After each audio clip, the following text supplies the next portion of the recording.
option. Can't be mindless on mission. My whole mindset different, okay. No time to sleep, stick beats, I'm reaching. You gotta believe in a dream. Believe. You gotta believe in a dream. Believe. You gotta believe.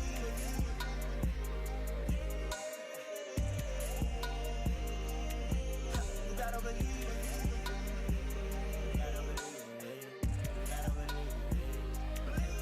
You gotta believe. Standing on top of business, know they can't reach us. We out there way too high to not have seen us.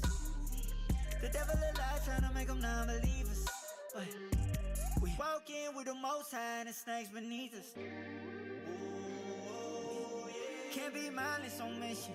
My whole mindset different, okay. No time to sleep, stick beats, I'm reaching. You gotta believe in a dream. Believe. You gotta believe in a dream. Believe. You gotta believe.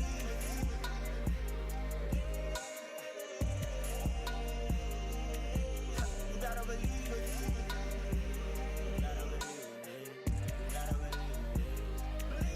You gotta believe in a dream. Believe. You gotta believe in a dream. Believe. You gotta believe. My whole team on wildin'. You know ring on silence. They so astonished, I'm things finest. Tell them get behind us. No fake was round us. How deep my mind gets. I got so many options. Can't be mindless on mission. My whole mindset different, okay. No time to sleep, stick beats, I'm reaching. You gotta believe in a dream. Believe. You gotta believe in a dream. Believe. You gotta believe.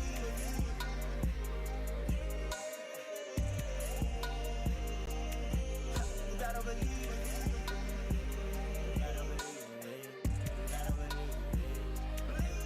You gotta believe. Standing on top of business, know they can't reach us.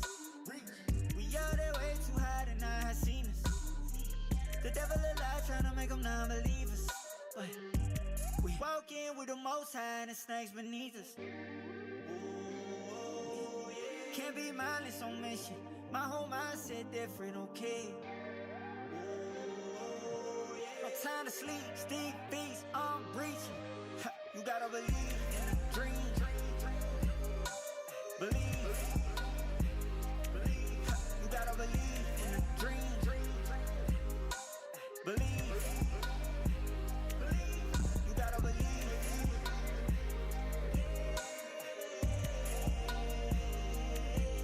You gotta believe.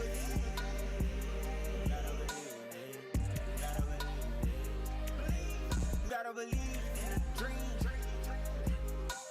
Believe. You gotta believe in a dream. Believe.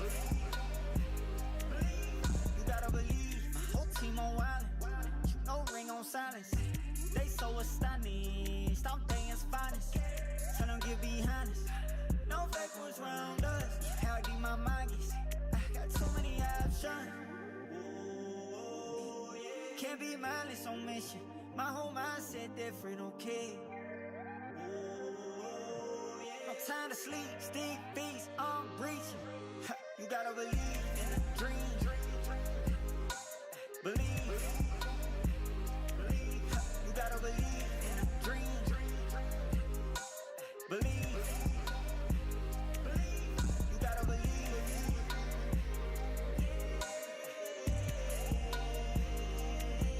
You gotta believe.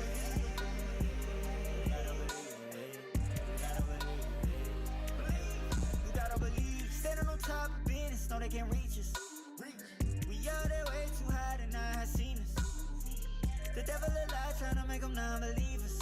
But we Walk in with the most high and the snakes beneath us. Can't be mindless on mission. My whole mindset different, okay?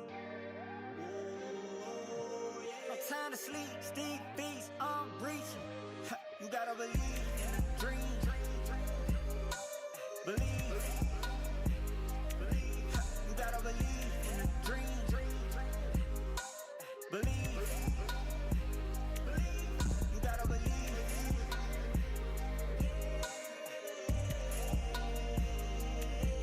You gotta believe.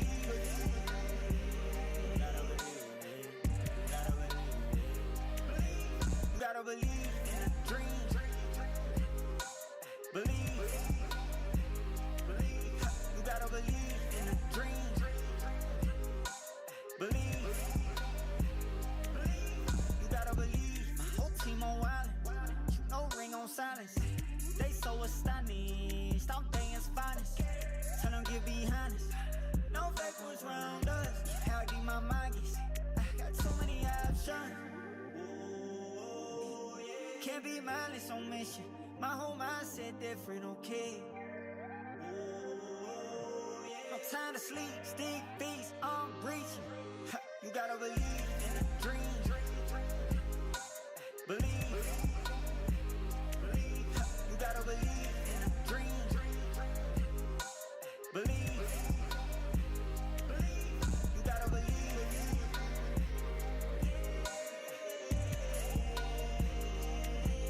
You gotta believe.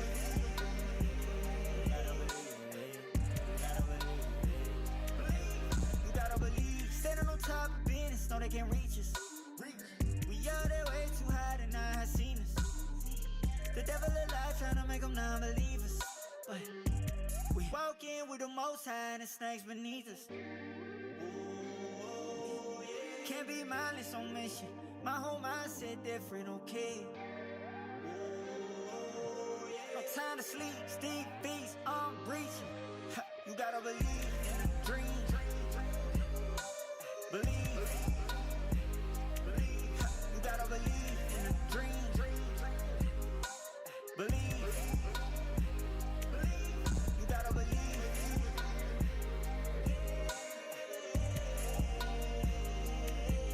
You gotta believe.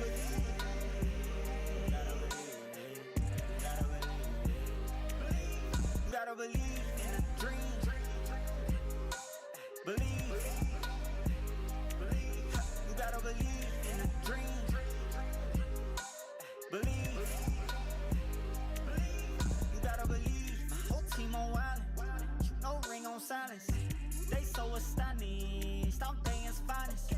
Tell them get behind us. No fake ones round us. How deep my mind gets. I got so many options. Can't be mindless on mission. My whole mindset different, okay? No time to sleep, stick beats, I'm breaching. You gotta believe in a dream. Believe. You gotta believe in a dream. Believe. You gotta believe.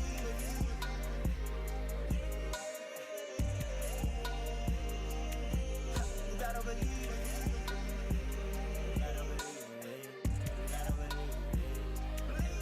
You gotta believe. Standing on top of business, know they can't reach us. We out there way too high to not have seen us. The devil alive trying to make them non-believers. But we walk in with the most high and the snakes beneath us. Can't be mindless on mission.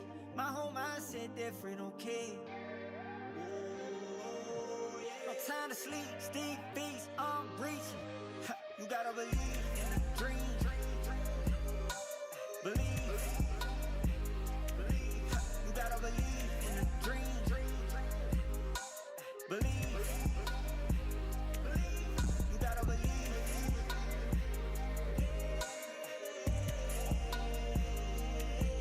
You gotta believe.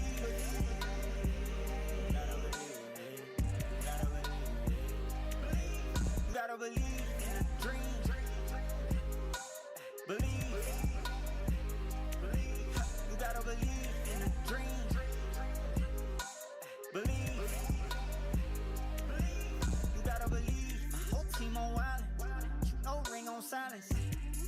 astonished. I'm things finest.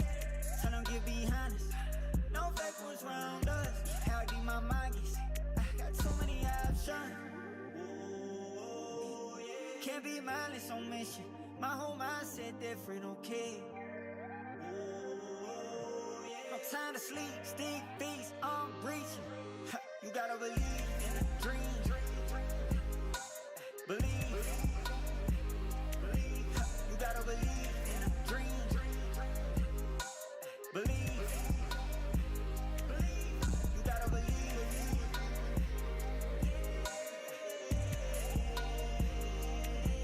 You gotta believe.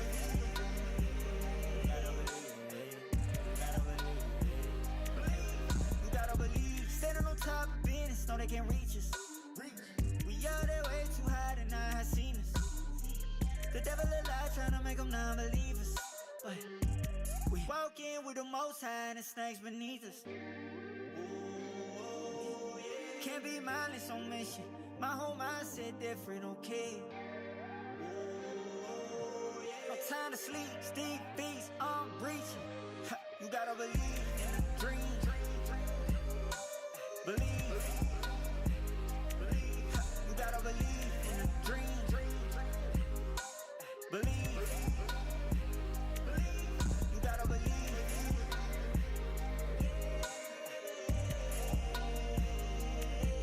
You gotta believe.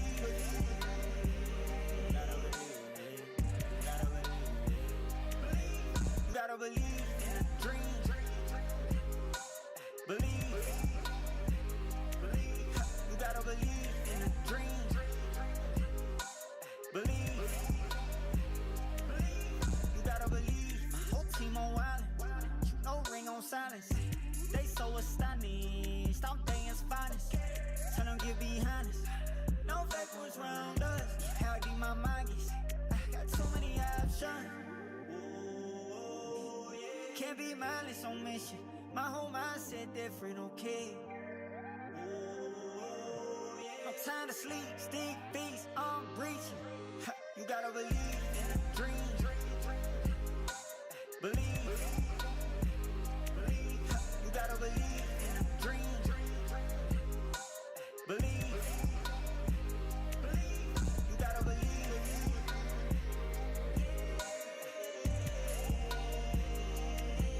You gotta believe.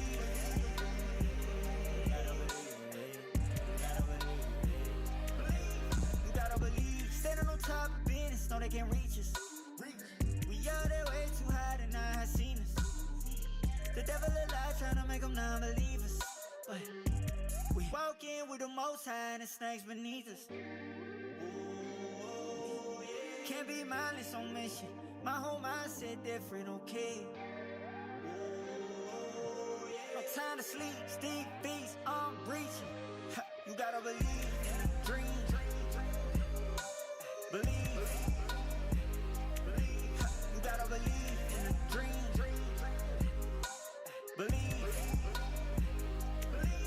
You gotta believe.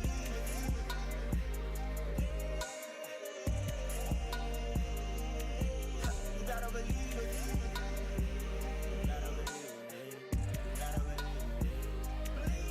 You gotta believe in a dream. Believe. You gotta believe in a dream. Believe. You gotta believe. My whole team on wildin'. No ring on silence. They so astonished. I'm things finest. Tell them get behind us. No fake ones round us. How deep my mind gets. I got too many options. Can't be mindless on mission. My whole mindset different, okay. No time to sleep, stick beats, I'm breaching. You gotta believe in a dream. Believe. You gotta believe in a dream. Believe. You gotta believe.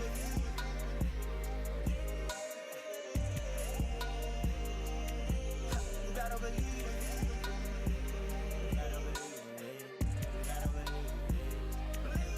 You gotta believe. Standing on top of business, know they can't reach us. Yeah, they way too high and I have seen us.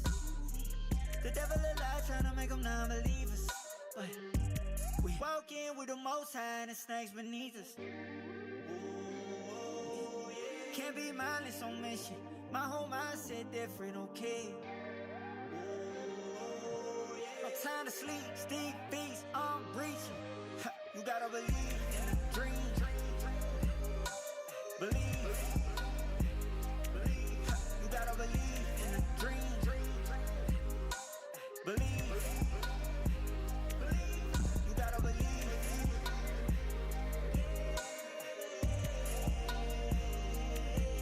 You gotta believe.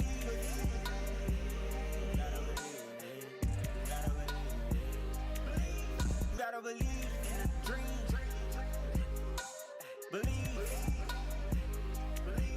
You gotta believe in the dream. Believe. You gotta believe. My whole team on wildin'. No ring on silence. They so astounding. The Golden Dynasty has returned to its former glory, and so too have the weapons their warriors once wielded. The most powerful among them is the Reversal Blade, forged from the temporal sands. The power to reverse time is at your disposal when you wield it. It restores crates so you can open them again, and restore a vehicle's health, fuel, and tires. You can also mark your current location and status, gain a speed boost, then use the skill again while it's active to turn into a temporal orb and return to the marked location. Your health will also be restored to what they were when the mark was placed. And that's not all it can do.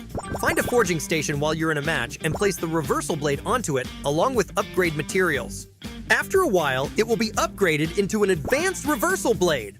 Other players can attack while you're waiting, so be extra careful. The advanced Reversal Blade provides a bigger speed boost and shorter cooldown. And it has a special rewind ability that can only be used once per match. If you're knocked down or eliminated while the skill is active, you'll immediately be brought back to the marked location with your health and energy restored to their previous state. When this ability is triggered, the advanced Reversal Blade will break and disappear. The Reversal Blade's powers make it always useful in battle. At the start of a match, land at the Gilded Palace or Eminence Courtyard, where there's a higher chance of finding one. Then collect upgrade materials as quickly as you can. After getting a Reversal Blade, use its rewind ability to collect supplies from crates twice to gear up faster. When you have everything you need, head for the nearest forging station to upgrade your Reversal Blade. Then you can get around the map in a vehicle and use it as cover. Because even if it gets destroyed, the Reversal Blade can restore it. In the final play zone, the advanced Reversal Blade's rewind ability will be your key to victory. There are also other powerful items associated with the Golden Dynasty. The Golden Scepter's powerful magic summons a healing zone that restores the health of all players within it. You also have a self-rescue chance if you get knocked down while in the zone. The Golden Scepter can be used 3 times, and there is a cooldown after each use. Golden armor racks also have the power to turn the tide of battle. They can be found in the Gilded Palace and Eminence Courtyard. Approach one to restore your helmet and armor's durability. If you have none equipped, it will issue a set of level 2 or 3 helmet and armor. Think it's a pity that you can only get your hands on such a powerful item in specific locations? Don't worry! With a golden armor order, you can summon a golden armor rack anywhere you want. Summoned golden armor racks last 30 seconds, during which they can be used twice. Get defensive gear anytime, anywhere. These items are extremely powerful, and used properly, can introduce lots of unexpected turns in battles. Wipe out your enemies now! The power of time sweeps across the battleground, dragging Erangel, Livik, and Rondo back to the past. The Gilded Palace on the floating island is a 1,000-year-old relic of the Golden Dynasty. When landing on this hourglass-shaped area, you can select whether to parachute up or down. The Gilded Palace contains loads of treasures. The golden armor racks in the buildings can repair helmets and armor, or issue you a set of level 2 to 3 helmet and armor to aid your exploration. Those of the Eternal Dunes worship teams who demonstrate great power by erecting a statue of the strongest. The crate beneath the statue can only be opened sometime after the match begins. The team who opens it will receive generous supplies and becomes the strongest team, activating the statue. They can use the statue to recall teammates who still have respawn chances, or teleport teammates who aren't in the area to the Gilded Palace, so the team can keep advancing at full power. Though time has restored most of the Gilded Palace back to its original state, there are still a few dilapidated buildings about. Use the power of time to restore them, and you'll uncover ancient hidden treasures. The Eminence Courtyard once served as an imperial residence of the Golden Dynasty.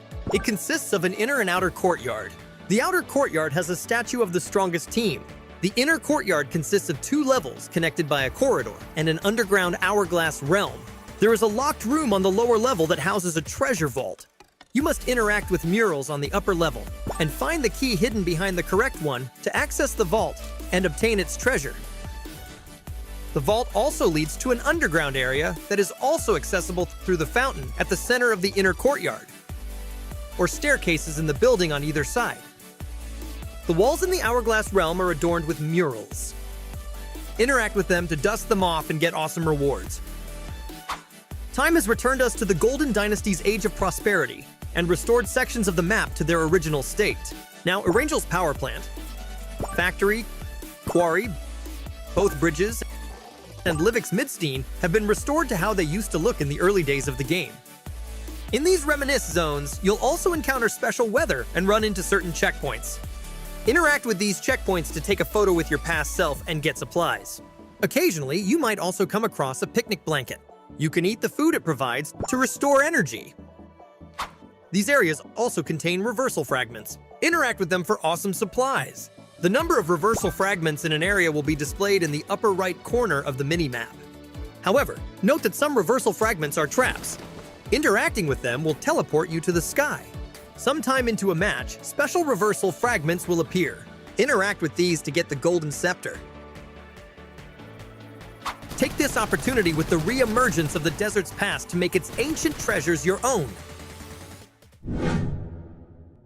As an animal that once dwelled in the Eminence Courtyard, the camel is quite a curious one at that. When you encounter one by the side of the road, it will stretch its neck over to observe you. But don't worry, camels are very docile. Feel free to approach and climb on. While mounted, tap the weapon button to fire at enemies. Camels aren't only found by the side of the road.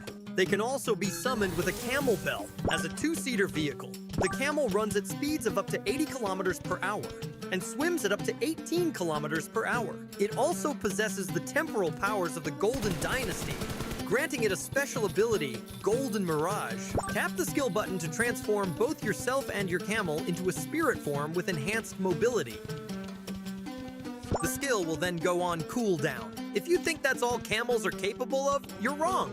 This region used to be their home, and they're still highly perceptive of the area, acting like a living radar in the desert. While mounted, tap Supply Search and the camel will help you locate nearby supplies. You can save so much time on hunting for supplies this way. In battle, if you're under attack, use Golden Mirage to quickly put distance between you and your enemies. After recovering, hop onto the camel and start firing again, striking everyone down. If the enemy attempts to escape, you can use the mobility of Golden Mirage to pursue them.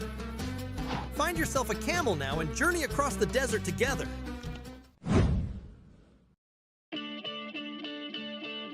In World of Wonder version 3.7, we've updated the play system and creation center. Let's check it out. Version 3.7 brings updates to the main World of Wonder interface and in-match display. We've adjusted the interface structure and sub-tab layout to help you find what you need more efficiently, and also improved how creation details are displayed to make it easier for players to quickly find creations they're interested in. Now, when you get eliminated in a match, you can view detailed damage information. Also, when you claim the first elimination or are on an elimination streak, you'll receive achievement medals. You can also now switch freely between third and first-person perspective in-game, based on what best suits you at the moment. If you manage to score the most eliminations, you'll be featured as the MVP of the match on the results page, along with your portrait. Creators can now make even better creations with the new and improved Creation Center. We've also consolidated World of Wonder's 33 tags into 7 main categories. Now, instead of selecting 3 gameplay tags, you must now select 1 main category tag and 2 gameplay features. This should help you choose the labels that best represent your creations. That adds a data center for keeping track of creation data, as well as trends and updates related to followers. You can now make creations based on the trends of your followers. The playtest feature has also been updated, with corresponding guidance to help creators discover problems with their creations that need fixing. That's it for this introduction to World of Wonder's Play System and Creation Center updates. More creations await your discovery. To learn more, please follow the official PUBG mobile community. Winner, winner, chicken dinner. See you next time.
Time bears witness to all and brings all sorts of changes to the battleground.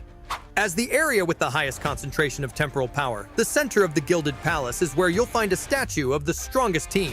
Open the crate beneath the statue, and time will shape itself into the strongest team's form. Interact with the statue to trigger its temporal powers, and recall teammates who still have respawn chances.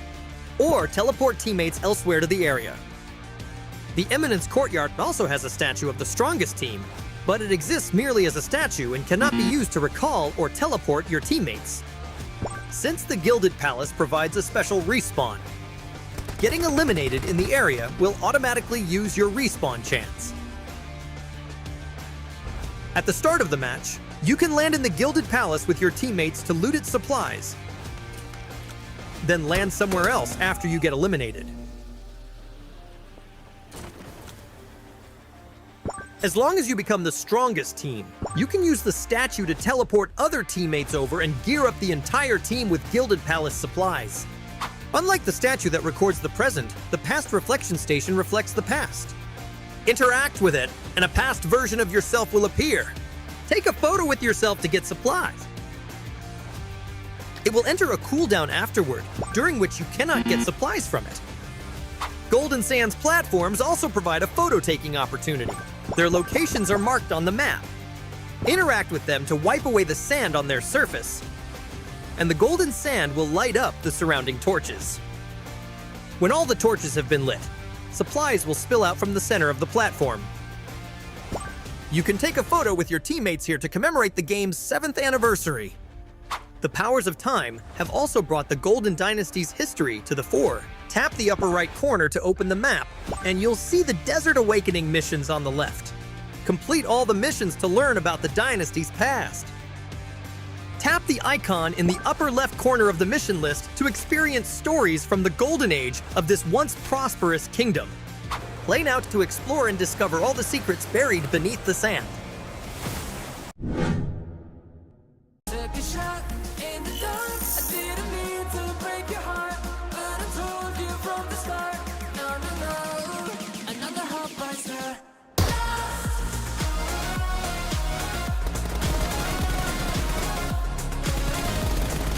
Another heartbreaker.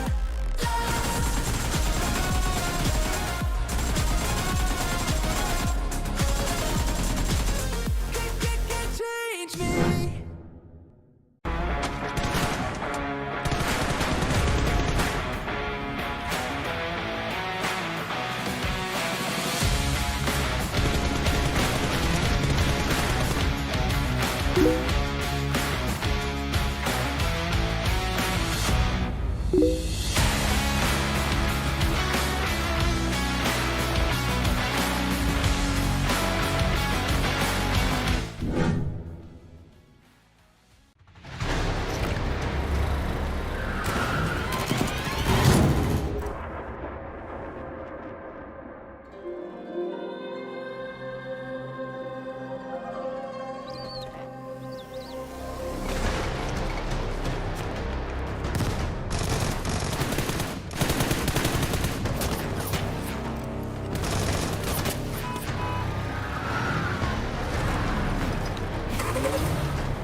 evening, everyone. Welcome back to the PUBG Mobile Challengers League Southeast Asia Spring 2025. My name is Kuku TV, together with the one and only Miss Aya Plays. And Aya, we are now on week number 2, day number 5, the final day of the group stages.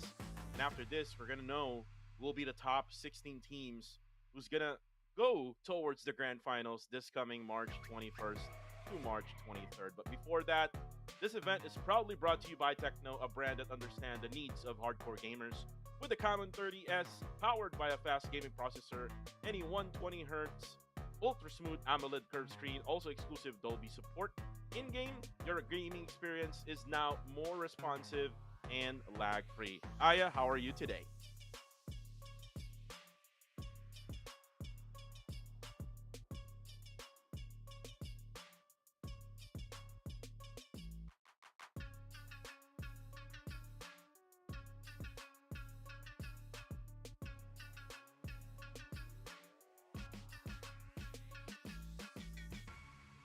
Well, the microphone of Aya is currently off, if I'm not mistaken. But I was asking her how she's doing, but she was saying that everything is all fine and well.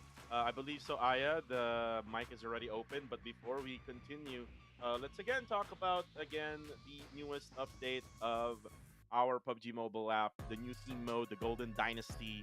The 7th anniversary version coming on March 7th is already March 15th. So if you didn't really update yet, make sure to update your apps right now. Also, the Golden Moon event is on. Don't forget to collect the Times token and redeem the Camel Super Fan set for free. The Desert Boat Camel will soon join PUBG Mobile Battlegrounds and join your Golden Moon journey. March 7th, the 7th anniversary will be uploaded. Also, to announce the PUBG Mobile will be uploaded with Alan Walker. Our 7th collaboration. This collaboration will feature 3 songs, which is Faded, and also 2 other songs, which is Dust and On My Way, which is already here. But again, let's talk about the teams who will be playing for today, Aya. Yes. And I believe my microphone has been on since we started. But anyway, we have here, of course, the groups that will be playing for today. Groups B, C, D, and E. So with Group A being out, that would be APG, Bro, Fearless, and of course KHI. And those 3 teams are actually part of top number 5 with Key Esports on the 8th. Probably they would be pushed quite a bit further later on. But for those 3 previous teams that I've mentioned, I believe they already have, most especially for APG, a really good foundation of the point, so they would not have that easy chance of being removed from top number 1. But of course, there are a lot of opportunities, most especially for YG.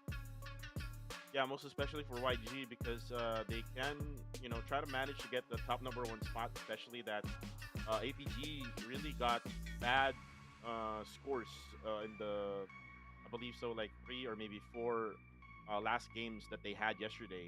So they ended up 243 points. YG has 203 points. So they have like 6 remaining maps left, and most likely Aya, if they will have a good day today, which is again what we are expecting, then YG will most likely be number 1 by the end of the day today. But yesterday was the day of Sin Esports, Aya. 3 consecutive winner chicken day. Definitely, Sin Esports had a good performance yesterday, and with them having that 3-peat and almost a 4-peat winner chicken dinner, they really had a great performance yesterday. And for them, I believe this could also mean that they could have a better day today as well. Well, we saw the performance of Sin Esports, and again, that's all because they said that one of the rotations that they are having troubles with would be what GOAT Esports would have for the map of Erangel. GOAT Esports is now going to be back together with TTQ and YG, so this means that Sin Esports might have a really big problem if they cannot, continue on with that consistency that they did yesterday. But again, we're going to start first with Sanhok, and yesterday Sanhok, it was PBMS who actually took the winner chicken dinner off from Sin Esports and APG Esports way up north. That is if the circle would go way up north again, Aya. But again, this is a different day now and a different map of Sanhok, which means that we might have a different type of circle in our first match of the day. Most likely. And with all of these matches right in front of us, it might seem many onto our perspective, but for those players and for those teams who are still grinding their way to the top, this might seem very few for them. That is just a starter for Sanhok. Again, 3 final Erangel maps for them and the last 2 Miramar maps for today. They cannot afford to lose any more games, and there is not much space and room for errors for today. Yeah, that is correct, especially for teams that doesn't have any league points yet.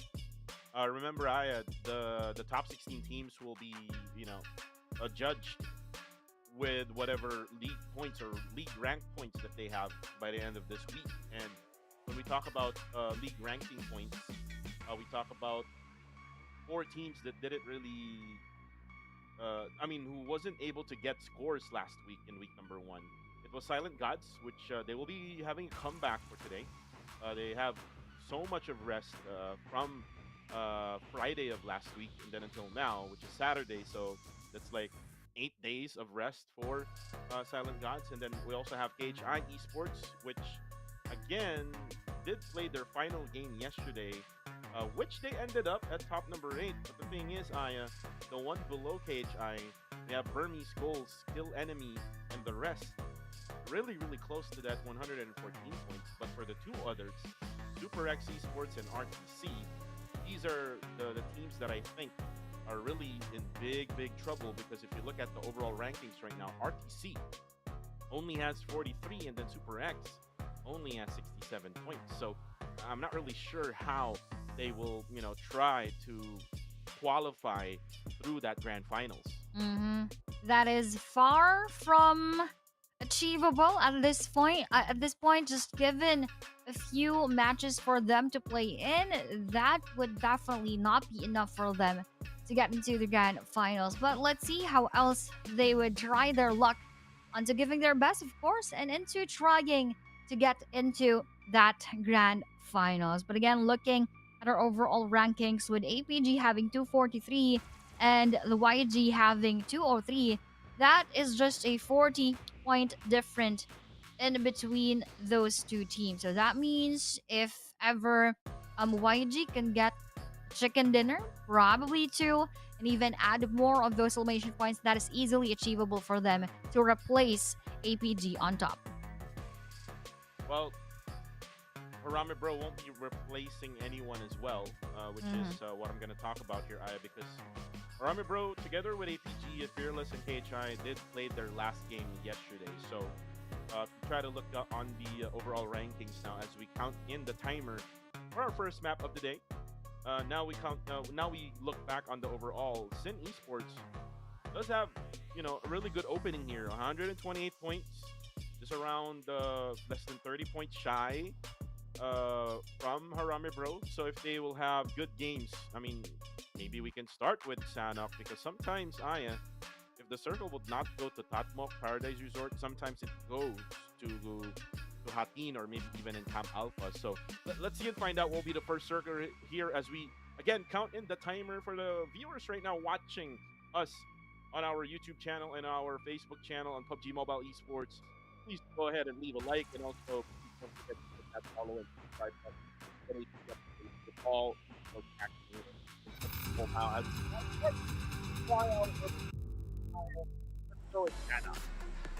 now that we are on the map of Sanhok to start the last day for week number 2, this is really interesting, because look at this. Not the usual plane path that we see. It mostly goes around the middle, probably around the area of Kampong, or just right above Cow onto Lakawi. But now this is going to go to the western side of our map, which is, of course, still going to give that chance for the teams to go into the parts of Mongnai, Camp Bravo, and so on and so forth, as this map is, again, quite very compact. But going here in again, the battle of the boot camp. This is KE versus Have International. Will they take that final chance here, or Will they just go for the loot and rotate later on? But Ooh, look at first that. shot. Very early knockdown onto KE, but what a counterattack coming in from Master D2K. One player of Hive also got eliminated, or rather got knocked out, and will have a chance to be revived. 762, we remember him from yesterday in Miramar. Three APG players is what he actually did, knocked down. But on the kill feed, Paradise Resort action, First Blood will now be taken by the John. That is against Yangon Galacticos, who is just making their return here for tonight. Ooh, but there you go, South will go for the trade knock. Ooh, but Red will be spotted as Devon right now will be seen by Dale. Dale needs to be careful because there's one player of kill enemy that is in here. Vector versus DBS. The DBS would normally win, and that is what I'm talking about, Aya, and that's going to be a good knockdown by Dale. Now for South. South did not go for the revive towards 762, but he now comes in. Devon right now only has 20 bullets left on his Vector, but here comes the pain coming from Dale, and now only one player left. Unfortunately, they will lose 762 as they're now going to be chasing for Master D2K. But then again, Aya, on the right-hand side of our screen, it's going to be YG versus Team Max. And Team Max right now has only one player knocked down. It looks like YG has already gotten their number because YG is already able to get their damage done. But then again, that's going to be Mernat waiting at the corner. Ooh, look at that. Second knockdown. One more knockdown left for them so that they can eliminate fully Team Max. But looks like EZK will escape right now, Paradise Resort. But again, Aya, here comes a new challenger, PBMS in Paradise. Oh no, now joining that engagement, YG could probably have a bad chance in front of our PBMS coming from outside, most especially now that they only have 3 players left. Although Team Max got eliminated from their hands, we have here a fully equipped PBMS chasing after Yangon Galacticus, say Cloud running for his life. And as PBMS slowly wants to penetrate their defense, let's see what will happen later on. But for the battle between KE and Hive, I believe the last player of Go Enemy would rather just opted to move out of that spot and bail out for now. Well, for the meantime, Young Galacticos will get 4 eliminations already in the bag.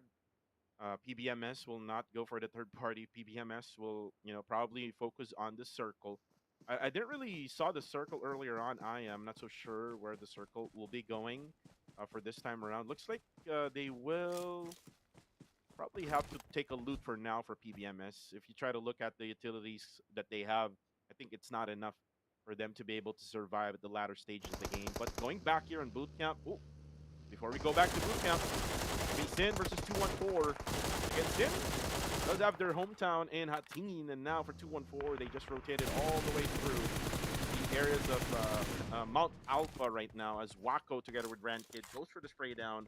Not much of any damage though, but it will inform where they are right now, and looks like 214 will get their high ground advantage, but they have to be careful. Look at Emas right now, 5 HP left, and they are going to get shotted by, I'm not sure if it's the same team, but it is coming from a higher ground advantage compared to wherever they are right now. And look at their vehicles, Aya, it's already all destroyed. One of their vehicles is all up in flames right now, which is totally dangerous. Totally dangerous right now. And with their battle between Sin Esports, I believe we have a bit of an advantage on Sin Esports as they have those coverage, as those covers with them. But for 2 and 4, they have the height advantage. So it just will all boil down to how well they could utilize that favor on their side. While we are going back onto Hive and Kill Enemy as they search for that final player, I don't think they would prioritize that anymore, but rather they would go around the map and probably go for a reposition. Reposition for now for the other squads, and I was trying to go back to the flight path, but I didn't really see the circle. It looks like we just focused on the the hot drop that we had in boot camp. But for now, it's gonna be Silent Gods, and normally you would see them right above this mountain, which is in Camp Alpha. And Zal right now looking at Goodfellas Gaming. And one of the things right now that I noticed, Goodfellas has been really quiet so far in this week. And again, it's probably the adjustments made by the other squads. And right now, Goodfellas is experiencing that rookie experience right now here in PMCL. And with those experience, let's see if that will end up as a benefit for them, and will that end up as a favor. And as we had yesterday, we missed the teams that were not playing. That was, I believe, Hive, GFS, BG, or rather, no, that one. YG, Time to Quick, Goat, and SG. So those four teams were the ones who did not play yesterday. And with Time to Quick right here, I believe they are gonna have a good battle, as they are having that better chance as well on top of the leaderboard. And now that they are targeting SX right now with their early battles, I believe this will highly favor them for now. Looks like KH again. TTQ again is back, and again TTQ did had a good outing in the first 3 days that they had. Remember, TTQ has 118 points, so it's kind of like nearby to the scores of Harami Bro before Harami Bro ended up their day yesterday. So for TTQ, they just need to continue on with the aggressiveness that they are showing, especially in the bigger maps like Erangel. But for this map of Sanhok, let's see if TTQ can, try to do something here. But for now, Nexus Vanguard, this is another squad Aya. Protect their position, especially that they only have 5 league ranking points from last week. Circle right now will update. Looks like the circle is gonna go to the Camp Alpha area, which is what I predicted earlier on, and it's still gonna go to Camp Alpha area. Silent Gods will still take over of that Alpha Mountain. RTC will be in Camp Alpha itself, and then we have GFS and Super X Esports together right around the bottom side of Camp Alpha. A lot of teams are already at the bottom side bottom side of Camp Alpha. So this means that it's gonna be hard to rotate all the way to the bottom. But for the northern side, I think for me it's pretty much an easy access towards the circle. Easy access towards the circle, indeed. And this is quite a slower Sanhok map, if you would agree with me. Given probably that this is their last day and last dance probably for week number 2, so they are taking it quite a bit slower, and they're being a bit passive right here. But looking at that, we have one knockdown player onto Goa, but they also have one more player to try and revive them right now. So Time to Quick lost their chance to secure that elimination. Meanwhile, they're also waiting for the movement coming in from behind, and Goa 22. What a nice cover for his teammates. He actually managed to knock down KH in the process. Liquid able to take down Clay Jr. 22 goes falling down from a higher ground, and Gus right now just focus on Jeffrey as KH. Got to be protected. Oh, there's going to be a third party coming from over. Even protecting now more for TTQ, and now for Jeffrey, most likely he will be taken by Super X Esports, as he's going to bleed out to death over at that rock formation at that mountain. So for Goa or GOA, it will just leave them to at least maybe 1 or 2 players left, unless Pacquiao will be able to make that revive. But Liquid really good with gatekeeping them right over the bridge side. Looks like Clay Jr. was revived, if anyways, Aya. So looks like GOA will survive, I think, with only 2 players left standing. And they will have to be careful now, especially that they have used their utilities already, especially the smokes. You can't, find smokes easily here in Sanhok. Definitely. Smokes aren't unlimited here, most especially in the map of Sanhok. And with Time to Quick, actually in between 2 teams, they are quite lucky that as SX is not really being aggressive and wanting to join that engagement. If any case that they would wake up and would want to push forward, that is a bad spot for Time to Quick to be in. Meanwhile, here, this is another battle between NX, PBMS, and one more team from behind. So at this moment, I believe once they rotate, there would be several teams facing right each other. Well, for right now, I am not so sure what's happening because Yes. my screen has frozen again. But I can hear some sounds. There we go. Pretzel now moving on my side.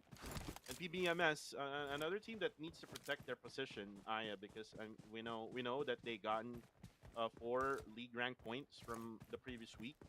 And currently right now, the performance is kind of like in my opinion, in my opinion. So they need to really improve when it comes to their gameplay, especially their rotation.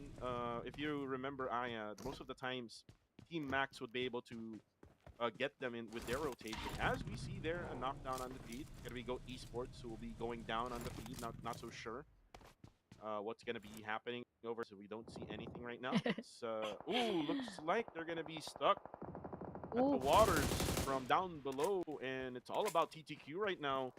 Who has been really gatekeeping everyone. They gatekeep in the bridge, and now they're Mm-hmm. gatekeeping at the waters. And that means it's safe to say Time to Quick is quite mobile right now. They're just going from point A to point B and to wherever point that they would want to, so that they could have a better coverage of the surroundings, and most especially for the opponents just right around their ear. Just like what is happening right here in front of us. This is Goat Esports Rider in front of Time to Quick Liquid, and more of those players onto his western side of the screen. So Liquid has a lot of area to look onto, so he needs to be very careful as well. But look at that, Liquid being knocked down by Sin Ranked as we left that perspective. And now this is another battle between SX and 214. So 214 here just trying to be defensive with with the nades and everything else that SX is doing towards them. Well, for Super X Esports, they need to be careful, knowing especially now that they're going to be going up against with 214 Esports, which is again a top tier team right now in this current season of PMCL. I remember last week they gotten that second spot in the overall rankings. It's just that they had a lot of struggles, Aya, in the first 3 days of their second week. And yesterday, Aya, they did manage to get, if I'm not mistaken, 2 chicken dinners for yesterday. So their day number 3 was really good. Their first 2 days or the first 3 days rather, was really bad. And then now on the 5th day, I'm not so sure what's happening now because my screen froze up Mhm. again. But now moved. It looks like Jared and Hive International is now going to engage with Nexus Vanguard. Yes, and now that that is happening, I believe two players from the side, rather one player from Hive International got taken down, but was able to revive right away. But with NX Godspeed just right above them, there would be a GFS Chewy welcoming his entrance, and that is a knockdown from that QBZ. And as Naughty tries to go uphill, we're not quite sure what will happen there, but Hive right here still down. But look at that South knocking NX Zai here with that addition from that Molotov. That is an easy elimination from the side of Hive International, but they need to revive as soon as possible because the bullets coming from right below them would actually target their ankles, and that is a literal ankle breaker from the side of Nexus Vanguards. But more of those bullets will be coming from Hivedale from outside, despite him being the lone ranger for Hive International. He still tried his best to knock down Naughty right here, and I believe NXWTZ would just want to leave that situation and will bail out from the scene, receiving so much of the damage, and probably he would be eliminated in the process too. Wow. And courtesy of Hive Dale, GG, well played. That is a very well executed game plan. Despite him being solo, he managed to eliminate 2 from NX Vanguards. All you need to do now is just find the first 8. There we go. He found 2. But Oy, again, with the blue zone, oh. it's just way too much damage for Hive as they are now gone. 6 eliminations for Hive. And now look at YG as they now push towards RTC. Ken needs to hold on a gun and a weapon. Ooh, and take Cloud. Nice at the corner. Now Ken can make the clutch here. He still has 10 shells left. 8 now for his DBS. So, but no. then again, here comes the backup, and YG, Wow. unfortunately, will die in the process. 4 eliminations in the back for them, as RTC looks like they're making a run, for them to get additional league rank points. For RTC, look at that. That was just very well done with those jumpings. Although, of course, not all the bullets went through, but that is still a good defense for RTC as they eliminated the rest of Young Galacticos. But on their side would be joined by Sin Esports and, of course, our PBMS as well.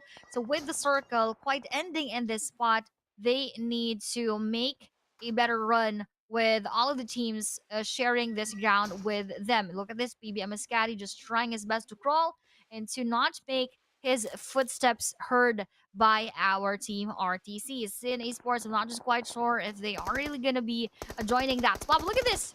BG having 3 knockdown players from the end of SG, welcoming back our silent gods. Ooh, but Lucy right there would be spotted by RTC. RTC doing a really good job right now protecting their really good position in Camp Alpha, but they have to make sure that they need to protect the one coming from their left side, which is PBMS. They're just looking from afar. Oh, there it goes. Here comes the push of PBMS as RTC right now needs to take cover. Nish doesn't really have to move right now, but again, I think they heard already the footsteps from Nish. Nade to be thrown out. Now, ooh, Nish again. Ooh, but then again, MM gets a trade knock with a DBS or with the S12K. Miner and MM is already down. Pretzel is just on 1 HP left. Now it's gonna be Scotty. Will try his luck as Labo. Unfortunately, why are you in the open? Now it's gonna be Ken versus Scotty. RTC right now needs some help. Ooh, as another one goes down. Scotty is clutching it out here for PBMS. I'm not so sure where Pretzel is. I'm pretty sure he doesn't have any first aids anymore. As Scotty right now will try to collect all of the knockdowns that he made. And now Snitch comes in again. The Snitch boy is again coming in, but he actually got hit there. And now he needs to go down. Oh, and Pretzel with 1 HP left, and that is it. RTC survives, and they will manage to revive 2 players, and now a total of 3 players left standing for them. But here comes Claire. The battle never stops. Aya, Beast right now versus Claire. It's gonna be DBS versus the M4, but unfortunately the DBS is still strong, as GFS is still gonna be alive as they revive their teammate. That is just an intense series of battles that we have seen coming in from RTC and PBMS. That was just, again, well executed by the side of RTC. Even despite that they came from a different battle, they had reset quite easily and even took down PBMS as a full team. Meanwhile, with TTQ entering the zone here, they would be actually running into Goat Esports right here with maybe an only rider, but look at that. RTC Labukun got spotted by our Sin Esports, and with their route to enter the circle, I believe that would be in favor of Sin Esports right now. And Ryder right now, Goat versus TTQ again. We always see this because they're in the same group. TTQ, they don't know, but Ryder will try to reveal himself, and then there you go to spray. Oh, but unfortunately he's not hitting. He's not hitting his weapon, and now TTQ, he chokes it out. TTQ survives. Goat will be eliminated. Wow, what a battle that we have seen here. I'm not quite sure what is happening with the other teams. Are they quite tired already? Or is it really just the last day jitters that they are torn between doing their best and going all out, or just doing their best to hide for now and be quite passive? For the end of our RTC, they already have 7 eliminations, and I believe that is not exactly by choice, as the spots that they were taking are always contested by different teams. But the best thing about them is that they are holding up their defense very, very well. Meanwhile, for GFS, they still have quite a few 100 meters to enter the safe zone, and unfortunately for them, they will be entering with RTC there, and at the same time with Sin Esports on the other side. RTC still strong with 2. They are not within the circle, by the way, Aya, so I'm not so sure how will they survive this, especially that Sin Esports is now taking control, and oh, look at that push! GFS now pushes in.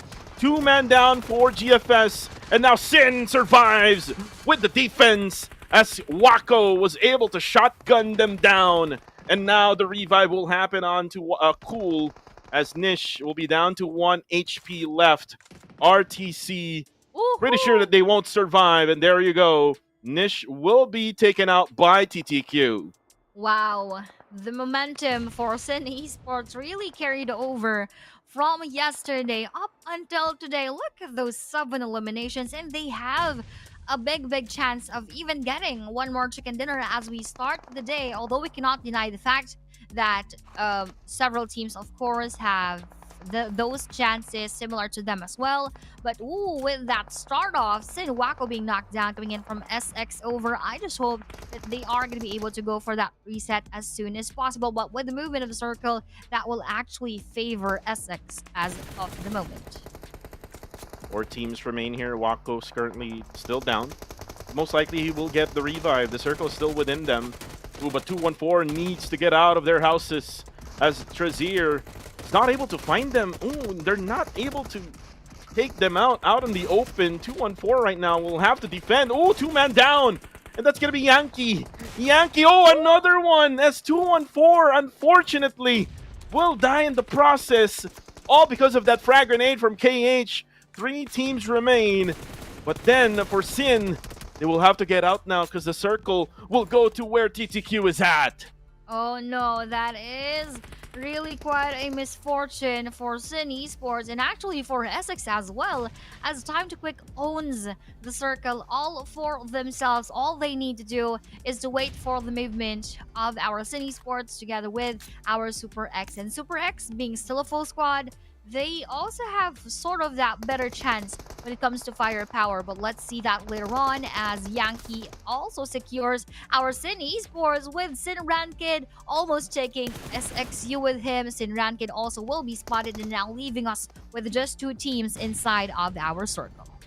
Last 2 teams. Yankee is just 1 HP left. Oh, with 1 HP left, Yankee connects, but unfortunately the blue zone will just make him go down, and now 2v1, and the nade coming from Super X, and that win will give them the winner chicken dinner for match number 1 here in day number 5 on week 2. Wow, what a chicken dinner here for Super X, and this is their first, I believe, for week number 2. I'm not quite sure if they got one in week number 1, but I believe this is their first for this weekend. This is just really gonna be a game changer for the scores of SX being on the lower portion of our leaderboards. This would definitely help not only with those points but rather with their confidence in the team as well. Wow, Super X, we've been calling them out. No league rank points, and then now they get a chicken dinner. So this only means Super X with 67 and whatever elimination points that they have will most likely give them a big booster. I believe until maybe top 13, the best rank that they can get after this one, because they're coming from rank 17 Yes. for Super X Esports. But if they can continue on with this really good performance, Super X Esports will most likely will get a much higher ranking, and hopefully that they can get additional rank points so that they can qualify to the grand finals. Definitely possible. All they need to do is have that consistency with them, and of course the high favor of the circle is what they need. But what we have here on the screen is 8 eliminations that had been taken by Super X. Look at that, 8 plus 10, 18 total points in addition to their 67. That would give them 85 overall, so that would really push them onto the 13th spot, rather 14th spot, but probably around that area. So more of these plays and most likely SX would have a better spot. And it was Yankee, and if I'm not mistaken, that's the first time we're seeing Yankee. But before we talk about Yankee, let's watch the highlights for now.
And we are back at it again here now for the match rankings as Super X Esports again.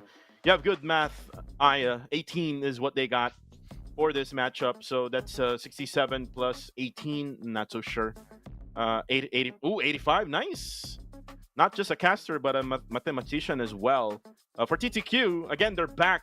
And again, once TTQ is back, that's the time that the PH quads are having a hard time. And it's not just TTQ, Aya. It's also about YG and GOAT Esports. These three teams are from Myanmar, and they are really good with playing this game.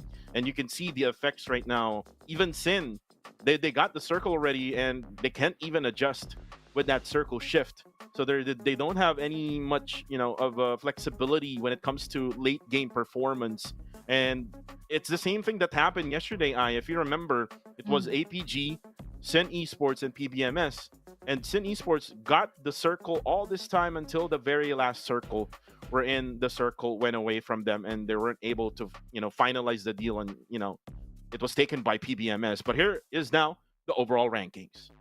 And for the overall rankings, of course, APG would not move with 243. YG just move a little bit with 207 right here. And with Bros, I actually, of course, that would not move anymore as well with just 154. And with Fearless here with 148, they could easily have those changes later on for the first page, as the teams who are present in this day would give it their all. And with the second page right here, SX now being on that 14th spot with 85. Just like what you've said, they could easily change, I believe, YG, I rather go with not YG, SG, and go with Esports here. So consistency is really what is needed by Super X.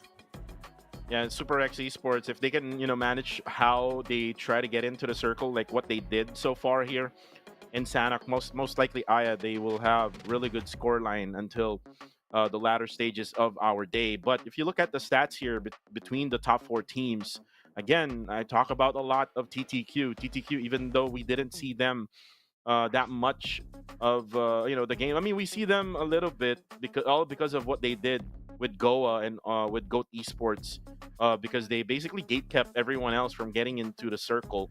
So that's what they did there with 8 eliminations. But again, the MVP would be Yankee. Yankee, I did mention him that we didn't really see him play until now. So now he's making an impact, and I would highly recommend for Super X Esports to, keep him in the lineup in order for them to really play good. Definitely, Yankee is a star player here in Super X for day number 5. So with them getting that winner chicken dinner, and I believe we still have a long way to go for today, let's now just wait for a while as we go for a very, very short break.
And we are back for PMCL week number 2, day number 3. Again, Kuku TV together with Aya as we count in the time for our next match. Erangel is going to be the next match coming soon. And Aya, we saw Super X Esports getting their win in Sanhok. The question is, will they be consistent in the map of Erangel? Well, sometimes it happens. Remember, yesterday, Aya, Sin Esports was also consistent. Even though that they did not win in that game, they were able to take, if I'm not mistaken, the third match is what they took. Third and fourth match. It was 2-1 for Esports who gotten the second chicken dinner yesterday in the map of Erangel. So there's a lot of teams who's really going to be fighting here. I would bet on Yangon Galacticos because they're really good with this map. As we now start the second map of day number 5, let's fly into Erangel. Woohoo! Now we are in first out of 3 of the Erangel maps. And I just took a quick look onto our overall rankings earlier. That was actually the first ever winner chicken dinner of our Super X right for week number 2. So for those teams who haven't gotten their winner chicken dinner yet, this could actually be their best time to do so. If Super X made that possible, I believe they can as well. But right now, as we start match number 2 of today, Plane Path would be coming from the air of Stalber onto just right above Wari, and for the droppers of SMB, Novoripnoye, Multipower, Milta, and Lipovka, that would not be so swift to do right now. Well, right now, Aya, this type of flight path would really hurt, especially for those teams on the bottom side. Novoripnoye would be for Nexus Vanguard. Though Sovsnovka military base will be open, especially that APG is not in the building right now or is not in the lobby right now. But Chinky is going to be open, by the way. So if they made those scouts, if they made those analysis here, going in day number 5, again, Pochinki is an open area. But look at this right now, PG versus Sin. And Cool right now does have the MP7. It's a dual handgun automatic weapon. But let's see if he can find Shalom, who's going to be out. Oh, with that only knife on his hand. Unfortunately, an early first blood. Look at the time. 1 minute and 40 seconds. We have a first blood already. We are not yet entering the second minute into the game. Look at this. Just roaming around. 214 Yumi Boy is go to maybe trying to have that perfect chance onto knocking down Yumi with his UAZ. But for some reasons, he is finding it difficult to navigate his... Ooh, to maneuver. Oh no, what happened right there? Yumi Boy actually welcomed Go to maybe and his UAZ, and that is just quite unfortunate to lose your life quite early and even in that way. That's very unfortunate for 214, and we did mention that 214 Esports Aya did won in the yesterday's second match in Erangel, and that was with WOM. Oh, but another one here for Rankid, but then there's gonna be a trade knock coming from Nexus Vanguard, but Rankid, oh my goodness, they don't have yet enough of the items, but they were able to trade it back. Unfortunately, Rankid won't be revived anymore. They still are alive with 3 players remaining, Aya, and for Zai, for Nexus Vanguard, this is just so unfortunate. 3 minutes elapsed here in this game alone, and he's all alone now, Aya. He's all alone for Nexus. He is all alone, and that is not, of course, what we want here. And that's the last thing you would want to get when you are playing inside of a tournament, most especially here in PMCL, though the screen is quite lagging on my end. The most thing that is sure here is in Esports is just going around the map, and we're going to wait for that later on. And now that we are back, Super X coming in from that winner chicken dinner. Most likely, they will play it quite safer now, but still aim to get another one. Well, for Super X Esports, they do drop right on the northern side, Georgia Pole Apartments. And the circle, though, will be just nearby, so a little bit of like rotation would not really hurt for Super X. But again, Yangon Galacticos, a team that I'm looking forward to dominate here in the bigger maps, like Erangel and Miramar. And here in Erangel, if the circle would go to this very area, most likely Aya, they would, position in normally at the middle portion of the zone. As for Hive International, remember them from the previous map. They got killed early here with Dale, and Nexus Vanguard was the last team that they killed. So they better make sure that they have enough meds so that they can survive the blue zone for later on. That is, of course, the key to surviving the zone later on, is to gathering all of the med kits that they will be needing later on. But with SX here and their fast rotation, let's see if that will be helpful for them, or if they will actually run into a different team, just like what we have here. YG Say Cloud, I'm not quite sure if he is also going to take that same route. Probably not, going in a different way as our SX, but I think it's not so far for them to be meeting later on. As we're hearing those bullets already, I'm not just quite sure if it is indeed SX that they are targeting. And now that we have your on-screen Romeo Boy and Marinette Boy, they're just chilling in their buggy. So far, not of a battle is going to start with the side of Yangon Galacticos.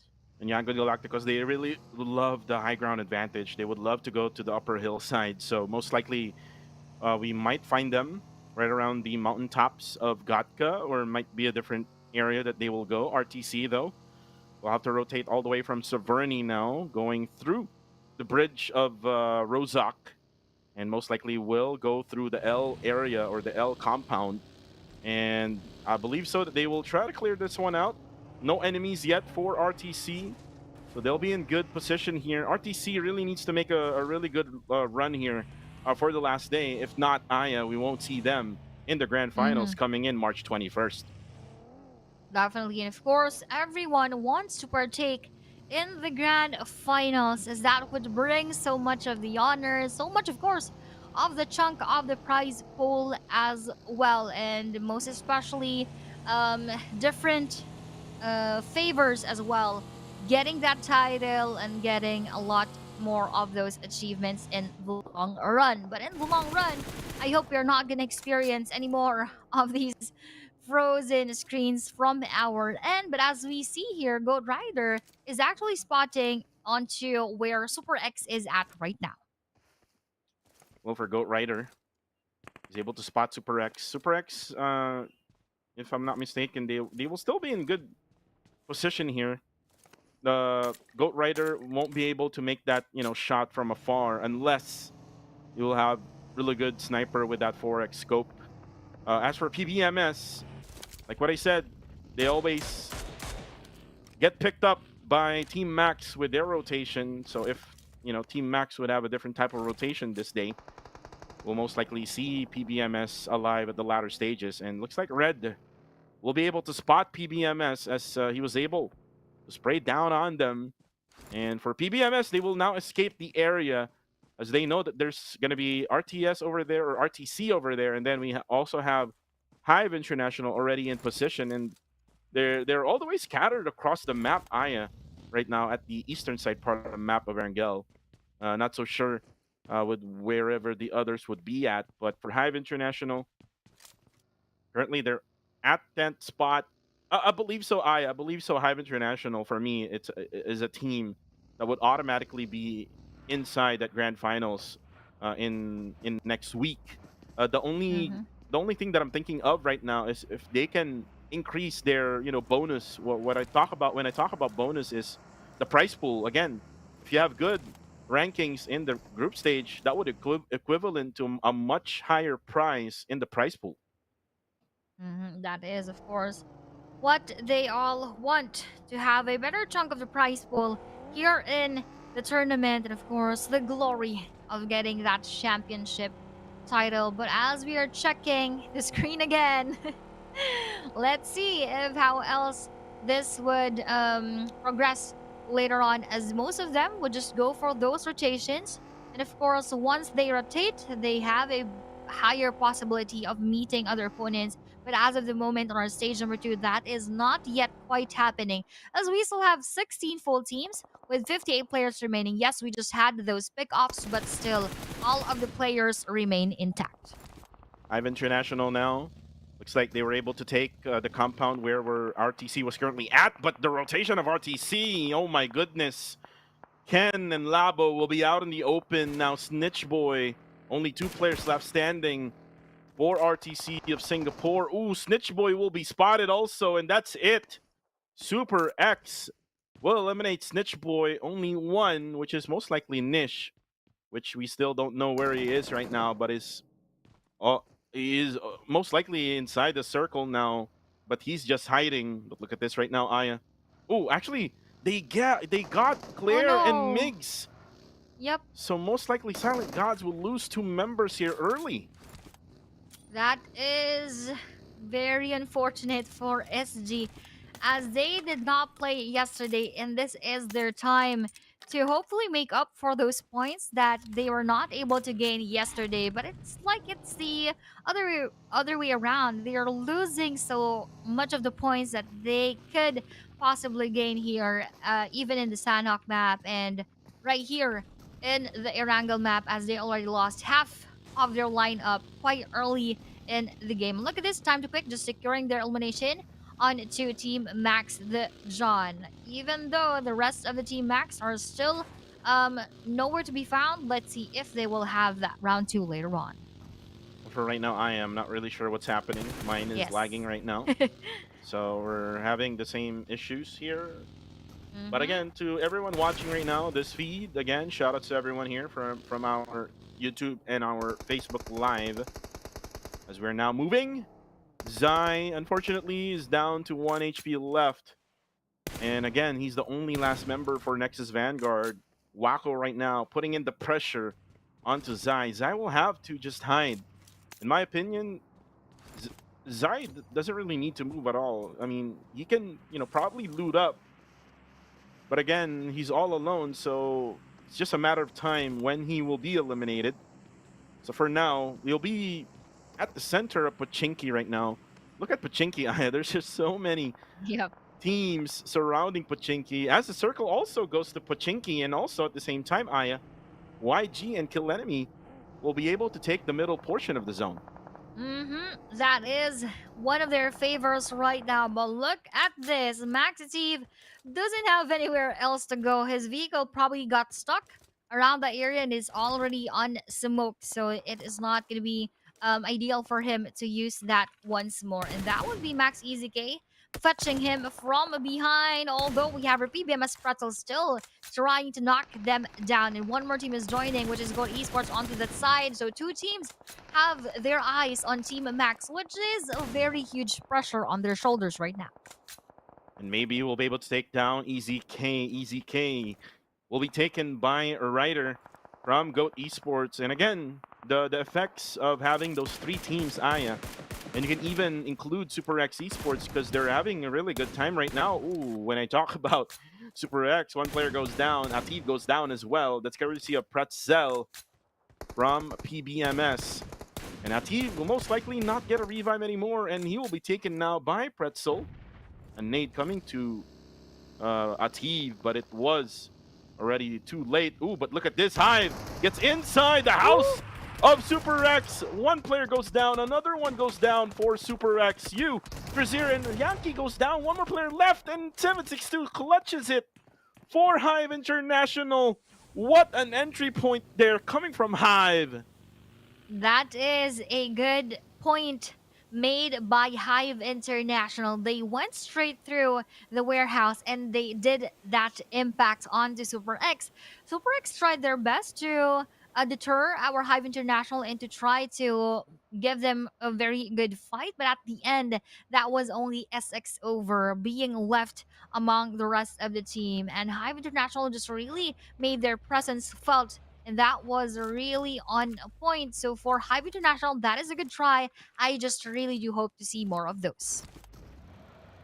As Chewy takes down Hive 762. Again, it's all about the third parties now, which you can definitely do, especially here in the bigger maps. So Hive International needs to regroup. But again, Zai is still alive. Doesn't really need to do anything else. Oh, but look at this. BG. Burmese goals. They do still have 3 players left standing, as XZ will have to heal up because he's down to very low HP. So he will join up together with Lil Yaiko. Yatka will be at the different area. Oh, actually, he is already here. Just came in. So 3 players for Burmese goals all together here in Pochinki. Circle will now change. Let's see where the circle will shift towards to. And it will still be in Pochinki, so we might have a Pochinki ending here, Aya. Exactly, a Pochinki ending. And that favoring BG, even the last player Phoenix, and even PBMS. That could be a good chance. But for Hive International, after a very phenomenal win versus Super X, they are receiving those knockouts from outside, and they're having a bit of that struggle onto keeping their full team alive and with full HP. So with that knockdown, they need to reset as soon as possible, and of course go for that reposition right away, because Gold Esports would plan to pin them down. So that movement is highly needed as of the moment. Right now, I'm not seeing anything. I'm just looking at Hive. Oh, there you go. GFS now comes in, and Zion right now just prone on the ground at the second floor, and that's Joseph. Naded by Chewy. And if they ever hear the footsteps or anything coming from Zai will be in big trouble. They set up the smokes now. Mernat, ooh, almost got taken down, but they got Jeffrey. Shaco and GFS here. Ooh, actually, it's Zai. Zai already woken up, and he was able to eliminate 1 player of GFS, and then the 3rd party from TTQ, and then the 4th party from Burmese Schools. No. GFS is in trouble all of a sudden.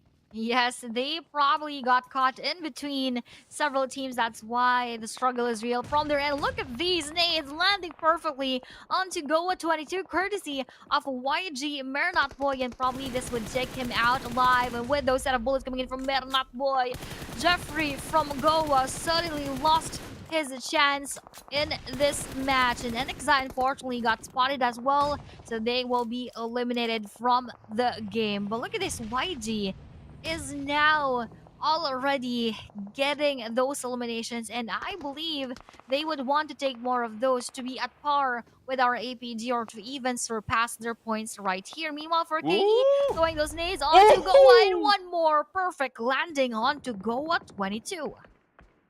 Perfect Kobe nade from Devon. Another Kobe! It just bounces off. Same goes with what happened earlier on. Ooh, but this is another bounce! Oh, almost!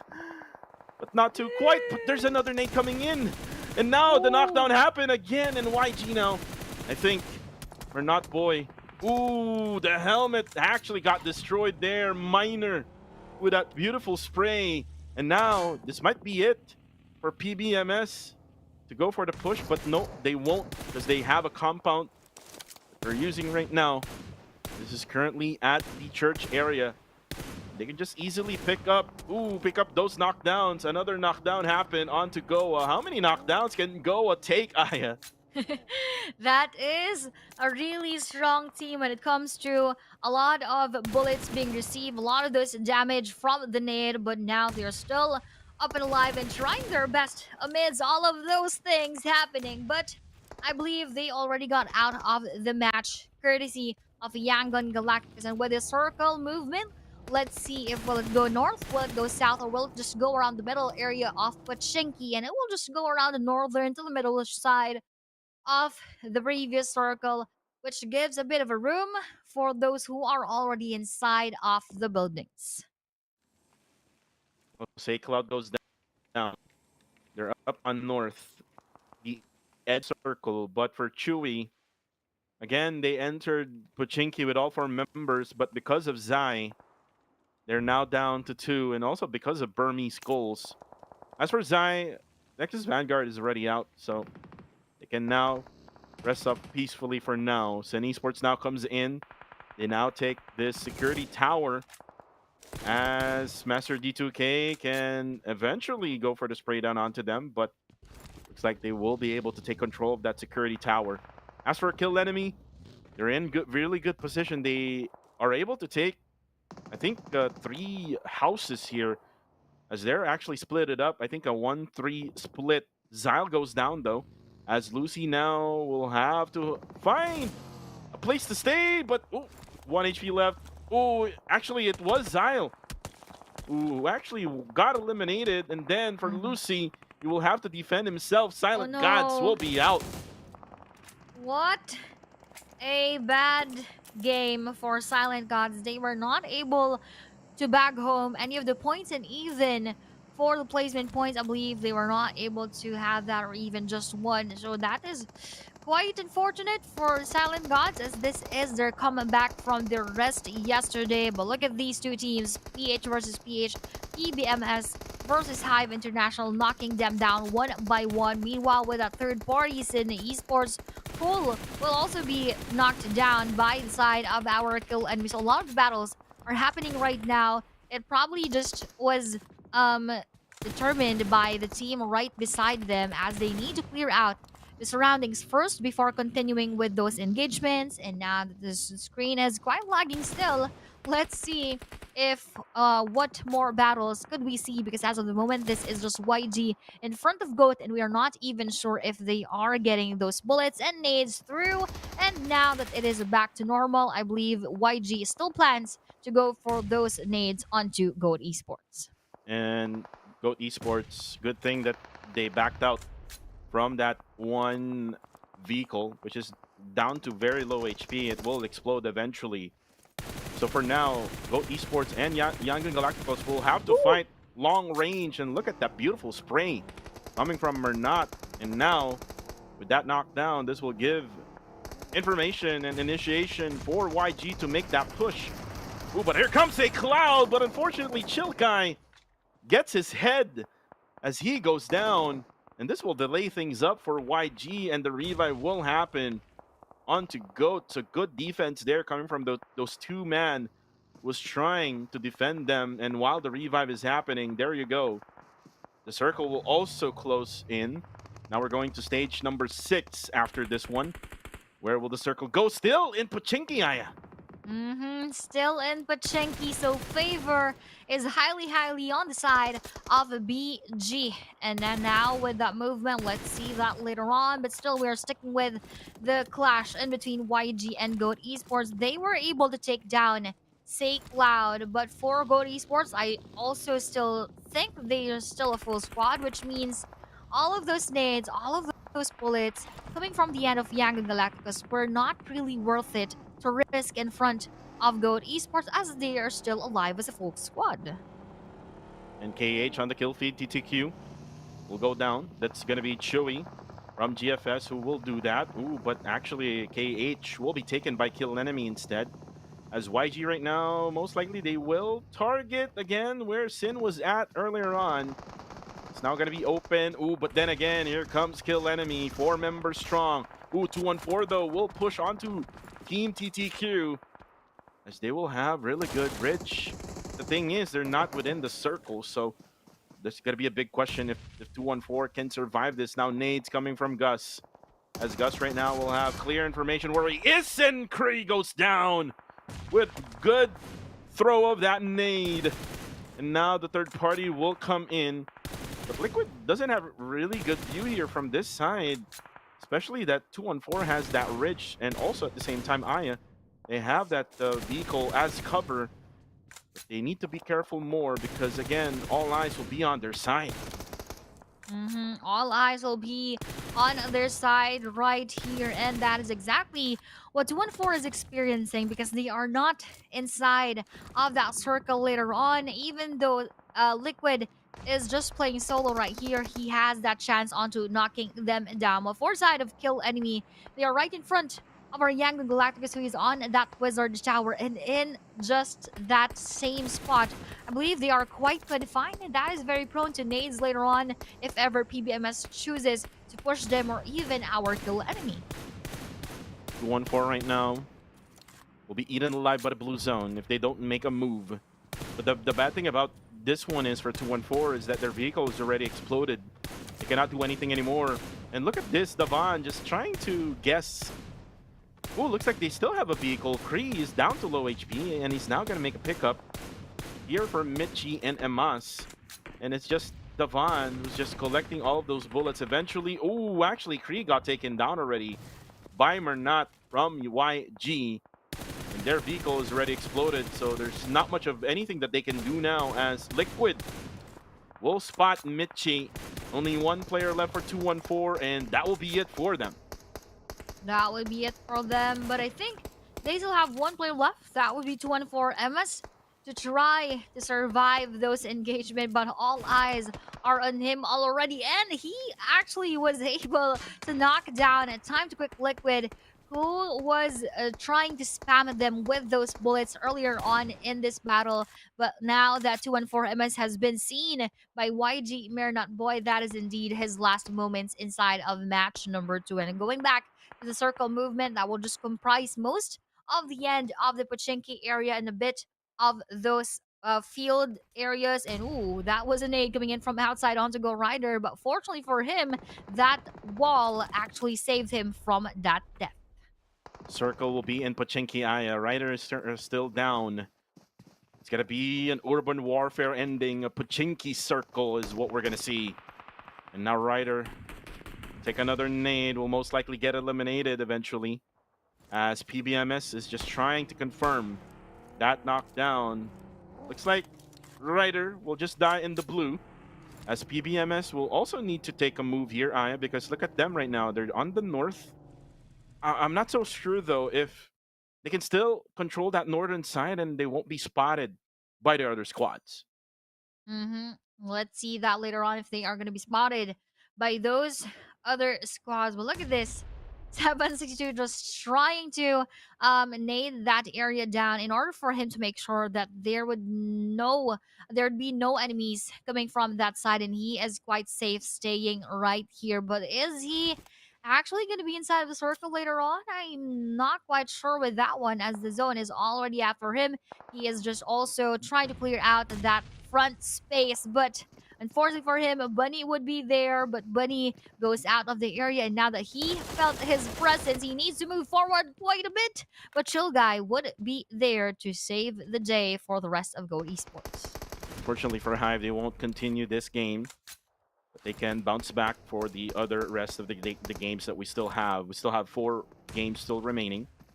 Right now, YG, they're just pretty much quiet right now, focusing on the circle. 19 seconds left before we go close that blue zone again for the final circle of this matchup. As Kaya right now with Kill Enemy being on the best position right now, just right nearby that middle portion of that zone. So most likely Kill Enemy will be the ones gatekeeping everyone who will try to get to the middle of that circle. Mm-hmm.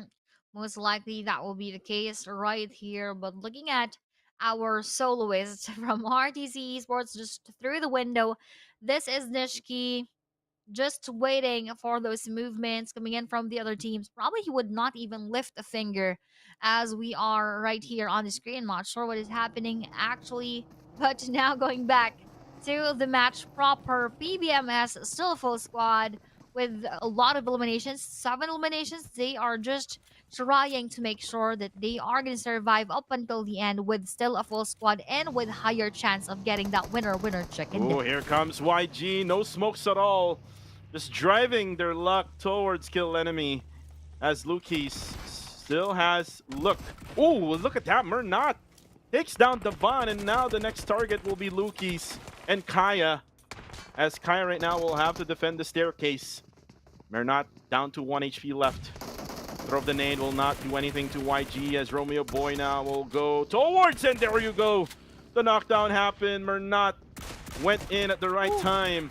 And now Mernat just waiting for the right timing as well. No more shells left in the DBS. It's going to be a 1v3, and that's it for Kill Enemy. Nice takeover there coming from YG. Nice takeover with that contestment off that ground. They took that away violently from our Kill Enemy. They held on to that spot for quite a long time, and with YG just swifting their way through, that was really on point. And with that rhythm that they have, with aggressiveness, taking already 11 eliminations, and with still 3 players left, I believe they have one of the best chances of taking home this chicken dinner as they play for the last time here in our PMCL League Stage Week number 2. And again, the effects of the 3 teams that I did mention. And again, you can even add Super X to the lineup of that group. The effects onto the Filipino squads. Again, the rotation will be so much affected, Aya, as there's only one Filipino squad left, which is PBMS. Yesterday, it was all Filipino chicken dinners, but now here comes GFS. Chewy goes down, and now YG will have to go through the smokes. Ooh, the nade actually will eventually eliminate everyone from GFS, but they have to protect against Burmese goals. 4 teams remain in this game. 4 teams now remain. 1 from the Philippines and 3 from Myanmar. Look at those Myanmar teams battling their way out, and that is also PBMS joining that engagement, knocking down Gold Bunny with that Molly right here, and BG Lilyatka together with the rest of the gang. They're just trying their best to gatekeep and pin down our Yang Galacticus. Meanwhile, that is the exact same case for PBMS. Now onto our Go to Esports with the addition of BG Lil Yahiko onto PBMS, trying to defend himself. Yahiko will be right here, but he will be eliminated in the process. Last 2 teams remain. This is just YG and PBMS right here, but Scaddy got knocked down earlier by Romeo Boy together with Pretzel. Mernat Boy heavily down with the snade. Rather, Molly coming in from MM. I hope that lands perfectly, but I believe that did not. So Romeo Boy here is actually having his chance onto entering that circle, but with that jiggle and strafing left and right moment inside of the game, our PBMS actually has that best chance into taking home this winner chicken dinner. And that is going to be for PBMS right here. Apart from Yang Galacticus, who had that rhythm, that was definitely PBMS as well. Wow, still a Filipino team who takes the win here for match number 2.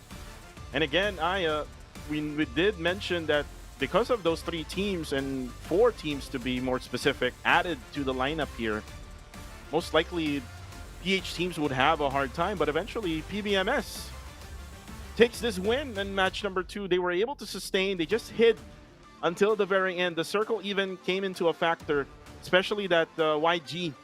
They pushed the kill enemy first, and eventually they didn't really had any much more vehicles in order for them to be able to, go push towards the middle portion of the circle, which is an open area. So that's why PBMS takes this win. And look at what Pretzel did here. 7 eliminations on him. Most likely he will be the MVP later on. 1 for Scotty, 2 for MM, and 3 for Minor. Nice one for PBMS. Just raking those points in order for them to boost their points and their rank towards the top. Look at this, 13 overall for them with those 10 placement points. That is really something for PBMS, and this was the unfortunate highlights that we've seen. But for now, you just take your time to watch these for now.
Well, match rankings is now up. Thank you so much for that highlights, Prod.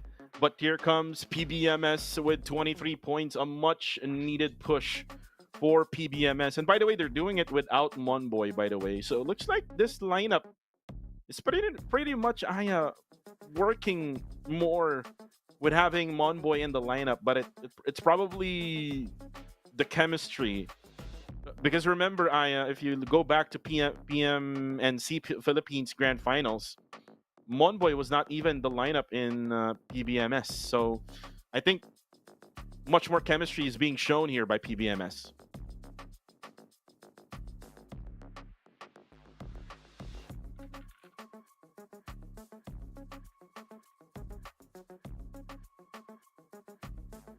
Actually, my mic is off that time. Okay, we're going back. I just said that most definitely that is the perfect time for PBMS to do a lot better given the chemistry that they've shown just even after match number 2. But overall, we have here the standings. Not much of the movement for most of the teams, but most definitely look at that. YG is just 15 points behind our APG. So in no time, probably they could reclaim that number 1 spot right now. And on to the second page, we have here number 12 is PBMS with already 103. So K-Chai with that 11-point difference probably as well, just like how Young and Galacticus can catch up to APG. That is also the thing for PBMS. Well, this is just so bad for Super X. After they won the chicken dinner in map number 1, look at them. Again, they went back to wherever they were in the overall ranking. So from top 12 now down again to top 15. Again, if you really want to get scores, especially for the league rank points, you have to make sure that you'll be consistent. Especially this is the last day of the group stage, Aya. There's no more week number 3 like what we had in the previous season. Top 4 teams, by the way. It's going to be PBMS, Yangon Galacticos, GOAT, and Burmese Goals. And it's all about these 2 teams, Aya.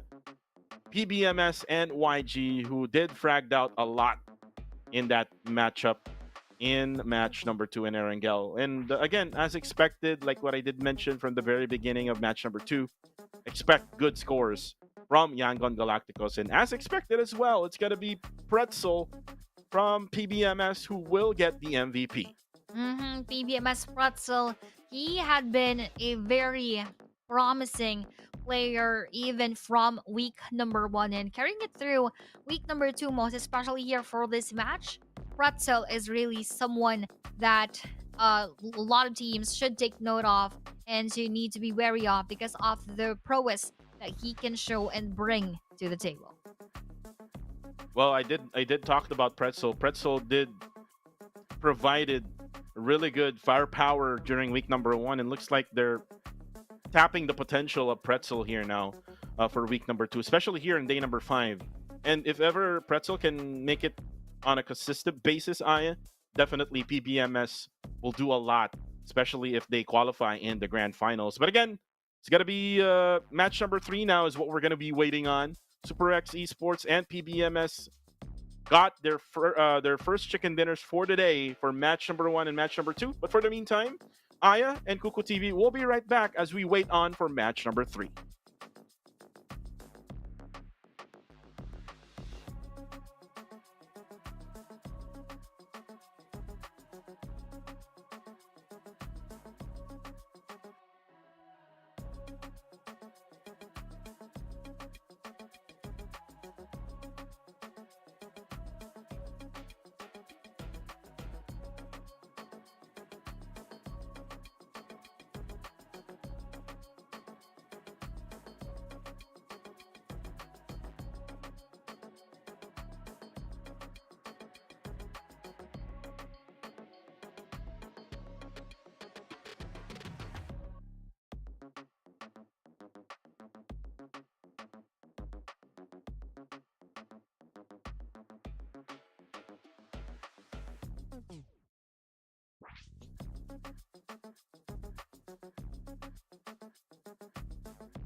And now we are here. Of course, before we start match number 3 in Erangel, we already had that explosive winner chicken dinner coming in from PBMS for match number 2.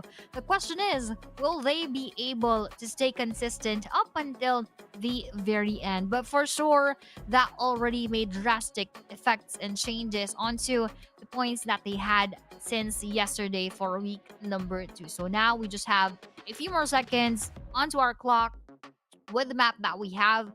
I believe this is going to be a lot better if we have the same, or at least a similar playing path that we always have coming in from Kameshki onto the area of Primorsk, so that not much of a trouble will be coming in from the playing path. And now this is going to be our second out of 3 Erangel maps. Let's go. Let's go fly that airplane. Going in match number 3, time check. 7:58 p.m. here in the Philippines. What time is it now in your area? Just comment down below on YouTube and on Facebook. We are looking at the live chats.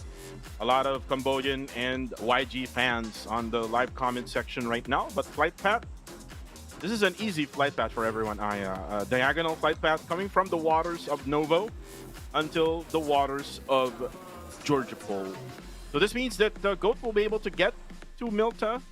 Nexus Vanguard will be able to get to their usual spots at Novo. Then Milta Power will be taken by Sin Esports. Lipovka will be taken by Max. Still, no one is going to Sosnovka, but look at this.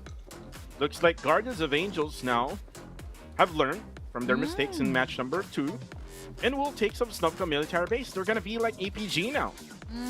Interesting pick, as that is a very good spot for them to take. We all know that have been very vacant since previous match, and let's now just see if that is going to be favored by our saves. Ooh, with that drift coming in from Sin, I believe this is Wako together with Cool.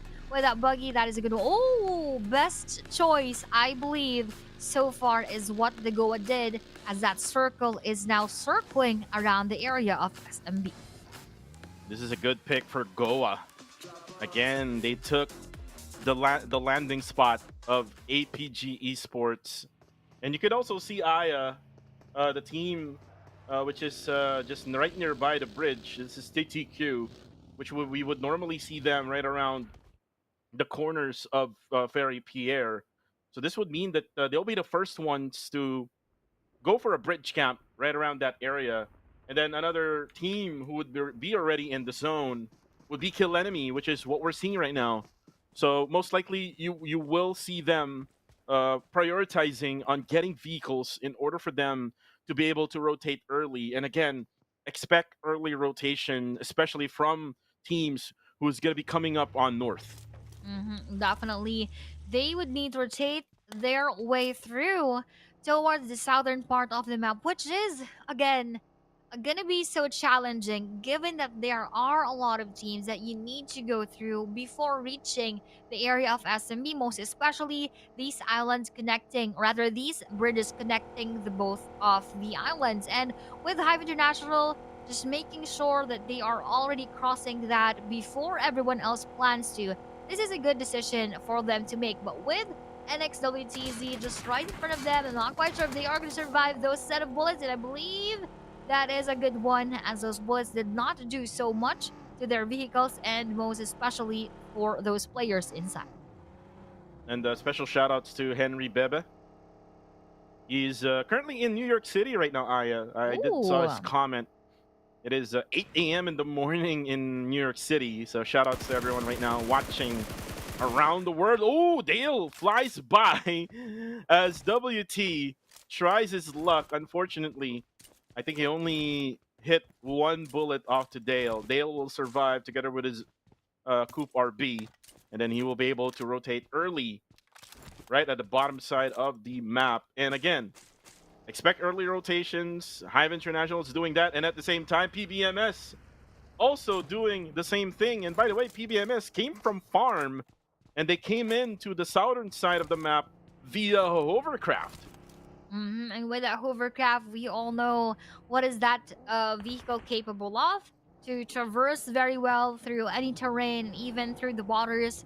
But although the downside is that it is quite a bit slow, at least it does its job into um trying to be able to go around the map right here. But with Goa, just still of course taking the middle portion of SMB, I believe they're just awaiting for all the other teams to contest that spot from them. And PBMS really good with taking spots. Again, remember them from match number 2. They were able to take really good position in Pochinki. The circle will just do the rest for them, as they will now try to maybe get these compounds right on the eastern side of the military base.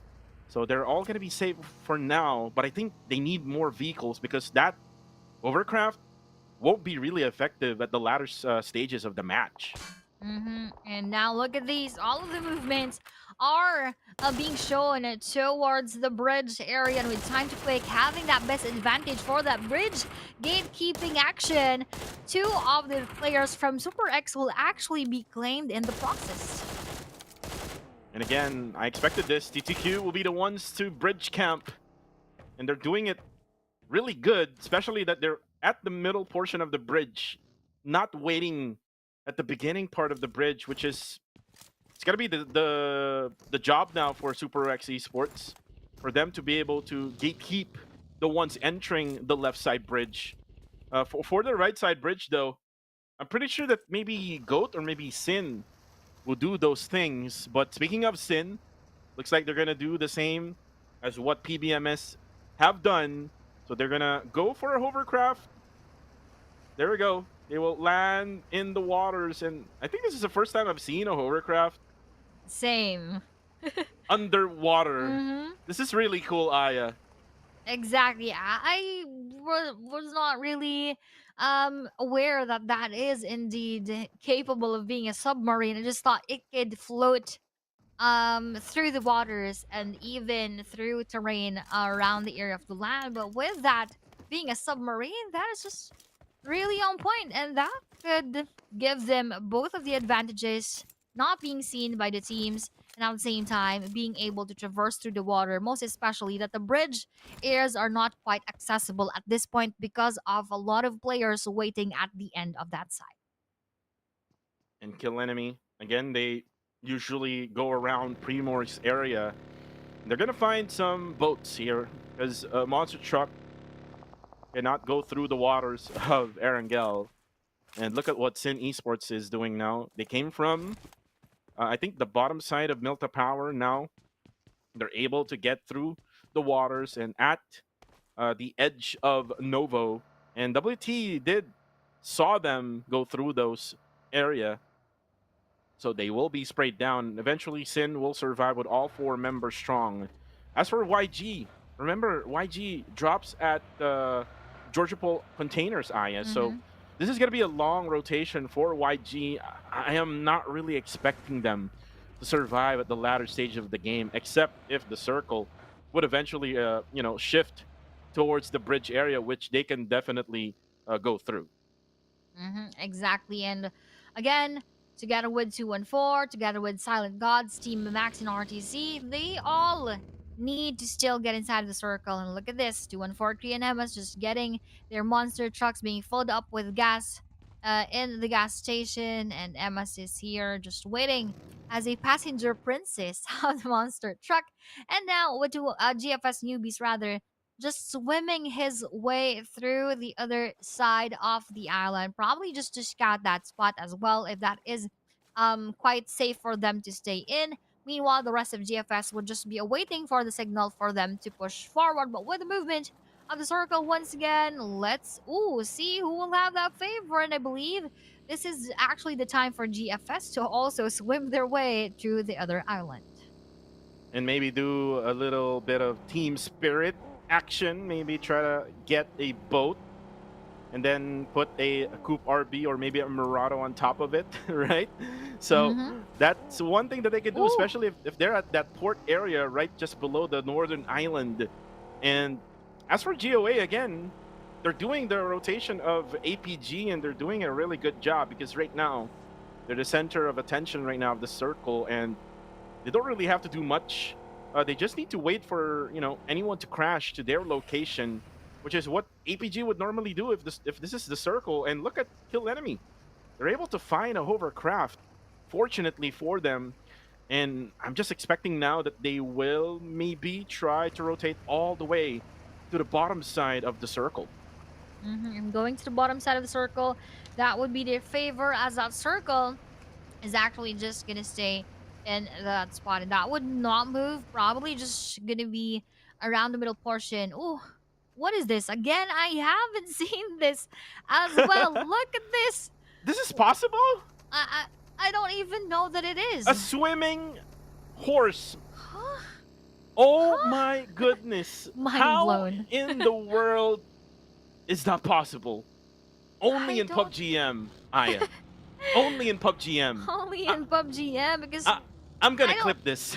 yeah, I don't actually think that that is possible, because the weight of the horse alone is gonna be so heavy to be floating amidst the area. The density of that one would be quite much than the density of the salt water. But now that we are seeing here, all of the battles going on, RTC versus Young Galacticus, Labukan will be claimed from his team, and that is one early casualty for the side of RTC Esports.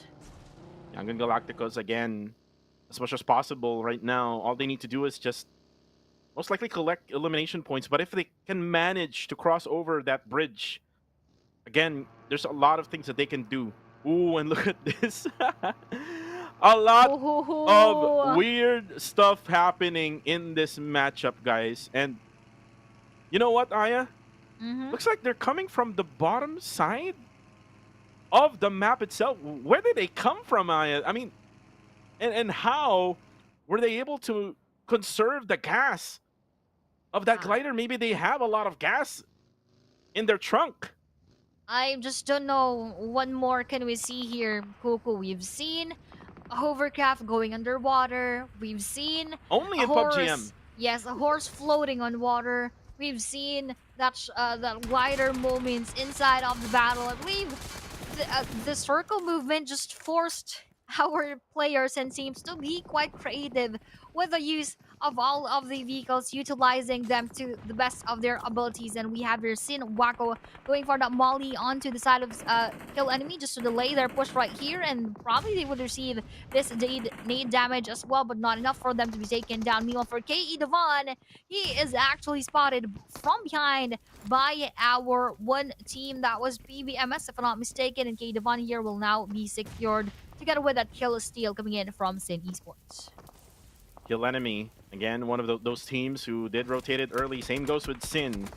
But look at how they're boxing in Kill Enemy right now. Oh, surprise, surprise. Wako is there. But then Wako get taken down by Lukis with the shotgun. And now, as Sin Esports tries to push in, Lukis now unfortunately cannot go for the continuous spray down because of bullets coming from different angles. And now for Sin, they're currently down and out.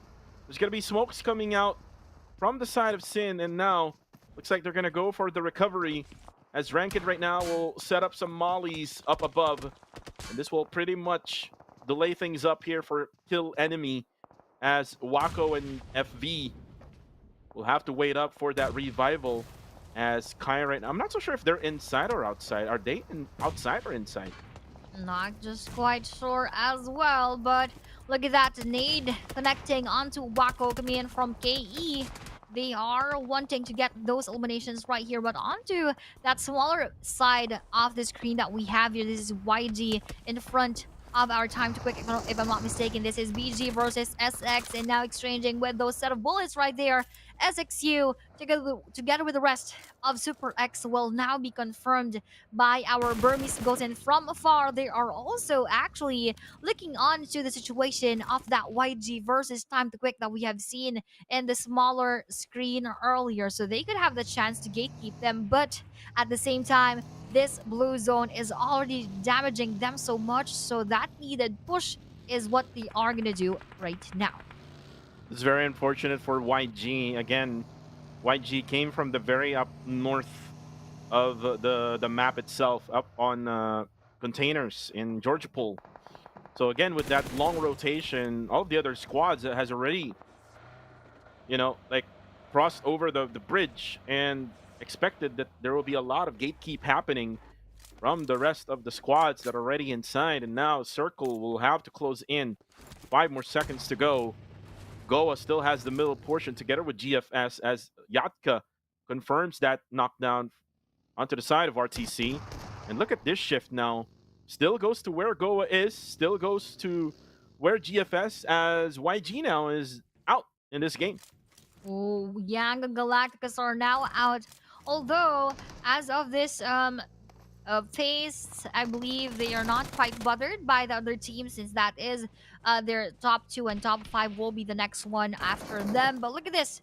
Hive International versus our Time to Quick, taking that elimination all for themselves. Meanwhile, Max is now battling with our NX, and they're having that side wherein they are a bit of in a trouble in front of the Nexus Vanguards, and NX Zahir trying to go for that nade onto Team Max, and in the process we lost RTC as well. NX Zahir will receive the same thing that they have been giving onto Team Max, and John here will be battling with that vehicle, but little did he know that this is Max Godspeed right in front of him. But through those bullets, we now have NX out of the match.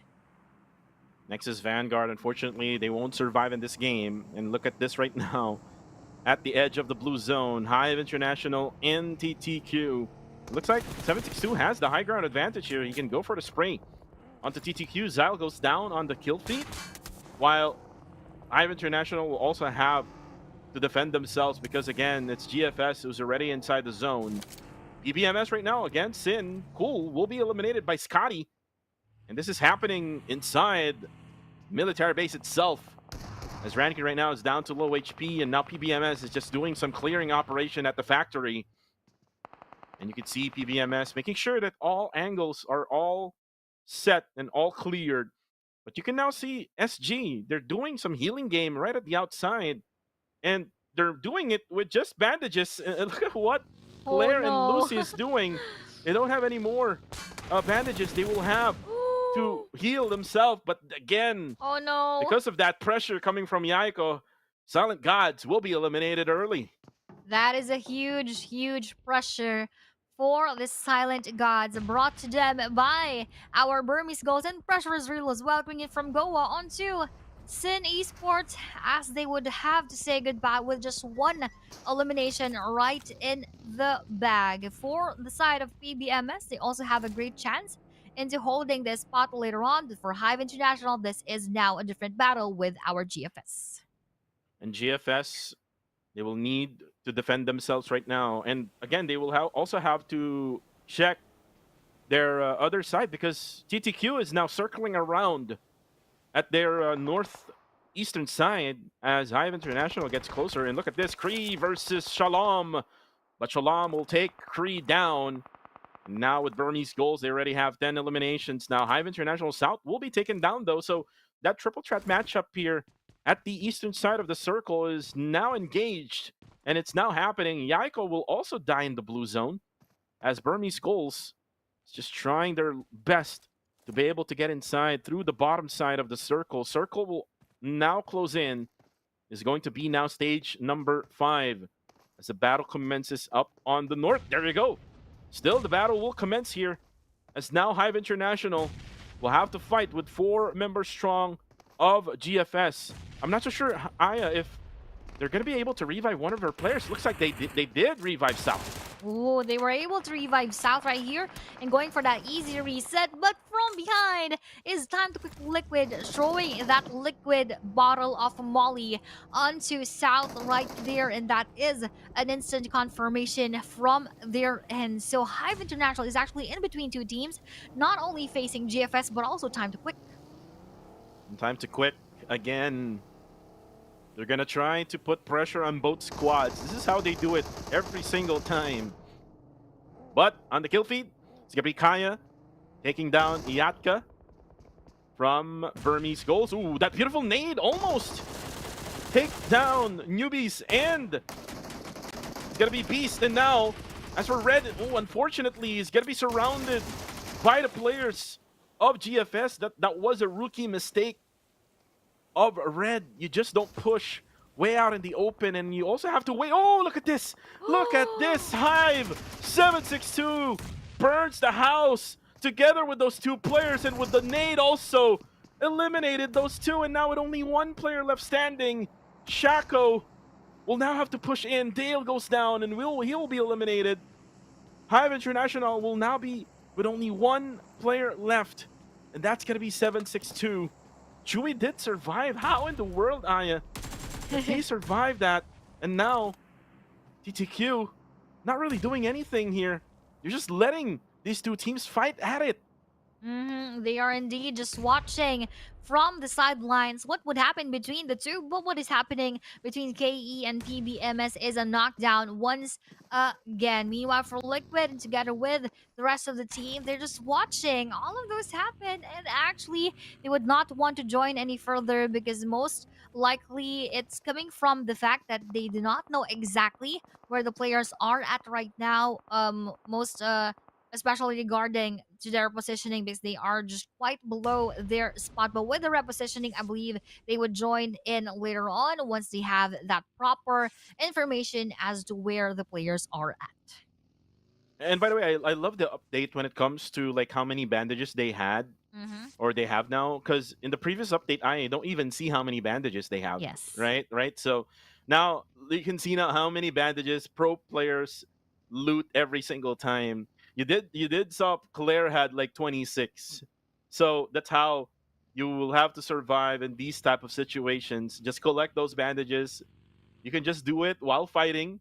But look at that nade coming from Kill Enemy. And they're now fighting against PBMS. Hopefully we can see them at the factory. And you can see them go one by one. Go down one by one. And now the revive will happen. MM try to protect his teammate. But again, nades are going to be coming from Master D2K of Kill Enemy. Oh, but he overcooked it. And that gave time for PBMS to make the revives, and now they can get the heals up, and there you go, Master D2K with the frag grenade. And now for Scotty, all he needs to do now is wait. Ooh, but unfortunately Lukey's was so strong. PBMS is gonna be out. They cannot do a back-to-back chicken dinner. They cannot do that back-to-back winner chicken dinner anymore. But right here, we have Goat Esports versus Team Max exchanging those nades right here. And look at this, just throwing that right in front of them. That actually probably damaged him, not quite sure with that one. But that is not the best throw of nade that we have seen from the end of our Team Max. And this is Maxative also receiving a lot of backstab moments right there. That's why their streak ended in that match. So not anymore going to be able to add more of those points in this game. Goat Esports, they need to revive their players as Emas still doing strong here for 214. He's able to get some knocks for TTQ. Again, the smarts of TTQ, again, they're down to only 2, so they didn't really went for the push towards Hive and towards GFS. They just went on objectives. A Shackle right now, unfortunately, will get sprayed down. Beautiful spray coming from Liquid with that Scar L. Now the throw of nade coming from Chewy. The nade will move that Coop RP, but unfortunately for GFS, they cannot go for the drive-by. But then again, Chewy was able to get the knockdown, but now TTQ will be able to defend themselves. But here comes Goat Aya. The third party comes in, and unfortunately for KH, he will have to crawl his way through his teammate and maybe try to hide for now. But Goat is not doing anything. They're not going for the third parties. They're not going for those third parties. They are just waiting for the perfect timing for those battles going on. But look at this. Liquid being able to revive KH and then running after because they know that right above them would be Goat Esports who could have that better peek onto them. So what they need to do is relocate themselves among the map. And with Ryder here receiving a lot of those bullets coming in from Goa and even actually from the end, or rather, yes, that is just coming from Goa. And as you've mentioned, with Goa taking that SMB Island, I believe that is also the best thing for them as they are still surviving and they could still have that better chance later on. Right now, 5 teams remain. Circle, this is a really tricky circle, to be honest. Oh, Woohoo! what in the world are we watching right now, Aya? Again, earlier we saw a swimming horse, Mhm. and then we saw a glider, and then now someone at the billboard area. What in the blue hell are we watching right now? As I told you, that all of the things that are happening are juicing out the creativity from all of our players. But look at this. Juicing out the life out of kill enemy is actually Goat maybe from behind, and that bullet goes through, and that is actually courtesy of Goa Clay Jr. taking them out. And look at this, Cuckoo. The last 4 teams remain, and the favor still favors, the circle still favors, rather, the Guardians of Angels. Well, for TTQ now, they have 8 eliminations. All they need to do now is just open their eyes, and they will see Emas. Emas is just right over there, and I think Emas is still in the circle. Mm-hmm. But the only bad thing about it, oh, he actually went down. So the only bad thing about it is if he's not in the circle, you will have to go down, which he did right now, and he will have to relocate himself and probably try to hide again. But he will not use the billboard anymore. He will just hide behind these fences. And all he needs to do now is just conceal himself, not do anything, not be spotted by GOA. Mm-hmm.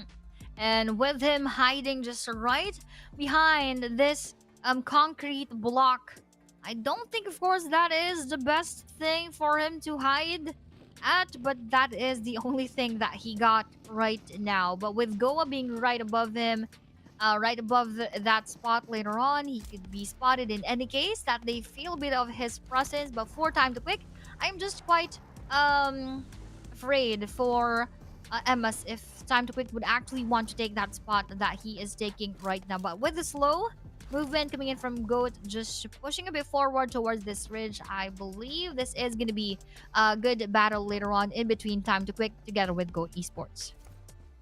TTQ, they do have the high ground advantage here, Aya. I mean, all they need to do is just take control of this high ground advantage. If they really need someone to be at the middle portion of the circle, then they can at least maybe utilize one of their vehicles. So one will be the ones pushing towards the fences, maybe. That's the best bet.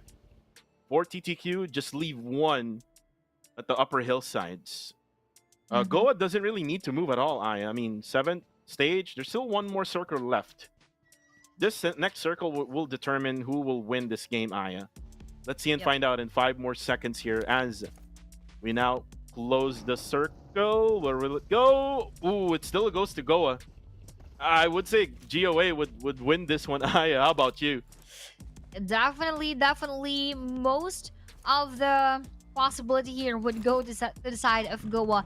They still have a full squad. They have the circle advantage. I mean, nothing else could go wrong for the side of Guardians of Angels, and this is what I'm afraid about.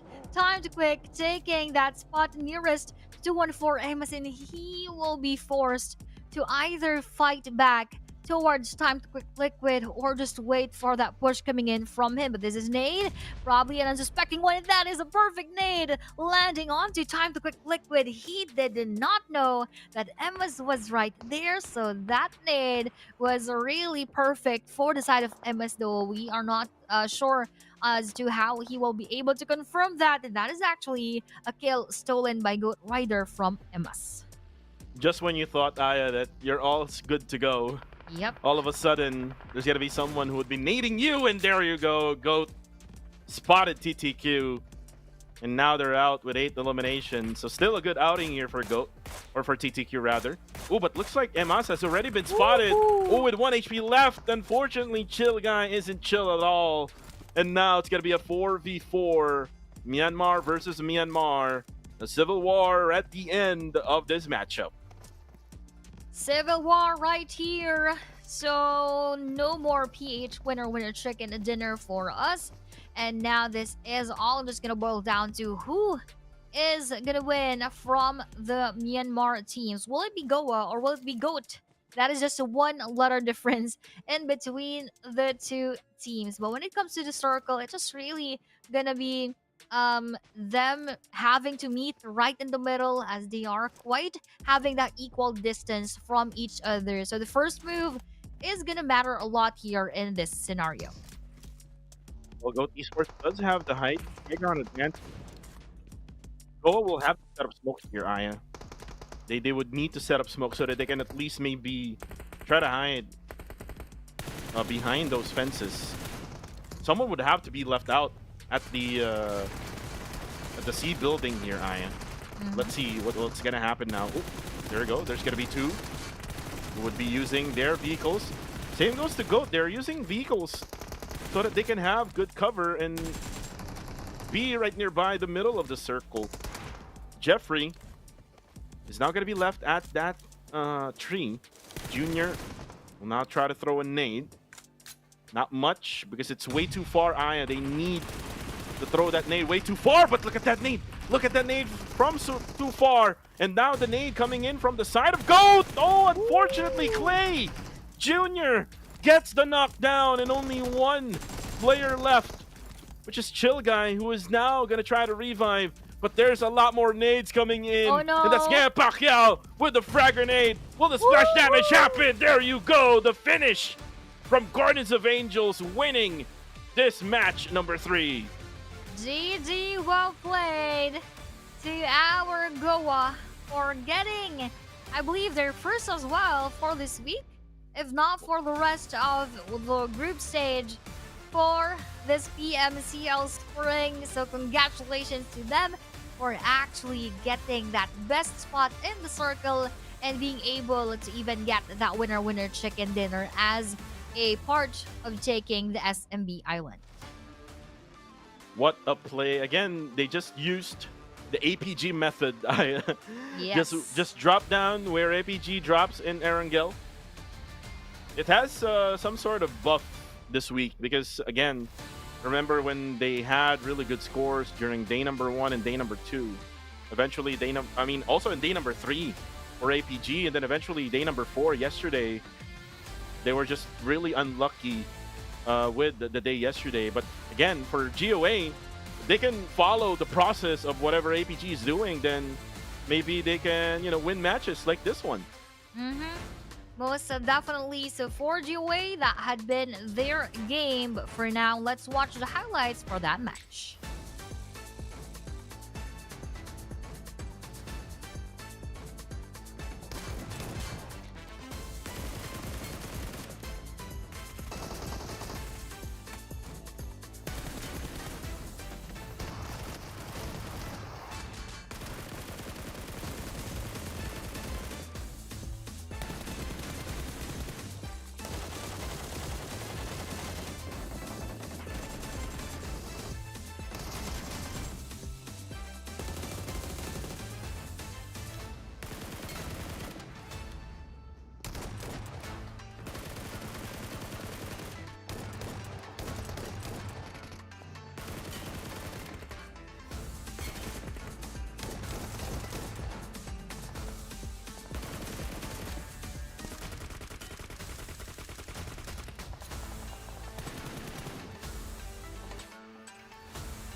And after those highlights that we have seen, we now have the match rankings. And that is, of course, in favor of our Goa with 17 overall points. And just behind them would be Goat Esports, having also 7 eliminations with a total of 13, tied up with BG, who actually raked in 11. And this is safe to say that that had been a Myanmar dominated match. Look at those top 4 teams, all from Myanmar. 11 plus 2 here for BG and more for the rest of the teams. Meanwhile, on the second page, we had 0 points for SG, NX, and for Super X. Again, for GOA, a much needed win for GOA Aya. They're one of those teams that are in the bottom of the food chain right now in the overall rankings for week number 2. But the good thing about this one, Aya, is that GOA from week number 1, they were able to get at least 2 points of the league rank points. But they cannot be complacent here, Aya, because anyone can get like a much bigger rank points this time around. Like what's happening now to GFS, they're now struggling, Aya, which again they're kind of in trouble, even though that they had 6 points in week number 1. But again, overall rankings now updated on our screens. You can see still APG taking their number 1 spot, and then you see YG slowly but surely crawling to the point of APG. You can see also the second of our overall rankings. You can see GOA after that winner chicken dinner. They were able to get 82 points now, but still, this is not enough. Aya, you would still need to be able to get more than what they have right now, so that they can get the league rank points for later on. Most definitely. And for now that we are now down to half of the matches, I'm expecting for the last 3 to actually be more intense overall. So we have here the top 4 teams for match number 3. Again, Goa, Goat, BG, and Time to Quick. Most of them are banked really on the eliminations that they've had, the 7, 7, 11, and 8. That only means that they just finish almost half of the lobby here. And with Goa Clay Jr. being the MVP of the match, he had 3 eliminations and around 408 damage, comprising most of the contribution of the team of Guardians of Angels. Well, Clay Jr., MVP for Goa. Again, a much needed win for Guardians of Angels, as we are right back at you, the casters, for the English broadcast for PMCL Southeast Asia Spring of 2025. This is Kuku TV together with the one and only Miss Aya. And I know you guys are, very tired because today is a Saturday. A lot of, people going out on Saturdays, but also for the others who are not going out, you can, buy your own Techno. This event is proudly brought to you by Techno, a brand that understands the needs of hardcore gamers with the Camel 30S, powered by a fast gaming processor and a 120 hertz ultra smooth AMOLED curved screen. Also, exclusive support Dolby Atmos in-game. Your gaming experience is now more responsive and lag-free. You can buy it on your online stores or maybe on your retail stores at the mall. Right now, we're down to only 3 more games left for today. 1 Erangel and 2 Miramar matches left. And before we even continue, let's talk about the newest update. The new team mode, the Golden Dynasty, is available right now. The 7th anniversary who actually came in already on March 7th. So guys, if you haven't really updated yet your apps, make sure to go to your App Store or Google Play Store to go update your game. And enjoy the time of Golden Moon. Again, don't forget to collect the Times token and redeem the Camel Super Fan set for free. The Desert Boat Camel will soon join the PUBG Mobile Battlegrounds and join you on your Golden Moon journey. Guys, make sure to update in order for you to grab those. And now, we are also thrilled to announce the collaboration with our great DJ and musical genius, Alan Walker, with our special 7th anniversary music collaboration. And again, we have already released the first track, which is Faded, and at the same time, Dust and On My Way, which is an OG song for PUBGM. Thank you so much for your continued attention to the official updates of the PUBG Mobile 7th anniversary. And guys, again, thank you so much for the first 3 matches of the day. Again, this is yours truly, Kuku TV, together with Miss Aya Place, and we'll be right back for more PUBG Mobile action. I can't stand it, but don't want it to stop. I'm feeling everything all at once. I'm feeling everything all at once. I should've left it alone. I should've left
tricks on me.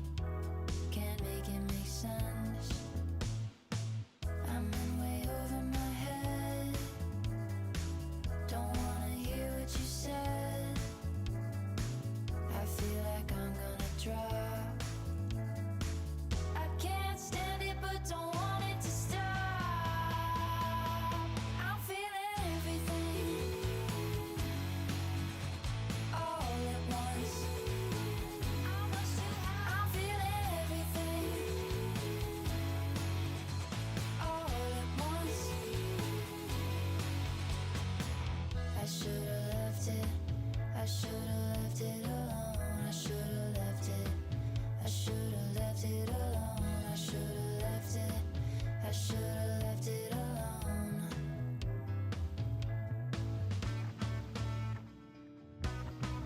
I'm feeling everything all at once. I'm feeling everything all at once. It's coming at me so fast. My whole life speeding past. Can't grab hold of anything. Can't make a good thing last. I feel almost too alive. Don't know how hard I can drive. Look at me standing so tall.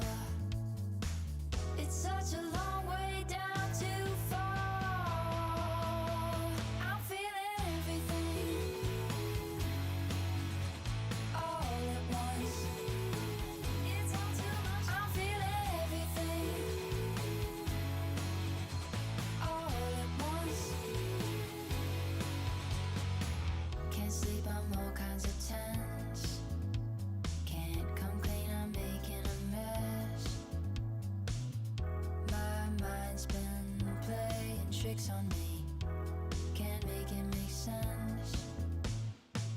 I'm in way over my head. Don't wanna hear what you said. I feel like I'm gonna drop. I can't stand it but don't want it to stop. I'm feeling everything all at once. I'm feeling everything all at once. I should've left it. I should've left it alone. I should've left it. I should've left it alone. I should've left it. I should've left it alone.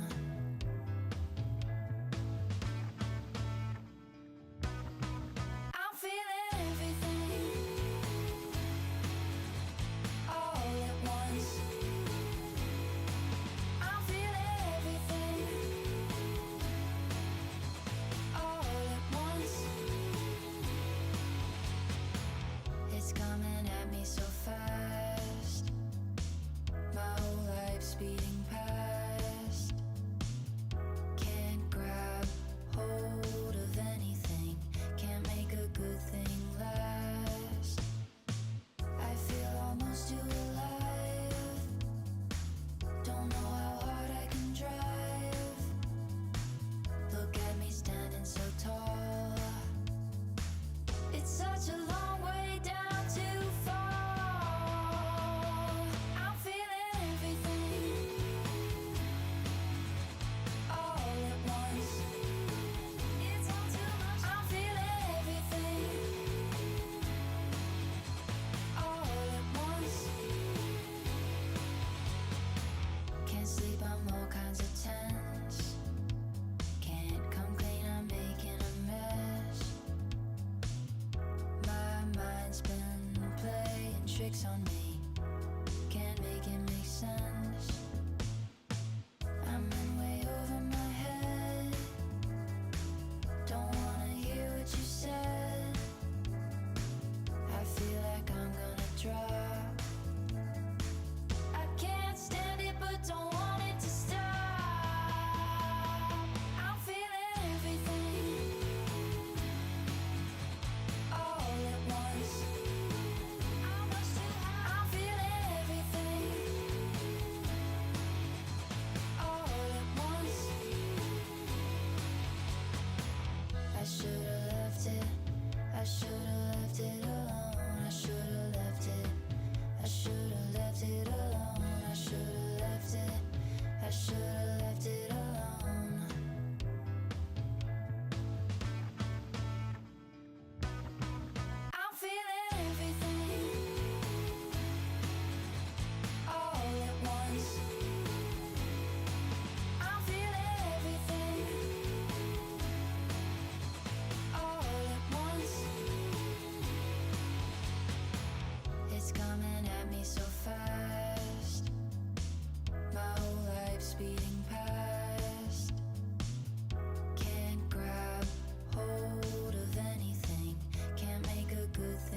tricks on me.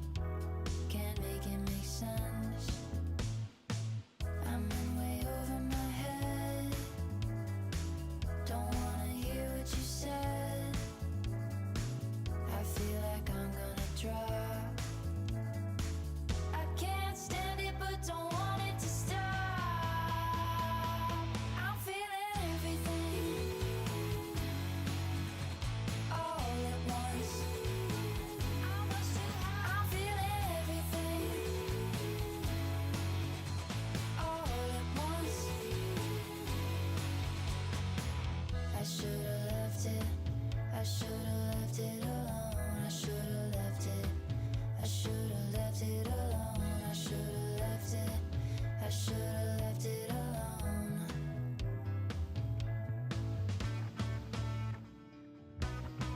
I'm feeling everything all at once. I'm feeling everything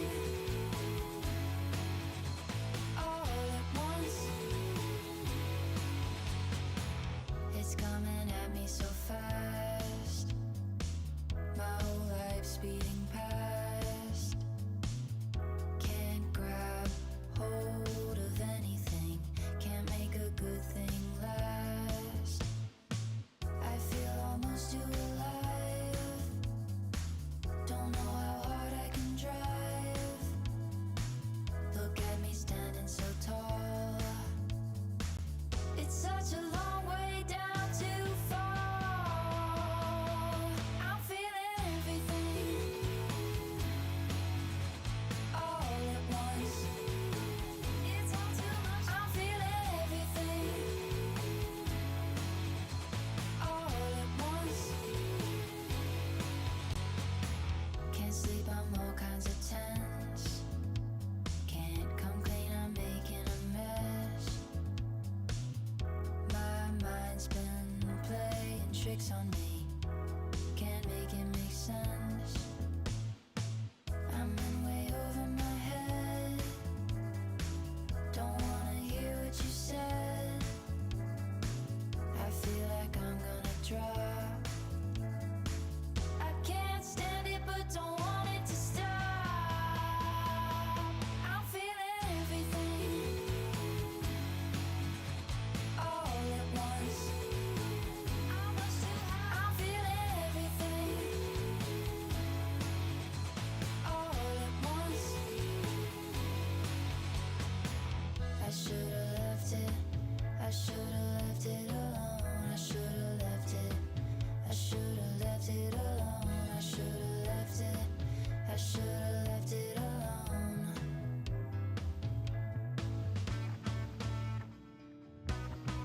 I'm feeling everything all at once. I'm feeling everything all at once. It's coming at me so fast. My whole life's speeding past.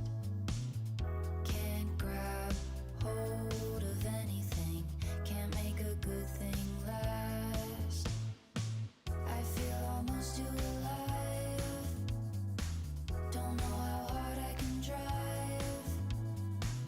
Look at me standing so tall. It's such a long way down to fall. I'm feeling everything all at once. It's all too much. I'm feeling everything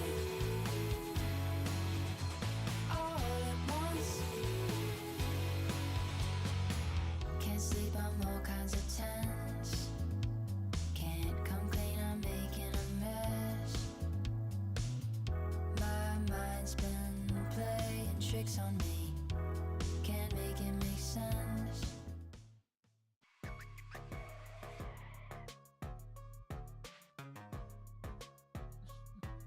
And we are back at it again here for the PUBG Mobile Challengers League Southeast Asia 2025.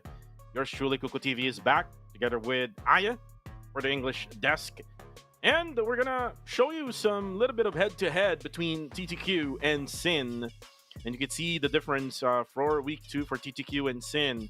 But the thing is, Aya, the firepower of TTQ is much more than Sin Esports. You can see the difference when it comes to eliminations and damage. Look at that gap. It's so big. Definitely big, especially with the average placement as well. 2.2 for time to quick and 2.8 for Sin Esports. And looking at our damage dealers together with their eliminations, time to quick KH has 38. Meanwhile, that was 25 for Sin Ranked, and a huge disparity as well for the damage dealt. 8524 for time to quick and 5242 for Sin Esports. So that 3,000 damage and even more right in between these two teams, or two players rather, that means a lot inside of the game. More so here on the assist part and overall contribution of both of the players. So despite Sin Esports having 3 chicken dinners yesterday for a week number 2 overall, time to quick really is showing us and giving us so much of that performance when it comes to eliminations and of course with the damage dealt by their team. Well, we're about to set for match number 4, the final Erangel map of the whole group stage. And by the way, I'll be not casting anymore for the grand finals. It's going to be Aya and Sir Cloud for the English broadcast starting next week. And it will start Friday, by the way, guys. March 21st until March 23rd. A 3-day grand finals. I'm just so excited now, Aya. Who will be the top 16 teams? Who will be qualifying in the grand finals as we are now getting ready for the plane to fly? We saw earlier on, GOA went towards to where APG is dropping. Will they do the same thing as we go towards match number 4? Let's start this matchup right now here in Erangel. And now that we are in our final Erangel map, let's see who will actually dominate this one aside from those two teams who already had a good performance in Erangel, just like our PBMS and even our Goa, who took that SMB island all for themselves. But now that the circle is, that the plane path is quite different than what we had earlier, let's see if this will still be favoring those teams dropping in the area of SMB. Well, GOA will most likely go to the areas of Sosnovka military base. Oh, look at this, Aya. GOA is not going to go to military base, but it is going to be Silent Gods who will take the military base right now. But it's going to be the same for Novo. It's going to be Nexus Vanguard who will take Novo.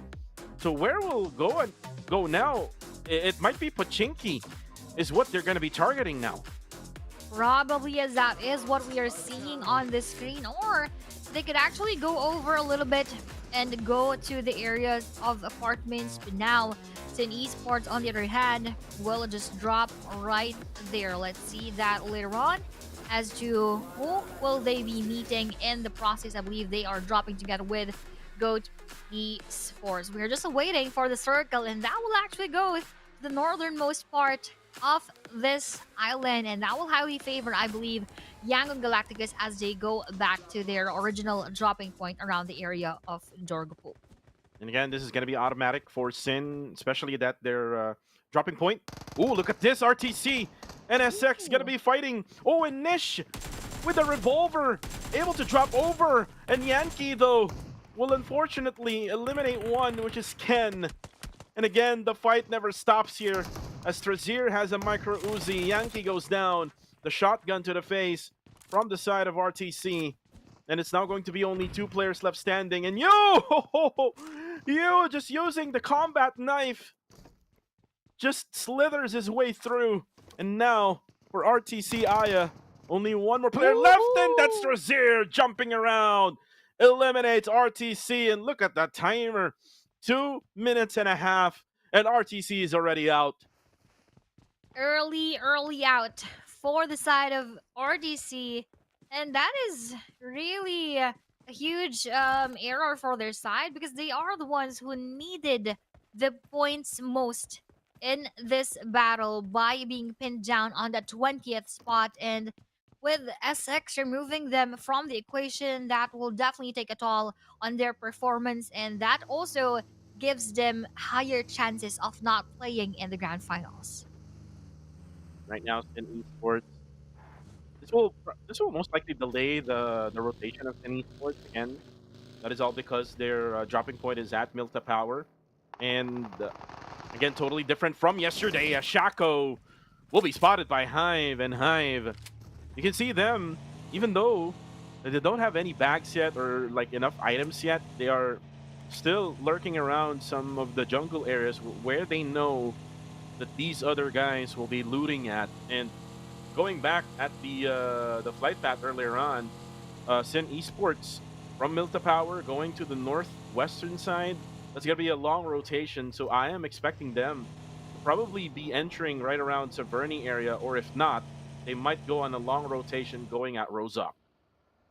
And with that movement right here, looking at YG again, they are the ones having the best chance on taking the number 1 rank. So I believe just to really forward side of Young Galacticos, they could do that easily if they do not choke more, just like what happened for one of the games that we had for today. But I believe for this day, they're slowly trying to get all of those points, trying to rake those points in. And now that they started their first one here in match number 4, most likely they would even want a lot more. As for YG, I remember match number 3 was a match that they want to forget, especially that they ended up, if I'm not mistaken, top 14 during that game. So for YG, this is their time to bounce back, especially that the circle is within their reach. It is within that dropping point that they have, which is at Georgia Pole containers. So easily they can go ahead and rotate all the way to the upper side of Georgia Pole. But the big question is for Super X Esports, if they can survive this one now, as you will be pushed by YG. As you right now, he does have a gun that he can use to defend on, an SIT-97, but looks like he's gonna try his luck, but eventually he goes down. Here comes the horse of YG, and again, I'm pretty much surprised. I'm still not able to move on with that horse in the water. Like, you can do that in PUBGM. We will try that next time so that we can experience it firsthand because it sounds fun and it probably feels fun. Well, without, of course, opponents chasing after you. But other than that, it might be fun to go around the map of Erangel and the waters using a horse. But right here, there are no horses, but there are 2 teams right in front of each other. This is Goa and our Hive International having and wanting to get their luck to get more of those eliminations right before here we start in the map of Iran. And GOA, since they adjusted their dropping point, they will eventually be able to adjust easily. Comparing to Silent Gods, who did manage to get the Sovsnovka military base island down below, they will have a long rotation. Same goes to whatever Sin Esports will have to do here for stage number 1. As for PBMS, again, they always get through some of the other teams' rotation, especially Team Max. And Team Max is playing for today as well. Good thing that for this time around, we don't see that as of the moment. As for GOAT, they're going to be using a hovercraft. Again, a slower vehicle compared to the other usual vehicles that we see, like buggies, UAZs, and dashes. But they will be able to find some buggies right around the corner. There we go. And they will be able to probably loot up the museum area if they want to. But looks like what they're looking for, Aya, would be vehicles, because again, the hovercraft is not really good for this type of circle. That definitely will not be so helpful later on. But this is sort of, again, quite a slower circle and a slower pace of battles for our team. Because as we all know, it's already past 7 minutes and we just lost one team. But of course, we still have a long, long way to go here in this Erangel map. I'm just excited to see those teams roaming around, getting those eliminations, but now they are quite being a bit more careful with all of their movements. Well, for BG, earlier we saw them, if I'm not mistaken, they got like 11 eliminations for match number 3. Or it might be match number 2 is what I'm talking about. But anyways, for Burmese goals, again, they're really good so far. 132 points compared to their performance from last week. Because if you remember, Aya, they were like top 15 and only able to grab 1 point off from the league rank points. So this is a much better output for Burmese goals. And again, I was expecting them, like even before the tournament even started, Burmese goals is one of those teams that I am expecting to really be in the grand finals, especially their lineup. Their lineup is pretty much, stacked lineup compared to the other lineups in Myanmar. But again, with this good performance in week number 2, I just hope that they will continue on and be consistent coming in the grand finals next week. Consistency is what everyone needs actually to have a better performance. May it be in the group stage, may it be in the grand finals, or may it be anywhere else in life. Consistency would really take you to places. But here, taking themselves to places is Hive International together with another team right above them, which is next is Vanguard, just traversing through the map of Erangel. And one more team above them, I believe that is GFS. I cannot quite see that well, but with regard to our map, I believe that is indeed GFS. So a lot of them are having those parallel motions onto our next safe zones. That means they could have better chances of meeting later on if ever that they would want to take on the challenge. And you can see now the rotation, Hive International. Just right in front of them is another team. They are able to spray them down. But again, for GFS, they will be able to escape that area where Hive International is going to as well. And looks like they're going to try to take this compound, but looks like Dale will be way too late as GFS, Goodfellas, will be the ones to take over that compound. Now for PBMS, just nearby, one of the players of Super X. And that is going to be really risky for Super X if they get spotted there. They're only with 1 player left remaining. I mean, they already have 4 eliminations anyways, Aya. So if ever they get killed early here, I think it'll be totally fine for Super X Esports, especially for this game. But look at that. Knocked down onto the side of Goat. And there's gonna be a trade knock there. Shalom goes down. XZ down to low HP. So, unfortunately, Shalom will explode. XZ goes down. And this will be an opportunity for Burmese goals to fight against Goat. As Goat right now gets those damage done, but eventually goes down. And now it's going to be maybe for Goat Esports as he now set up the smokes. As he goes for the revive. Yatka is just not really wanting to go for the elimination, or not wanting to go for the revive yet. But look at that, Aya. With the third party coming from Hive, they eliminate Goat Esports.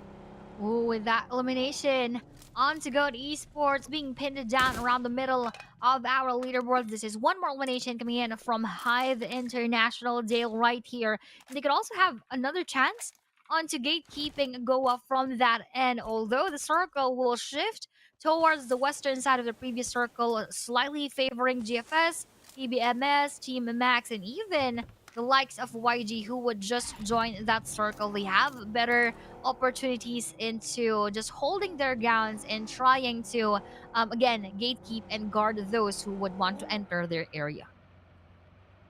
TTQ now rotating in from shooting range. So they came from the eastern side.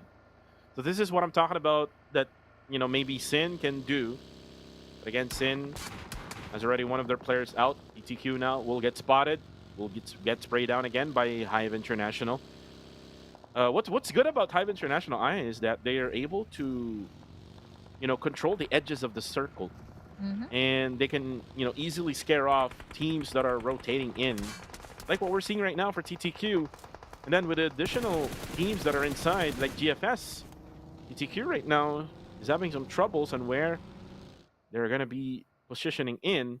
It looks like they got the best out of Beast and Beast right now, only with 1 player for GFS on that or inside this tunnel.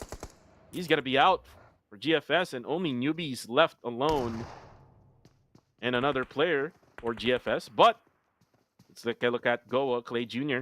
1v1 situation with Yaiko as he tries to cook up with the nade. But look at that, the throw of the molly. And I think he's going to get damaged by the fire. He might go down eventually, but the blue zone now, ooh, as he goes down, but from afar, it's 22 who saves the day for Team Guardians of Angels. Oh, now with the Guardians of Angels, as I've mentioned earlier, they could easily be gate kept by different teams, but at least they tried their best to survive. But will Goa 22 go for that revive anymore? I think he can do so, but it's not going to be so easy as the blue zone will damage them a bit as well. But from behind, NXI damages SG Zyle, who actually just wants to take a peek onto our Goa, and that would be another one from the team of Silent Gods being knocked down. That would be Migs receiving a lot of those damages. So Lucy here would go for that push in order for him to cover his teammates and of course try to go for that revive. Will he be able to revive Migs? That is the biggest question right now. Most likely he will. It is still stage number 3, so it's still manageable for the damage per second of the blue zone. As you can see now, Zyle will get revived as well by Claire, but he has to, you know, go for that first aid. So first aids are really important now, especially in this moment, because you will get damaged by the blue zone, and eventually there will be teams that is already inside the playable area. But look at this, Claire versus South. Ooh, the new guns versus the old guns, as the new guns, South will be able to take out Claire, the veteran off from Silent Gods.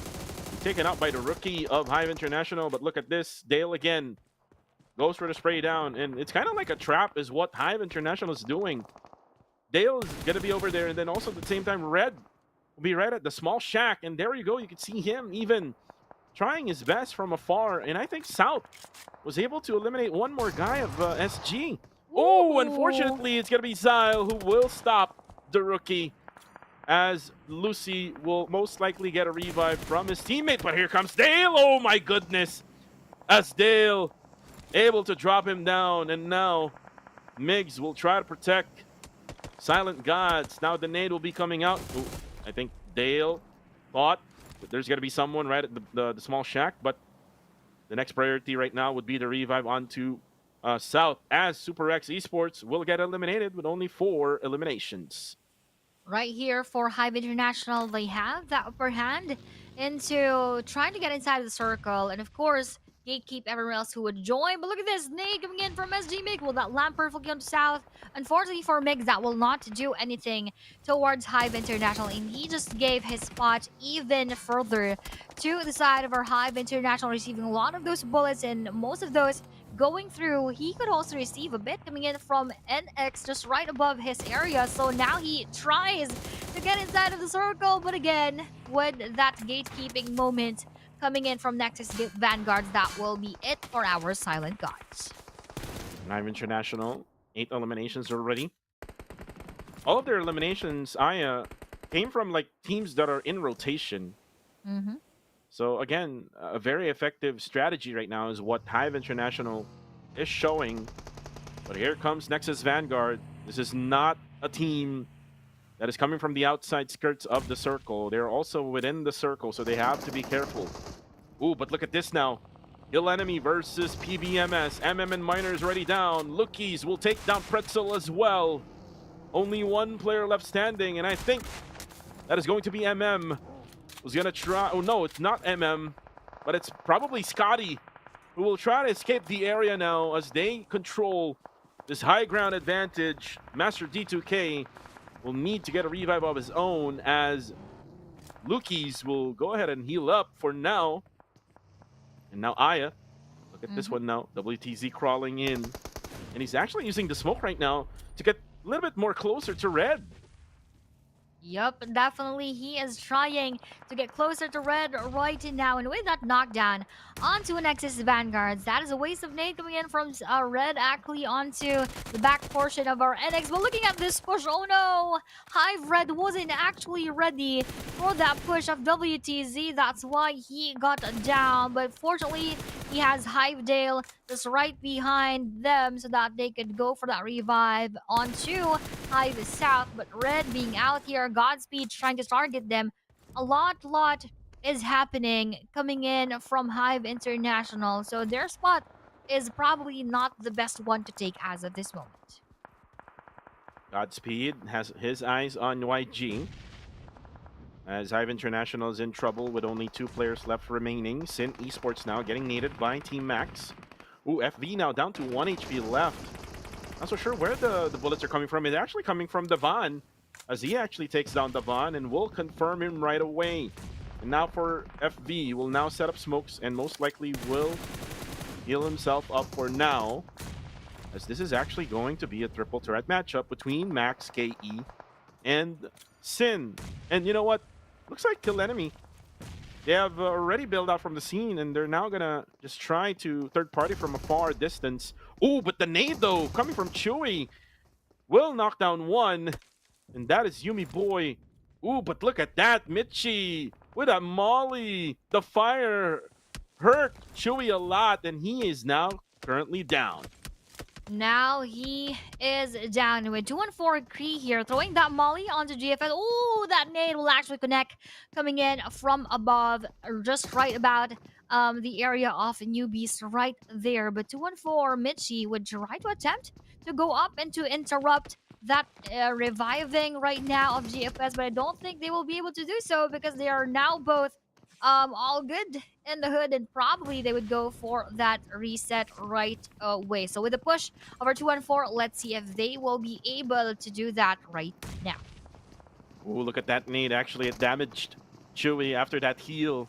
So now he has to heal up one more time. But here comes Kree! And Kree just eliminates everyone else from Goodfellas, as they take control of the northern side now. And Mus will get that revive anyways, as Dale will now be eliminated. As for Hive, it's only going to be just South. The rookie from Hive International. You just need to set up smokes now. And again, the difference of whatever Hive International was doing earlier on, they were just gatekeeping teams that are rotating compared to teams that are already inside the circle. Now they cannot handle Nexus Vanguard. They cannot handle that so well right now. I actually thought Hive could have that upper hand when it comes to holding their ground, but unfortunately, that is not what is happening on our screen right now. This is actually down to only Hive South in front of a full squad of our Nexus Vanguards, and they are not leaving anytime soon. So they are putting so much of that pressure onto Hive International, and with the next movement of the circle, we're not sure as well if that will still favor him, or will he be pushed out of his spot. And South still alive here. I mean, Nexus Vanguard knows where he is. They're actually nading him. But the bad thing about it is they're not able to get South. South, a very smart player here for Hive International. Just taking his time and just letting Nexus Vanguard use the utilities that they have. Now the circle will now close in. It's got to go to stage number 6. There you go. This is still a 2-1-4 circle together with a GOA and Nexus Vanguard now. Actually, it's good that Nexus Vanguard did not really focus on South. They were also focused on the objective. So now 2 of the players had the circle. All they need to do now is get towards to that area where they already have control of. And now all they need to do is just defend the southeastern side of this circle right now. And with a lot of the movements happening, leaving only Hive South outside of the circle, that is just really a big disadvantage for him. He doesn't have anywhere else to go, and I don't think also that he will be allowed by Nexus Vanguards to move around and still have that spot inside of the circle. But now that they're focused on Goa, I'm not quite sure if he could have that advantage of the diversion of their attention. But look at this. Team and Max just going together with our Sin, and this is Sin FV knocking down Max, the John at the same time while he is in that vehicle, and also going for that follow-up with that frag grenade. One more will connect onto the John. Actually, Ativ was the one that he taken down earlier, and that this only leaves Max Joseph to save the day for the rest of Team Max. Oh, and Hive is already out. So South and the gang of Hive, but they leave with 8 eliminations, so it's still good. Good performance. Ooh, unfortunately, Rankid just bombed Team Max. Another nade coming in, and will that one connect to the player of Team Max? Unfortunately, it's only a little bit of splash damage. So now Rankid would have now to focus to wherever TTQ is currently at. But look at that nade coming from MV. Cool right now is currently down. But then again, once they get out of that shelter, they will have to pay the price, Aya, because 214 is right here to stay. But then again, that's it for Sin Esports as they get eliminated here in match number 4. Ooh, bye-bye for them right now. And now that we only have 6 teams, I believe one of the best chances that could have this is actually Time to Quick or even 214. But for the side of Nexus Vanguards, I also think they could have a fair chance, as that is a good spot for them to take. But kill enemy here now, the shortest one that won't have any more chances because they are now eliminated. Now spray downs coming from Nexus Vanguard. Nexus Vanguard has 4. Ooh, Team Max will be gone. 4 teams remain now. TTQ 214, Nexus Vanguard, and GOA. But look at Nexus Vanguard right now. They already have 10 in this matchup. And now putting in the pressure towards TTQ. And TTQ cannot even do anything, even though that they have that shelter area. But now Nexus Vanguard will try to regroup, as Godspeed is now putting up the gas. And now look at WTZ, as he's now looking towards 214. By the way, 214 still has a 4-man strong. I thought they only had 2. Well, actually, they are still a full squad in a 2-2 split right here. Let's see if that would be beneficial for them later on, as we have a 1-3 split for Nexus Vanguards. We have the last player for Goa and 3 players of Time to Quick, but no more last player for Guardians of Angels, which means we only have 3 right in the circle. Okay, and 8's coming in. Oh, but that is not where TTQ is at. So TTQ very smart with putting up those smokes right outside the shelter. So they will be able to take all those damage. Eventually, we'll be able to get safe inside that shelter as Kree goes in for the kill. There you go. So he eliminates 1 player off from Nexus Vanguard. 214, a little bit quiet, to be honest with you, Aya. I mean, they have now 4 eliminations, but they had 3 before that elimination onto the player of Nexus Vanguard. And now Nate's coming in from Zai. And again, smart play coming from Kree. So this will conceal the, the windows or the openings of this small shack, making sure that he won't get naded easily. And right here, not naded easily, but pushed down easily with those bullets coming in from NX Zai onto our 214 Esports, and that is an attempt from Yumi Boy to revive his teammate. I believe they can still have that chance, but for NX playing like this, Cuckoo, I think the momentum and the rhythm is quite favoring their side. Yeah, 214. Oh, unfortunately for 214, the bad part about this one is the 2 other players up on the northern side. It's way too open, and KH finds the head of Zai as he goes down. And now the revive happens. Still, there's a lot of time. 25 seconds left before this blue zone closes. Ooh, but again, after that knockdown, TTQ now finds themselves. Who's going to ram over? Oh, unfortunately, TTQ. 2 of the players goes down. Nice defense coming from Nexus Vanguard. But there comes the third player coming from TTQ, though. So he will be able to salvage the players of TTQ, able to get the revives in. So still complete for TTQ, and Michi finds the last guy of Nexus Vanguard. That's it for them. Another good outing for Nexus Vanguard with 11 eliminations.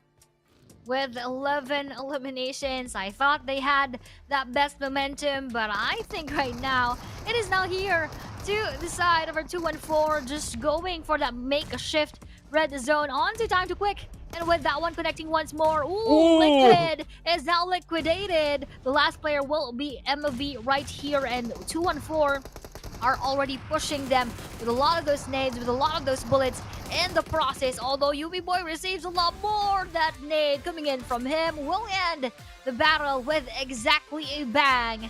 2-1-4 gets that chicken dinner for match number 4.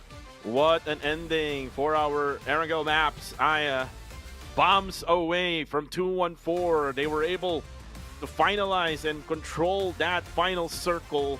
Again, congratulations for getting another winner chicken dinner for 2-1-4 for this week. So, if I'm not mistaken, Aya, this is their third chicken dinner for the week. Am I right there, Aya? I believe so as well. And with this good performance coming in from 2-1-4, look at this. 10 eliminations. They are now awake cuckoo for our day number 5. And 20 points additional to what they've had for the previous match. This is definitely a booster and a push for 2-1-4. Yeah, a very big push for 2-1-4 to redeem their spot. Again, remember, week number 1, they're top number 2. Now, with this win here, they might be nearby already to where Harame Bro is at. But before we check out the rankings, let's watch the highlights.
Those were the highlights for our match number 4. And as I've said before, we've watched those highlights. 20 overall points will be added onto the score of our 2-1-4. And with Nexus Vanguards here having a whopping 11 eliminations, they had 16 overall. And with Time to Quick ending on that second spot, they had 12 overall. And on the 4th will actually be Hive International, having 8 points just merely from their eliminations. Wow. Again, the performance of 2-1-4, it's coming back. It came back yesterday, Aya, and again, with their momentum from yesterday, they're now using it for today.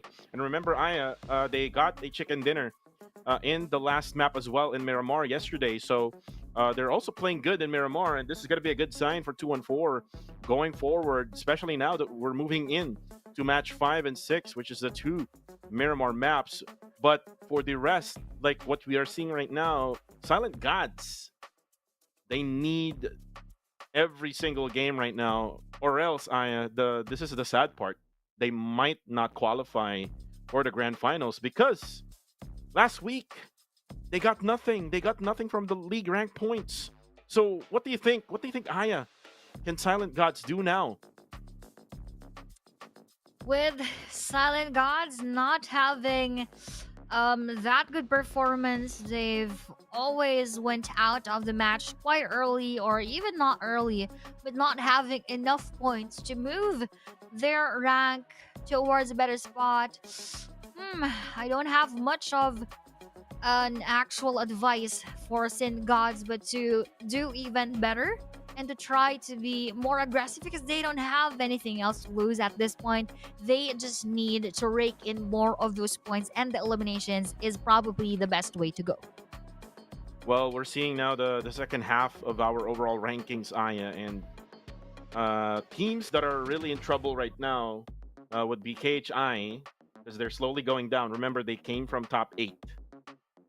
We also have Super X and I think RTC and also Silent God. So those 4 are very much in a big trouble. As the top 4 teams now would be 214, Nexus Vanguard, TTQ, and Hive.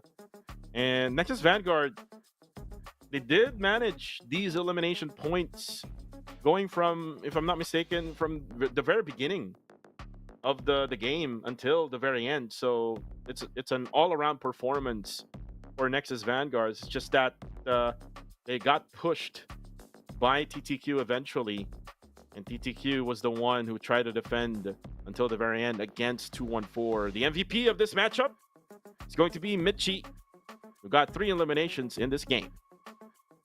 Nice one for Michi right here. And he probably, of course, not probably, he did his best inside of the game to push the rest of the team to get more of those points. And that's exactly what is shown here on the stats with 618 damage and 328 damage taken. He balanced out his best to sort of be a tanker for those damages and even, of course, dealing so much of the damages onto his opponents. 2-1-4 Michi definitely deserved this MVP title for match number 4. And again, Michi, who came from PBE last season. I mean, I believe so. He was the main fragger as well for PBE last season, and he's just continuing on with this performance here with 214 Esports, a much needed pickup for 214. But before we even continue talking about that, Aya, let's go on a short break here. Kuko TV and Aya will be right back for more PUBG Mobile action.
And now we are here for the second to the last map for week number 2, day number 5. We are going to be entering the map of Miramar, and with just a few more seconds on our clock, let's hope for the best for the teams, because this is going to be the last map that they are going to play inside of the group stage. Well, group stage is going to be over very, very soon. Last 2 matches for everyone else here except for Group A, which they already done yesterday. So for KHI, they're just really hoping so far that no one else will get additional more points, because remember, KHI did not get a single point during week number 1 for the league rank points. So I'm not really sure what Damon and the rest of KHI is thinking, but what I'm thinking of is let's fly now to the Miramar map, match number 5 for day number 5 here, week number 2, as we're flying in from the eastern side, just down below El Zahar, right through the trailer park. And again, remember, Aya, yesterday, if you remember, Silent Gods was not playing. Ruins was taken by KHI, and now KHI is not playing anymore. So it's going to be open for Los Leones. Same goes to Ruins. So no one will go for those hot drops anymore. RTC will most likely be meeting up with Team Max right around the Los Leones area, and they might need a vehicle to do that. They need those vehicles to pull that off right here. And with our rotation, let's see how else this could happen, as there are several teams who would still probably meet later on, very, very quite early. But with the plane path still not over here, we are waiting for the circle. And if ever that goes around the area of Los Leones in Puerto Paraiso, I think that would favor quite heavily the side of Time to Quick, Team Max, and even Sin Esports. But if that is going to be not case, and that is just going to go around the area of the plane path, actually, it's not going to go to the area of Los Leones and Puerto Paraiso, but rather circling around Chumacera. And if I remember it right, Super X Esports is the one dropping right around I believe it's Chumacera. Kill Enemy. Or it might be Kill Enemy as well. So sometimes there's like a hot drop session happening at Chumacera. But APG is not here, so Montenuevo will be open, Aya. So that will be another dropping point that, maybe Super X might want to get.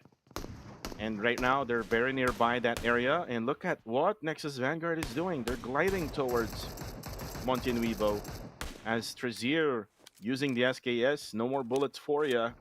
Just only left with 30 bullets left.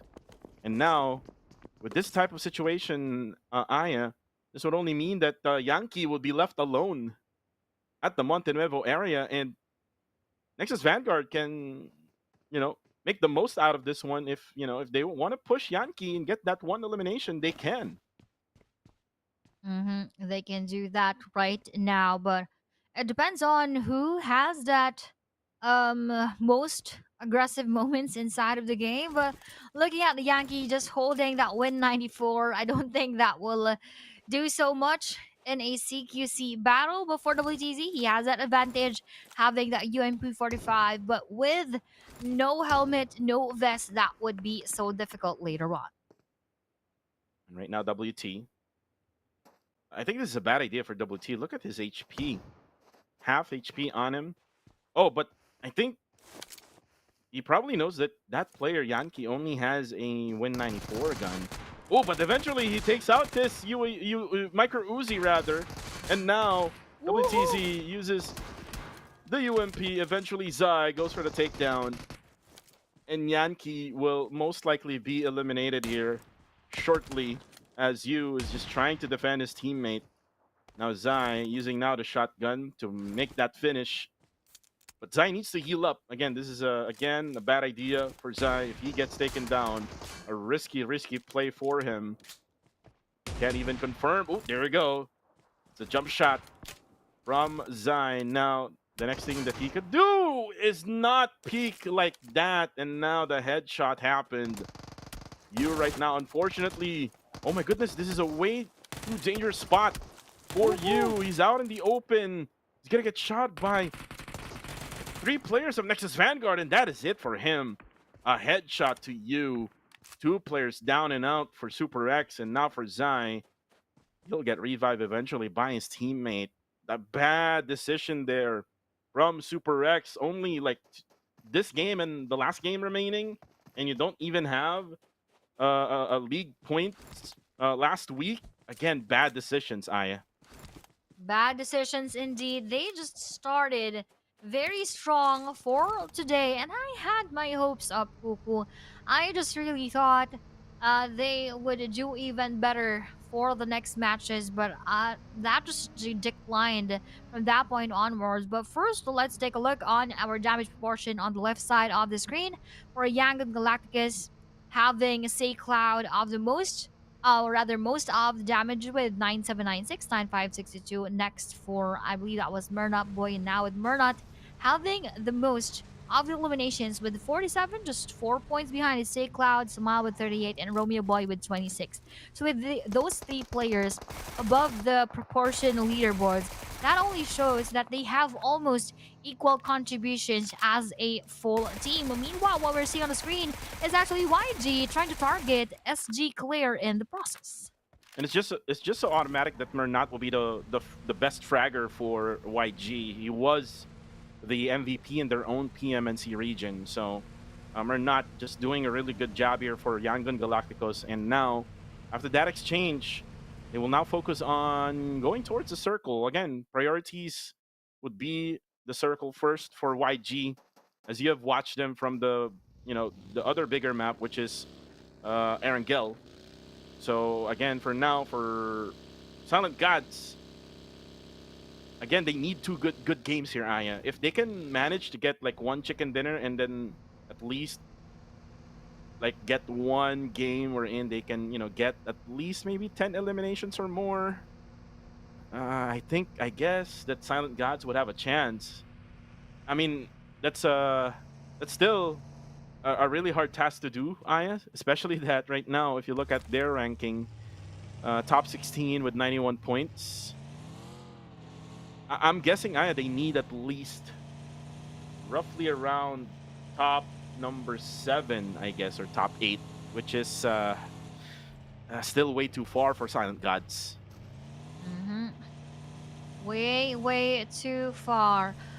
I believe they could just go a bit above what their scores right now, but if they go for that chicken dinner and if they have a lot more elimination points, they could get past our GOAT Esports, but I don't think Hive International and their scores right now are quite accessible for the side of our SG. But the rest, probably they have better chances. But with actually the performance that has been shown by our Silent Gods for today, I don't have much of expectations from this team for the last 2 games. But for GOAT Esports, I think they're fully able to get to the next level. Oh, actually, no. If I look back on the league rank points, they only got 2, Aya. So, GOAT Esports needs to avoid early elimination, at least for the last 2 games. They must at least be in the top 11 or top 10, so they can get like 4 points or maybe 3 points. I think that's enough, Aya, because again, the league rank point system has changed compared to the last season. Yes, It's now far less compared to the last season where they get 20 points if they are in the top number 1. Now it's just 15 points, and it goes down after top number 1. You get like 12 points, so that's a lot less compared to last season. Now the circle has shifted, and it now goes to Sin Esports. Now the battle here commencing. Nexus Vanguard and PBMS Minor is currently down. he is now down in front of our Nexus Vanguards, and with Zai taking down Scatty as well. This is only MM trying to survive the team, but then that was Zai with that beautiful jump shot. The rest of PBMS are now out for the 5th match. Ooh, this is think this is really risky for PBMS. Top 13. If you get top 13 Aya, there's like 1, 2, 3, 4, 5, 6, 7, 8, 9, 10, 11, 12, 13. So you get only 2 points. And PBMS already has 4. I'm not sure if it's going to be enough, but here comes the battle. Hive International. Shalom now will have to cook up a nade. But South, oh, look at the aggressiveness of South. That is what Hive International is needing right now. The aggressiveness coming from the rookie from South, who has 4 frag grenades that he can throw out. And Burmese goals. Yeah, ooh, the nade from Red. Bombs onto the side of Itchy, and now only 1 player left. Yaiko now setting up a smoke. But again, South needs to calm down. He needs to wait on Red first. Another nade coming in. I think they didn't know. Ooh, but they actually know now. As now, they spot Yaiko. Yaiko will have to get out of the house. And he has to be careful. Oh, but goes South. Easily takes him out with the SK. And Burmese goal. Well, early here. And they only have like 1 elimination point.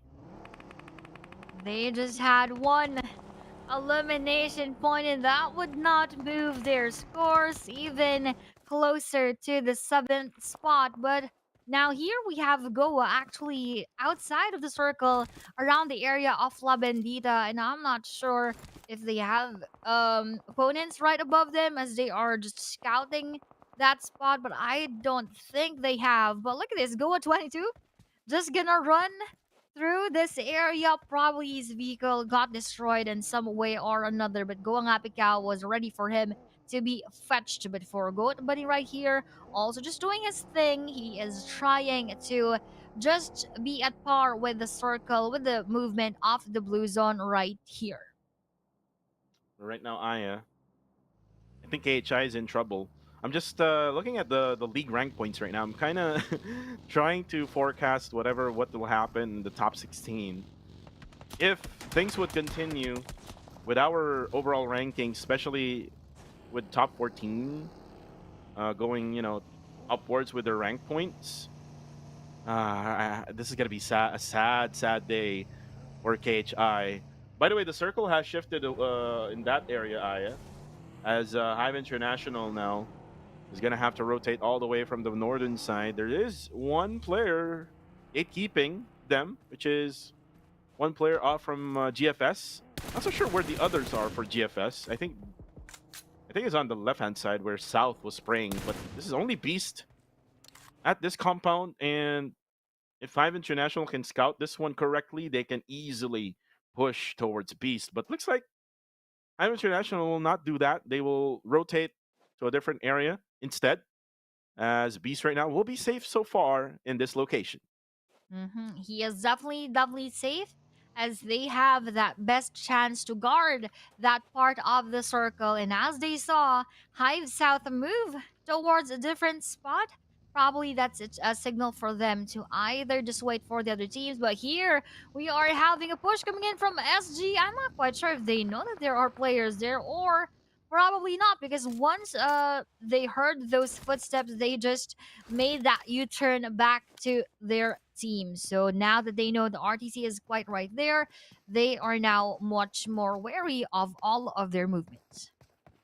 Mancini Esports has the higher ground, so they can easily take control of this high ground advantage that they have against the other squads nearby. There are other teams that you can see in the minimap, like Kill Enemy, but a much higher ground is actually Nexus Vanguard, is on the left-hand side of our screens right now. Goa just got in the circle right now. There are going to be others going to be coming in towards this warehouse. Ryder, though, Ryder knows that there's someone inside. He's just lurking around the outskirts of this warehouse area, right nearby Los Leones. 22, most likely he will try to go to wherever Clay Jr. will be at. So it's now going to be a 2-2 split for Guardians of Angels. But they have to be careful, Aya, because again, Goat Esports is nearby. They also need to be careful because there's another squad right on the bottom side there on the mini-map. I'm pretty sure that's 214. Yeah, there we go. 214 Cree. I think they spotted already 22 and GOA. So that's why they were, trying to fire away over to that side. For 214, they're just waiting for that next circle. Usually 214 does this. They just wait Mhm. at the edges of the circle, and then eventually they try to get in by the end of the game. Exactly, and it all now just gonna depend on what the circle is gonna do. That will just shrink a little bit towards the middle, which will leave actually YG and Sin Esports. That why they are now starting with that battle, and with Ranked now crawling on his knees, asking for that revive from our Sin Esports. We are not quite sure if this is gonna be favoring Sin Esports or the YG. And YG able to eliminate one off from Sin. And now Sin will have to back out now because the circle is not within the reach. So they will focus first on the circle. Amidst losing one member, FD is in trouble. Good thing there was a big house cover that he can use so that he can avoid the bullets of Smile. Smile did not really, went for the spray anyway. So for Sin, looks like they're going to go for the middle portion of the circle, and this is a really risky play, Aya. Risky play for them. Look at this. Sin Esports just being in the middle of the haystacks. This is not of course the most strategic thing for them to do. But moving on to a different battle.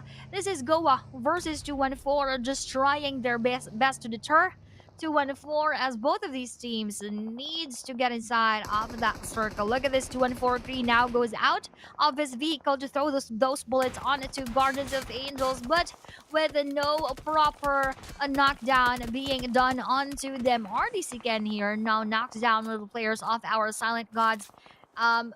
While still 214 here is just scouting each and every one of our Goa and one more team on the side, which is actually our Goa Esports. Goa will take some damage there with the frag grenade. Cool, will be able to take one down. As Migs will go down on the feed, and that's going to be Say Cloud from YG. Again, bad plays coming from Silent Gods, as Kree right now is down. Good thing it was revive is getting revive right now by Mitchie. Another one goes down for SG. Lucy with a takedown coming from YG with a mini 14. SG needs to focus. Aya, only one player left standing for Silent Gods. If they cannot get this game to turn around themselves in the overall rankings, I guess it's probably it for Silent Gods. It definitely is going to be the finish line for the Silent Gods if they would not be able to recover from this situation. And as we're seeing here, 214 throws all of those nades onto our Goa right here. Goa Bunny is quite far, and we have our Goa 22 being knocked down by actually those nades coming from Kree, and nice bounce coming in from 214 Yumi Boys frag grenade at the same time, eliminating Goa 22, knocking down one more of our Guardians of Angels, and just waiting from behind is Ngapik Yao here, trying to defend himself together with the rest of the team, and Goa Jeffrey, the last player, will be eliminated together with the rest of the gang, and now on to that 14th spot. And 214 Mitchie here will try to be revived, as that is not just one more team waiting for their movement, but rather two, which is Team Max and GOAT Esports. Team Max trying to get lucky with those throws of those nades. Unfortunately now for SG, Aya, look at this. It's only Claire left standing for Silent Gods. The circle now goes to Sin Esports again. Team Max right now will throw nades. Ooh, another knockdown, and only one player left standing, and Kree goes down. As Team Max able to get 5 eliminations in this matchup, Aya. And if you talk about Team Max here, again, a much needed push towards the overall ranking, because they're one of those teams that needed to, consistently get additional scores so that they can maintain their rankings in the league ranking points. But for now, it's going to be up to GOAT whenever they want to eliminate Team Max. Ooh, third party coming from behind. It's going to be Chewy. Will spray down the M249. Unfortunately for him, he won't be able to just pin down GOAT Esports and Team Max right now. Ooh, look at this. Good scouting for Team Max. They're able to get a really good compound. Really good compound for Team Max here. Once they have left the area where they were trying to battling with our 2-4 and now moved into this spot, they definitely had a better fate taking that one. Meanwhile, for their teams, they are still having their rhythm into getting to those proper locations right here. And speaking of a good location for them to take, this is the spot where NX and KE are actually trying to get and fight about. And those nades connected towards our kill enemy, and Nexus Vanguards definitely have that upper hand into getting this area, although they need to push a bit more forward in order for them to be safe later on. Kaya right now, he needs to clutch this one against Nexus Vanguard, but looks like his teammate will be confirmed by Zai. As the elimination count now for Nexus Vanguard is 8, total of 8 eliminations now. Zai has 6, by the way. I'm not so sure if another player would have, a much higher than 6. Oh, but look at this now. Zai, he went for a little bit of look down below, and that will not save him. Instead, Kaya now will be able to eliminate him easily. But now let's take a look at the northern side. It's going to be South versus Joey. Ooh. And South is just showing up here in week number 2. And in my opinion, I'm not against Claude, but South is playing better than Claude. Might be the case here for Hive International, and most especially if he finds that better rhythm with the rest of the team, he probably could be that better mainstay in Hive International. But with the scenario that we are seeing here, right, for our kill enemy, that would go right through the KE coming in from NX, and that would be their elimination. And with only 10 teams just trying to squeeze their way inside of this very small circle already. Look at that. Ace Eliminator eliminating onto our NX is actually our Yangon Galacticus. And with this bad spot of our Hive International, I don't think they would even survive a little bit longer. Oh, and yeah, just as you said that, South goes down. And now for Hive International, they will be out, but they did have 5 eliminations, so it's still good. It's good outcome for them here in match number 5. Shaco now will most likely take this care package. And there we go, replenishing everything, even the bag. So he does have a level 3 bag now together with the level 3 gear. Oh, he has the AWM Aya, so a gun that we haven't really seen a lot here in the tournament. Now going to be used by Shaco. Let's see if it will be effective. Oh, we actually hit him. My goodness, that one shot. But now I think something needs to be done with AWMI. I think it needs to be buffed. It actually don't damage so much as it did before, that everyone is almost afraid of that AWM because it is that lethal. But now it's not just giving that sort of quality that it had before. But now let's see what is happening on the map, as RTC is now also wiped out again and not looking good, as that will be their score so far. And I believe that is going to be them being cemented on the 20th spot after this match. And Smile for YG, they're on at the bottom side. 8 eliminations actually also for YG. A lot of the teams surviving right now, if you look at the overall rankings on the right side, are coming from the Myanmar squads. Again, the resurgence of the 3 Myanmar teams who did not play yesterday. YG, TTQ, and GOAT Esports. Again, the effect of what is happening right now to this. Oh, I thought it was Shaco, but it was Liquid on the kill feed, but he actually did hit. He did hit that player over there. As Shaco right now just really on point with that AWM, with that 8x scope as well. It's just so beautiful to see someone using a bolt action rifle, but newbies will be able to take down one with the explosion. But TTQ now will have to battle.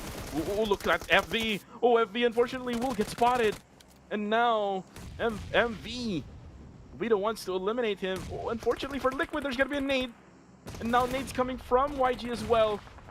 The KS coming from YG, taking that elimination from Sin. And now MV MB throws that nade. Oh, he actually gets in the Kupar Ooh. B, but still did not manage to survive. Explosion eliminates TTQ. Eliminates TGQ right there with just 160 points and quite a bit from that placement point. Still not enough for them to catch up with our Yangdon Galacticos, but what is sure is that they already surpassed 2 and 4 right here. Looking at this, those exchange of bullets coming in from Team Max Sativ, most of those did not connect actually onto our Yangdon Galacticos, which gave space for the YG to knock them down in return. That indeed backfired towards our Team Max. And with only one player left, they're just searching for that last guy, which is Max EZK, or rather one more, which is Max Joseph. That is quite far from where they are at right now. And EZK here will just run for his life, try to escape those bullets from YG. And Smile, unfortunately, won't be able to take one down there with that spray. 11 eliminations for YG, and they're just collecting those eliminations, and they're doing it even though, Aya, if you look at the mini-map, even though that the circle is not within their reach, it always get out of their way. So they're the ones pushing towards the circle, and they are able to put the pressure onto those teams that are already in the zone. And now Romeo Boy will get hit. Ooh, looks like Romeo Boy is not aware of where Sin Esports is at right now. The nade, unfortunately, did not hit, say, Cloud. Looks like Sin Esports doesn't have any much more utilities left. So they'll make a surprise attack here for YG. Surprise, surprise. Coming in from YG. And as we are seeing all of the teams try to settle down. Ooh, look at this nade. Ooh, landing so perfectly. Although that was not able to knock them down. But with a follow-up of that molly that landed exactly onto our good Esports with additional bullets coming in from our other teams. Nexus Vanguards now lost one more of their players and just went through inside of the circle in order for them to have a better chances into staying alive. Say Cloud, ooh, spots one from Nexus Vanguard. Look at that spring. Unfortunately, it did not hit Nexus Vanguard. Godspeed. As they will now take control. Ooh, I think Romeo Boy is not aware that there's two players of Sin over there. He is still not throwing that molly. Oh, he actually did throw it already.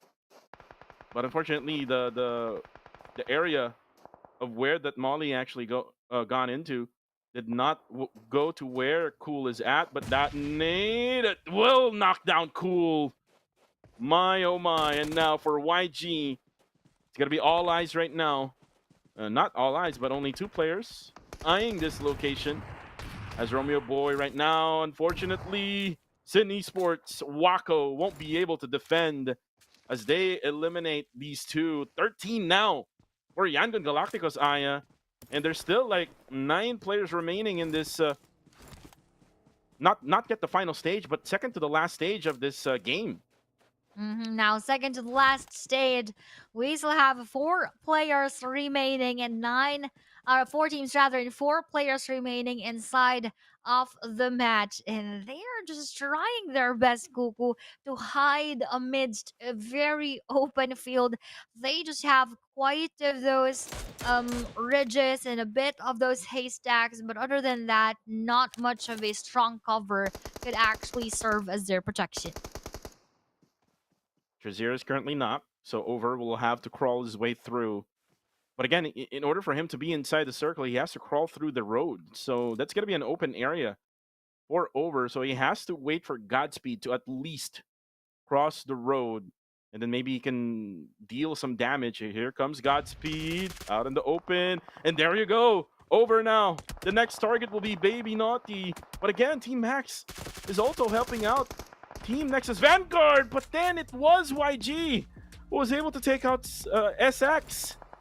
Woohoo! Now with YG being very aggressive, look at that. They are just cleaning all the surroundings. 16 eliminations, make that one more. 17 or probably 18, not quite sure. For the count of the eliminations of Yangdon Galacticos, definitely pushing themselves to their limits so that they could take that #1 spot and actually reign over week #2. Well, for YG, again, this is the effect of having YG back in the lineup of the groups.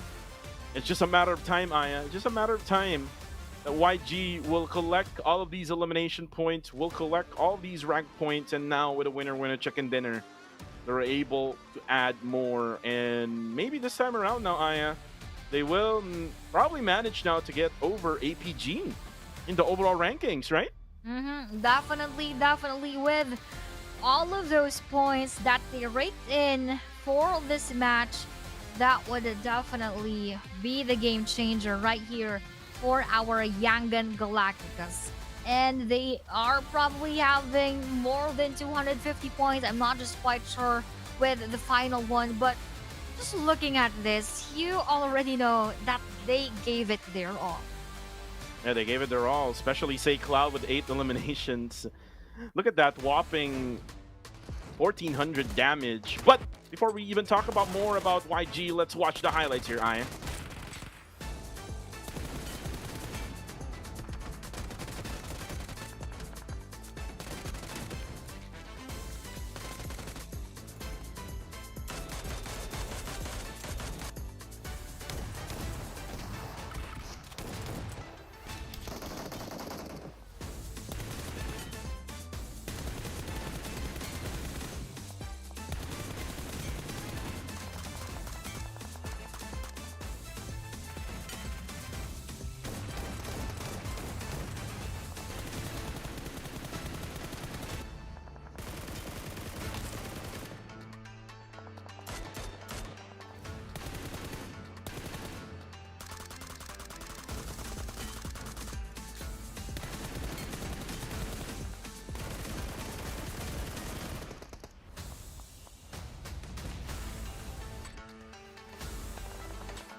And we're back for the match rankings as YG, look at that, 27 points in just one match here in Miramar. They really love the Miramar map, Aya, because if you remember from yesterday, if I'm not mistaken, or not from yesterday, but from the other games that they had, like day 3, 2, and 1, I think they had good scores as well for the map of Miramar. Yesterday they did not play, so it was all Filipino teams who got the winner chicken dinner. It was Sin and 214, if I remember it correctly. But this time around, YG with the 27 points. The big question is, will that be enough to get them to the top #1 spot here for this week? And just, I mean, for what Young Galacticos have shown us, we all know what they're capable of, and that is a given. But here, for this match, they just really did their best to even widen that gap onto other teams, and most definitely to climb towards the #1 spot. I'm so excited to see our overall rankings as to how all of these match ranking points actually translated onto our overall. And right here, oh, look at that. YG now on the first spot with 259. This is exactly what I'm saying when you are gonna rest before, or rather on the 5th day. This is exactly what could happen, because all the other teams all exactly know how to manage getting on top, and that is what YG did, pushing APG down for the side of time to quick into 1-4. They could not even replace APG right there. So APG going on to the second spot, that would probably be what we are gonna have after match #6. So now that we know who's #1 after this match, this means that they're gonna be the best team performance for week #2. So they get an easy 150 USD. That's how we distribute the prices. So I mean, that is what I know, because I actually did check the distribution. But yeah, it is going to be 150 USD, which YG will be taking for this week. But the big question is, who will be the MVP or the Terminator for week #2?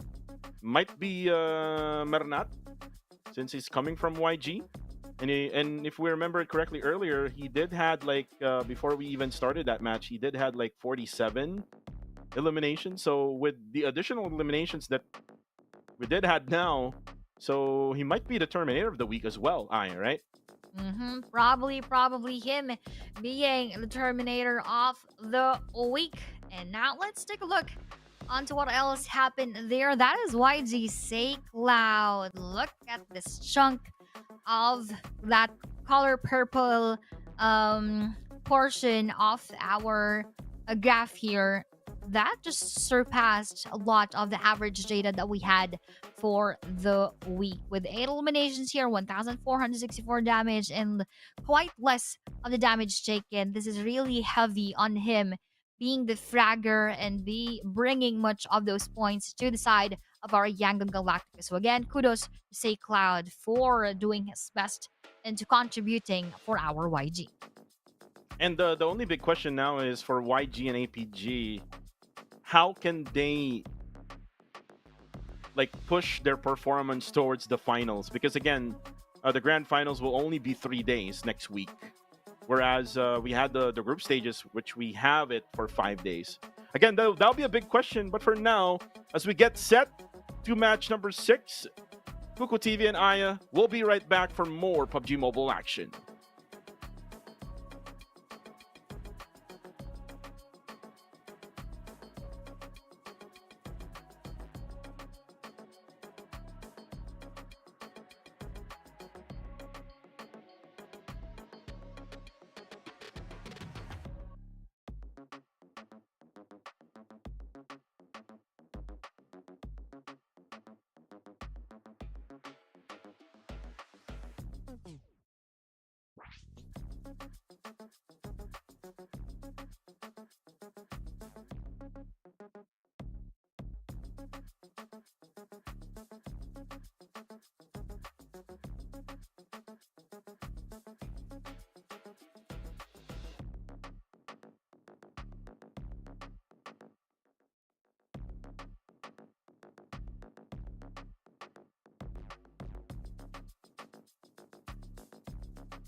And we are back.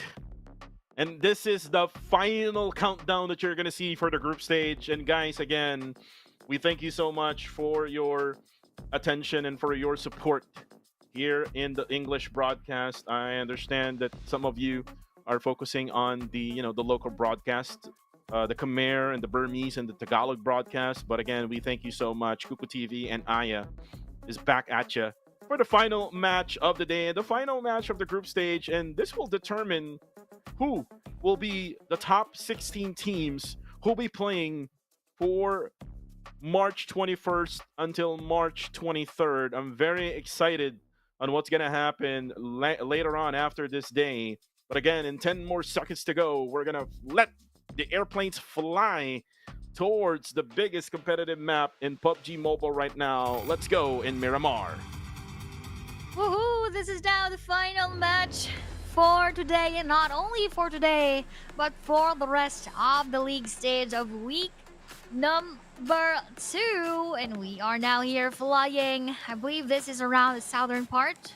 Oh yeah, onto the area of Puerto Paraiso, onto just around the western side of the map. And just by looking at this, a lot of teams could have that favor, most especially those middle and center droppers of Miramar. But for the rest, let's see how else would they manage with this plane path. And again, the question that we always have, where would the circle go?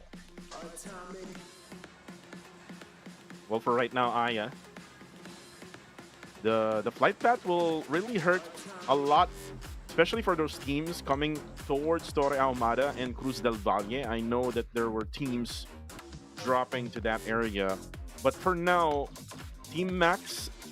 Ooh, look at this! Look at this, Aya. Picado. I think this is a Picado drop by RTC, and again, this is all because Rami Bro is not playing for tonight. But will there be another team dropping to Picado? That's a big question. Looks like there will not be for now. And what's happening to South? South is dropping not to where the area where the others are dropping right now for Hive. And he's very nearby, kill enemies, but he has to be careful. Circle now will be centering around Graveyard area. Nothing much for the rest except for GFS, and there's another team right beside them. And right beside them, of course, will be other teams. And right here we have Sin Esports just doing their best to loot fast so that they could have those battles later on. But speaking of battles, we have here PBMSMM not even having his feet land on the ground, receiving half of that damage. Ooh, and one more connecting onto PBMS Minor coming in from GFS Chewy. One knockdown onto the side of PBMS, and this is highly in favor of our Godfellas Gaming, most especially that just quite a few areas are left for our PBMS to take. Those equipment, all of those ammos, and all those weaponry will of course be highly favoring our Godfellas. And Pretzel down to 1 HP. He has to heal up. The thing is, this is early gameplay, Aya, so most likely a lot less loots for the others. And I think he does have the bandages now. I think he got it from his teammates. Oh no, just a full boost, Aya, so he's just regenerating his HP while we're at it right now, and even had only a pistol. So again, a very early engagement here between the two.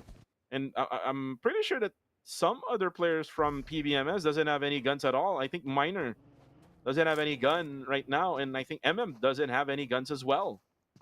Doesn't have that gun in his hands, and most especially for Miner coming in from that knockout. Look at this, one more early fight that we are seeing here. Oh, he's coming in from Goa, and our next is Vanguards with that machete in hand that almost secured the Goa 22, but those bullets from that Uzi actually ended his life. And with NX Godspeed asking for that revive, they need to find where all of the other players of Goa are at right now.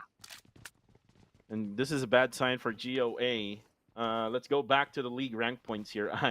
I'll be the ones updating the viewers about the league rank points. Yes. GOA only has 2 league rank points right now. And if they ended up top 18, they won't get any. So, it's still pretty interesting if GOA will, qualify to the grand finals. They must make sure that they won't get eliminated now. They still have 2, though, for the meantime. Let's go back to PBMS and Goodfellas. I think Goodfellas is in good hands right now. They did manage to get 6. Oh, look at that! The cover coming from Scotty. Headshots beast now. But the sad part about this, Aya, is that PBMS won't eventually push towards GFS. They will not eventually do that right now. And PBMS manages to escape that fight. I believe this is actually the smartest thing for them to do, because other than escaping, all they have is the choice to fight with our GFS, which gives them that huge disadvantage. So for PBMS, I'm just glad that they were able to go out of that fight. But here for YG, literally on top of the mountain, on top of the leaderboards, they don't have to do so much. Kupu, look at this, top 5 eliminations taken by 3 players of YG, say Cloud Bernat and YG Smile, and on the third would be APG the top, and 5th one would be Bro Jibna. Even though bros are now slowly being pushed down the leaderboards, I believe they are checking the 6th. I'm not just quite sure, but for those other teams right here, it is a much of a given that they would just continue to go to the top most, especially if they take more of those points for today. And for YG, again, going back to them, nothing should be bothering them because they are really holding that spot very well. And you talked about Harame Bro. Harame Bro did manage to get 4 league rank points last week, Aya. And most likely they will end up right around that top 6 or maybe even top 7 in the overall rankings. Because currently right now, if you look at Burmese goals, they still have 137. And for Harame Bro, I believe so they got like 150 something points from yesterday. So if Burmese goals will have a bad game, so still they will end up right around 6 or 7. But for Harame Bro, if they did manage to get 6 or 7, they will eventually get like 6 or maybe 5 points for the league rank points, eventually securing their spot in the grand finals. The only big question about Harame Bro is they don't have a Federalis anymore in the lineup. They have Nathan, they have Jibna, they still have Jappy and Range, but will they be able to bring back that old gameplay that they did, where they got the back-to-back championship in PMCL summer and fall of 2024? That's a big question, Aya. Very big question for us with regard to Harame Bro. Although, this actually was sort of the same pattern that we had for them during the league stage, and eventually they are just showing up so much during the grand finals. But as you've mentioned again, without the presence of Federalis, we are not sure if that is going to be duplicated by our bros onto the grand final. So for now, let's just wait and see before that moment happens inside of the game. But as we are seeing here on the screen, I believe that was Goa. There are already 2 disconnected players. Probably they just want to rest for now after having lost their lives inside of match number 6. Well, again, it's the last game. It's a very tiring day, to be honest with you. I mean, Yes. with us, because we did do a show match earlier on in the the local scene in the PUBG Mm. Mobile Philippines. If you want to watch that, guys, you can check out PUBG Mobile Philippines. We did do casted right around the afternoon. Ooh, WT will actually go down on the kill feed. So in total, we casted like 11 games already for today. Definitely, that is really so much for us to take in. And looking at the circle, it will just probably circle around that spot. Ooh, actually, I thought it would be more leaning towards San Martin, but now that it is already left, now we have here NX having a bit of that struggle, having one of the players knocked down courtesy of our BG. Meanwhile, BG Liliata received that same treatment with that knockdown and one more chance to join is our Hive International, but we're not quite sure they are going to take that challenge or will they just leave BG and NX alone in the process. Lil Yahiko here will also be taken down, courtesy of our Nexus Vanguards, and I believe that Hive International will actually want to join this battle also. Yeah, Hive International has been doing third parties a lot of times already. Ever since I believe Erangel, they've been liking this type of gameplay. Jared though with that M249 action. Oh, but Dale will get spotted by Godspeed. We'll take him down, and 762 now helping out for Hive. Ooh, and that is it. I think that's the last guy. Oh, not yet, but it's just a confirmation onto exit. But Godspeed and Red with that M249 action. Looks like he's listening to all of my commentary. I again use the M249 now this season because again they have buffed the M249 in the previous patch. But for the meantime, I have 4 eliminations now for the side of Hive International. They just need to manage one of their down teammate, which is Dale, and after that they can all like eliminate the rest of the remaining players that is still alive in this game. And with all of the remaining players, we still have 15 teams and 52 players right inside. So a lot more storylines could actually unfold, and a lot more of those strategies could be unveiled later on. But we have here SG again. We have been asking a better performance for Silent Gods even right here in this final day, but it seems like we're not getting it, Kuku. Yes, they had 2 defeats, but that is far, far from the performance that they have sort of showed during week number 1. So with them being pinned down on that 17th spot, I'm not sure what else could happen to Silent Gods. Now let's take a look at Sin and Kill Enemy. Sin goes to Minas Generales, and now for Kill Enemy, they go to the graveyard area. But now we switch over to Burmese Goals, and good thing for Burmese Goals, they survived that onslaught between Nexus Vanguard and Hive International. So they're still alive, but unfortunately with not any of eliminations that they were able to take from that exchange. Still a bad play here for Burmese Goals. And again, like what I said, if they get eliminated early, that would easily secure Harami Bro's spot in the overall ranking, whatever they have right now, either 6 or the 7th spot in the overall rankings, which means that Harami Bro would automatically be in the grand finals next week. But right now, Circle goes to the area where RTC is currently at, together with KE, Sin, and Hive International at the western side. I believe so. With this type of circle, Hive International will have all eyes up on the higher grounds because they do have a good vantage point. But Yumi goes down though, as again Pacquiao will have to rest up for a little bit because almost Team Max ran over to him. MV though will take down Trazier on the feed. He's the lonely member left for the side of GOA. And again, GOA, if they get eliminated early, I think this is it for them. Same goes to S6, which is right now getting killed by TTQ. 2 players already down and out for Super X. As Super X would only be with 1 player left standing, Oh, no. and that's it for him. I'm not sure what happened to him. I think it was MV who did manage to do that. And also at the same time, Aya, I think Goat will be eliminated also, courtesy of GFS.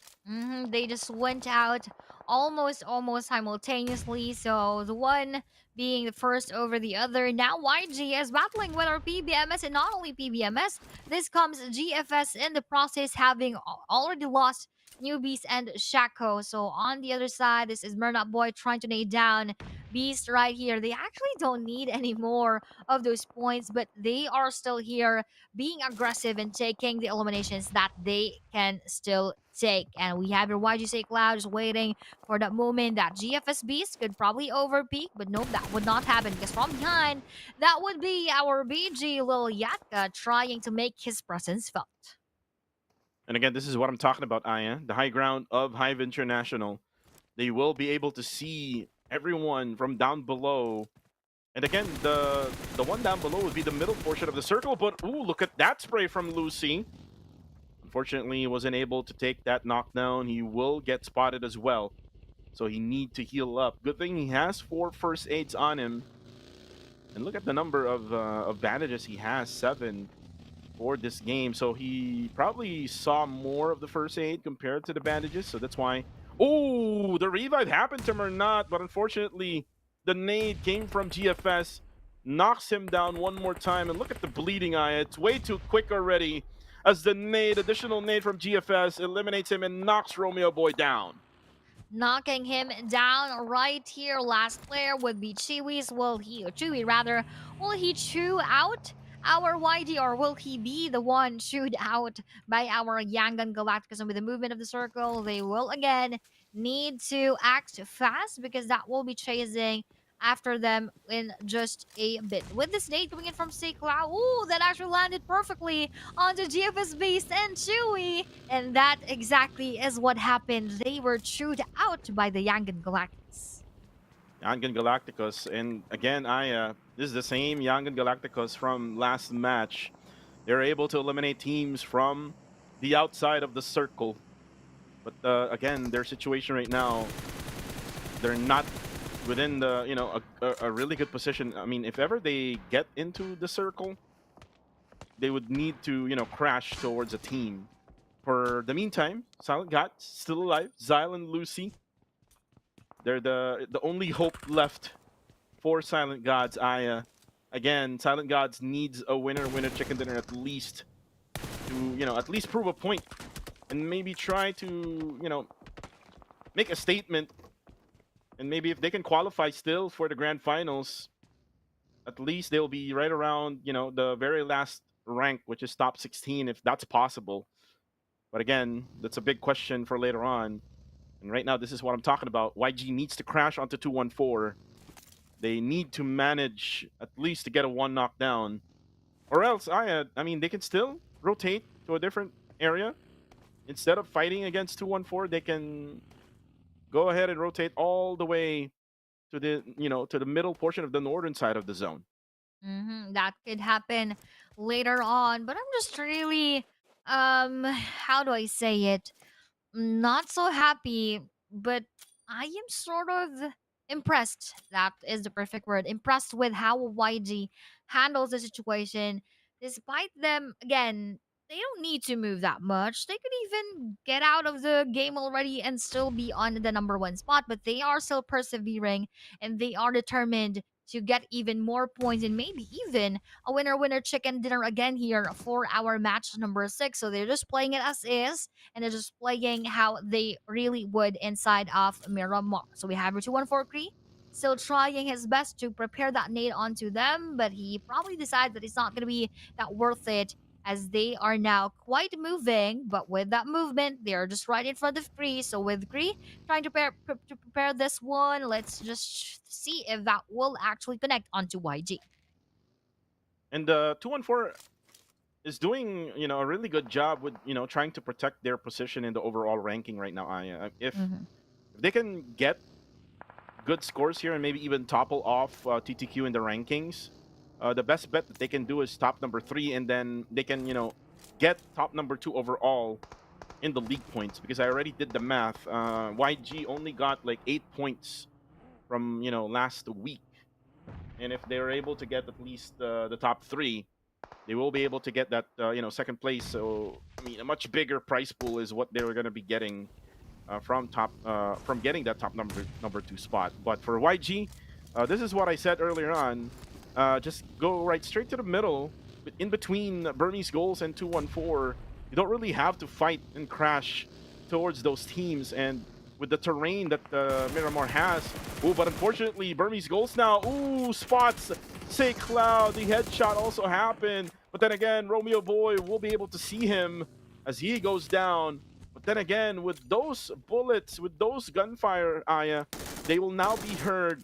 And now, eventually, the player of Burmese goals will be eliminated. Yatka goes out. So it's going to be just Itchy left for the side of PG. But now they will have to defend against 214. And that is because Aya, 214 is not within the circle now. So 214 will be most likely be forced to fight.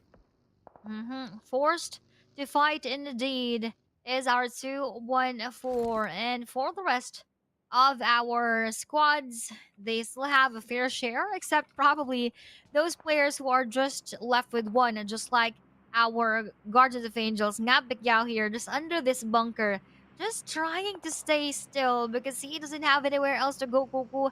If he goes out, he would be spotted by Sin Esports, eventually by our team Max as well. But as that circle will be devouring him later on, I don't think it's also safe for him to stay outside of the circle. So he just needs to choose what is the lesser evil, to be eliminated by the blue zone or try his best in front of the bullets of the enemies. Yeah, Pacquiao in big trouble. Wako will always be at the backside of Sin Esports. He does use... Ooh, looks like Wako spots Nye Pacquiao. Very unfortunate for GOA. And GOA will finally be out. Will that 2 points from last week be enough? That's a big question here for GOA. If not, we won't find GOA in the grand finals. But look at this now. Now the third party comes in from Silent Gods. Red goes down, by the way. That's courtesy of Liquid. And TTQ has to be careful here. If they overcommit, they will be spotted by Silent Gods. And at the same time, on the kill feed, the John goes down, courtesy of Sin. And now South is getting ready for the push of Liquid, as the smokes now will be popped off. AH will try to use his Murado. And now it's going to be smokes coming from both sides. But no, it's going to be... Oh my goodness, that's it for South as he gets eliminated by TTQ. And now, Aya, this gives a lot more points for TTQ. Again, a lot at stake here for the overall rankings in our league rank points. 214 needs to score. They need to score very well, because if this is just gonna be this scenario for them with 0 eliminations, that is gonna be a different storyline altogether as we finish today with them having no elimination points. And with that circle moving once again, let's see what will happen. But as BG Master Itchy is just right in the middle of that area, he could possibly easily be taken down by the Young Galactus. Say Cloud will throw an 8. Actually, he did cancel it out first. We'll make sure that he can throw this one right with the right timing. Oh. He did cook it up for a little bit more than a second there. The circle, by the way, will now shift towards the RTC. Will this be the last push of RTC Aya? Oh, and Sin gets eliminated. But again, they ended up at the 5th place. Most likely they will secure that spot, Aya, because Hive is out already. Unless KE or maybe even Burmese Goals will get the winner chicken dinner, which is, you know, the needed and the ending for them in order for them to go over Sin Esports with the overall right now. A lot at stake right now, Aya. RTC, I'm not really so sure if they can still, you know, add points to them. 56, and if they can get a winner chicken dinner, I think it's not enough anymore, because even if they get a winner chicken dinner, that still leads them to like around 76 points, right? So around that range. So I think this is just a lost cause for RTC. Maybe just showing their pride here in the last game. And I also commend them for that. At least they did not lose. They did not lose, rather, their heart and their fighting spirit, just trying to still play the game as is. And as we have here, the top leaderboard takers. Yang and Galacticus is still taking more of those eliminations, and those are players from our team in Max. Though the distance between them hinders that secure of elimination, they are still just trying to push a bit forward. But those bullets are also being thrown their way as they go inside of the circle. And now that they have that secured spot, Team Max right now is having a bit of that difficulty as they are now being gate kept by the YG. And YG doing a really good job again, Aya. Ooh, say Cloud. You better be careful, you don't have any helmets anymore. As you still have the level 3 vest. But more than likely, if Team Max would go for the spray, say Cloud will automatically get hit at the head. Right now, he will have to reposition. As again, YG, look at how good they are, Aya. Yangon Galacticos, again, will be the champions of week number 2. Michi will take one down on the kill feed. That is Master D2K. As 214 just hiding in the graveyard area. Again, this is a good strategy for 214. They must get additional like 8 points or maybe more than 8 points, because it is 164 to 160 comparing them to TTQ. But look at this push right now, as Michi will be able to spot EZK. Say Cloud will go down courtesy of Team Max, Joseph. Ooh, and look at that, Michi again, just hurting Team Max a lot with those spray downs, and now they need to think about now of kill enemy, Aya. They need to think of kill enemy right now, just right behind them, and just silently but surely making this nades gonna go inside. But nope, he actually canceled his attempt onto nading 214 Michi, but slowly but surely moving, making sure the 214 is busy on the team right in front of them so that they would not even mind kill enemy right behind. But if I were them, they need to look around because there are several teams that could go for that backstab. Silent God still alive, Aya. Zyle will have to smoke his way through until the end. If I'm not sure, I'm just doing the math right now. If they can get a chicken dinner here, which is highly unlikely, that would give them at least maybe on top of Team Max, which is I still think that they cannot make it. Oh, there you go. I just called them out. Good thing Zyle was really quick with his reflex, as he now takes up a heal.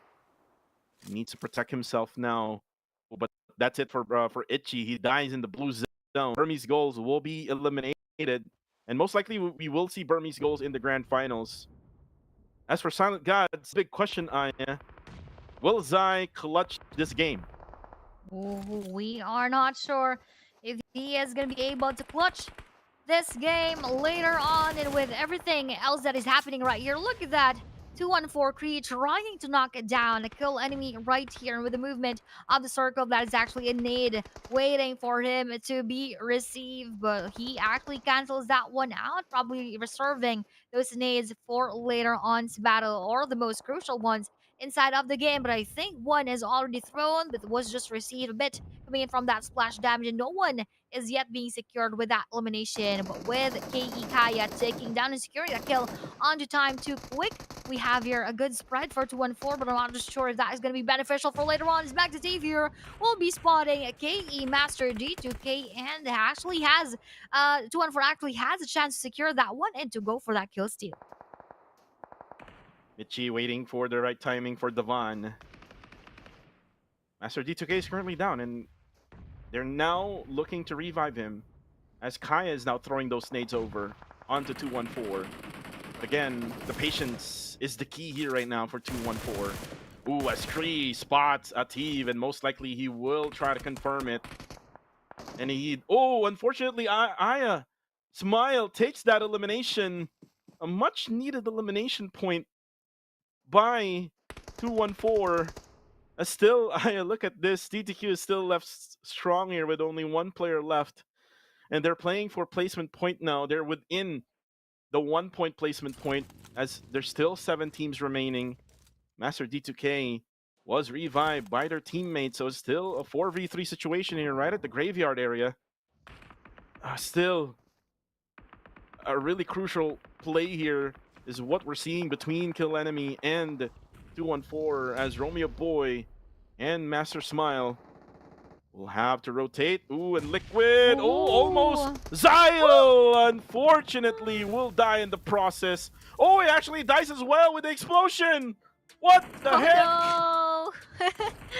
An explosion from the nade, an explosion from that vehicle. Just really 2-1 for SG Zyle. That must hurt so much. But let's see who will receive more of those hurtful moments and painful moments inside of these last 4 teams. As that was 214 Michi getting his bullets through. KE, Master, G2K, Kaya, and Devon will be the ones left for our Kill Enemy, as RTC has that best chance of getting that winner chicken dinner with still a full squad right here. But for Kill Enemy, I believe they are the ones having a bit of the struggle right now. 1-4 still with 3 players strong. But RTC, they haven't really moved at all, Aya. Yep. They're playing it with pride. If they can get a chicken dinner here for this week, this is their first chicken dinner, by the way. Well, for 214, though, they can, you know, try to move right on the eastern side. But Kree needs to be careful here, Aya, because there's someone right in the middle, which is YG. And look at how strong that blue zone is for Kill Enemy. And this will leave only with 3 teams remaining. 214, YG, and RTC. Now, 214 has 4 eliminations. They will also grab minimum of 5 points for the placement if they die now. And I'm not sure if that's enough for them to get that better placement or rank points. Ooh, but look at this. Look at this, Smile. Labokun just right beside you, and Labokun has no idea at all, Aya. No idea at all. No idea at all. He is indeed unsuspecting with that additional ghillie suit of YG Master Smile. He could go for that camouflage right here, and he all knows where he RTC Labukun is at right now. But looking at the surprise attack moments on 2143 and 214 MS as well, but that is the end for our Yangon Galacticus, and this is highly favoring right now our 214. But for RTC, let's see how well they could also handle the situation, given that they are having that best chance right here to get all of those points that they can. 214 MS now will be spotted. RTC Snitch Boy will also be knocked down. This all just boils down to Nishiki and RTC again, who are also both heavily damaged. And the last player of 214, which is Michi right here. Will he just push and go for that 1v2 situation? I guess that is the best thing for him to do right now. His teams are quite far from his end. But looking at this L12K going through 214, RTC indeed still played the game and even took that winner chicken dinner all for themselves. RTC, Esports, Aya, wow. Or just RTC, not Esports. They got the winner chicken dinner in the final game of the group stage. Again, maybe a revenge game for them. After all of those struggles that they had all throughout the week, I mean, to be honest with you, RTC has been really struggling all throughout week number 2. It was just week number 1 that they really tried their luck, wherein they got even a clutch moment with the Snitch Boy. But again, better luck next time for RTC, because I'm pretty sure when I did the math, I'm pretty sure that RTC won't get any league rank points, even though that they get this winner chicken dinner. Look at how many elimination points they even got in this game. Nish with only 2, 1 for Ken and 1 for Snitch Boy. Labo did not get any for this matchup. But again, for RTC, GGWP for you guys. Again, I know that you are playing for the pride of Singapore, and hopefully next time around, we did see a lot of improvements, by the way, from your team. But hopefully next season, you'll get much more stronger for PMCL.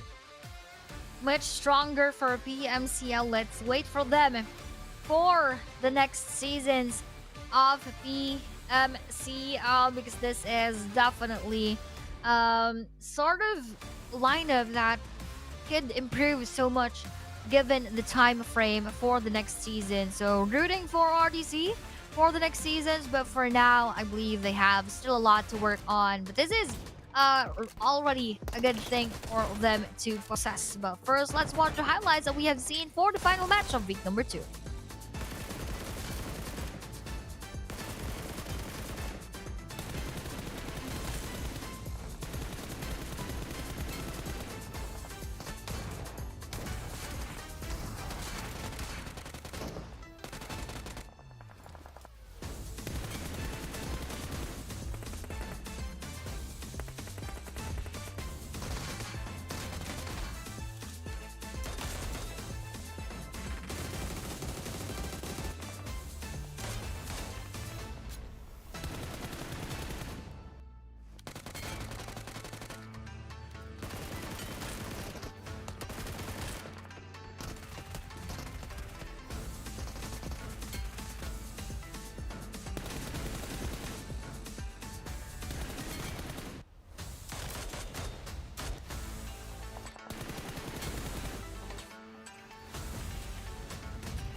And we are back with the match rankings. Beautiful highlights is what we saw so far. But again, everyone is tired already, Aya, including the casters. Look at the points here in this match. Only 14. But again, it's all about the exhaustion of these players, all of these teams who was fighting for the slots in the grand finals. Only 16 teams will battle it out in the grand finals.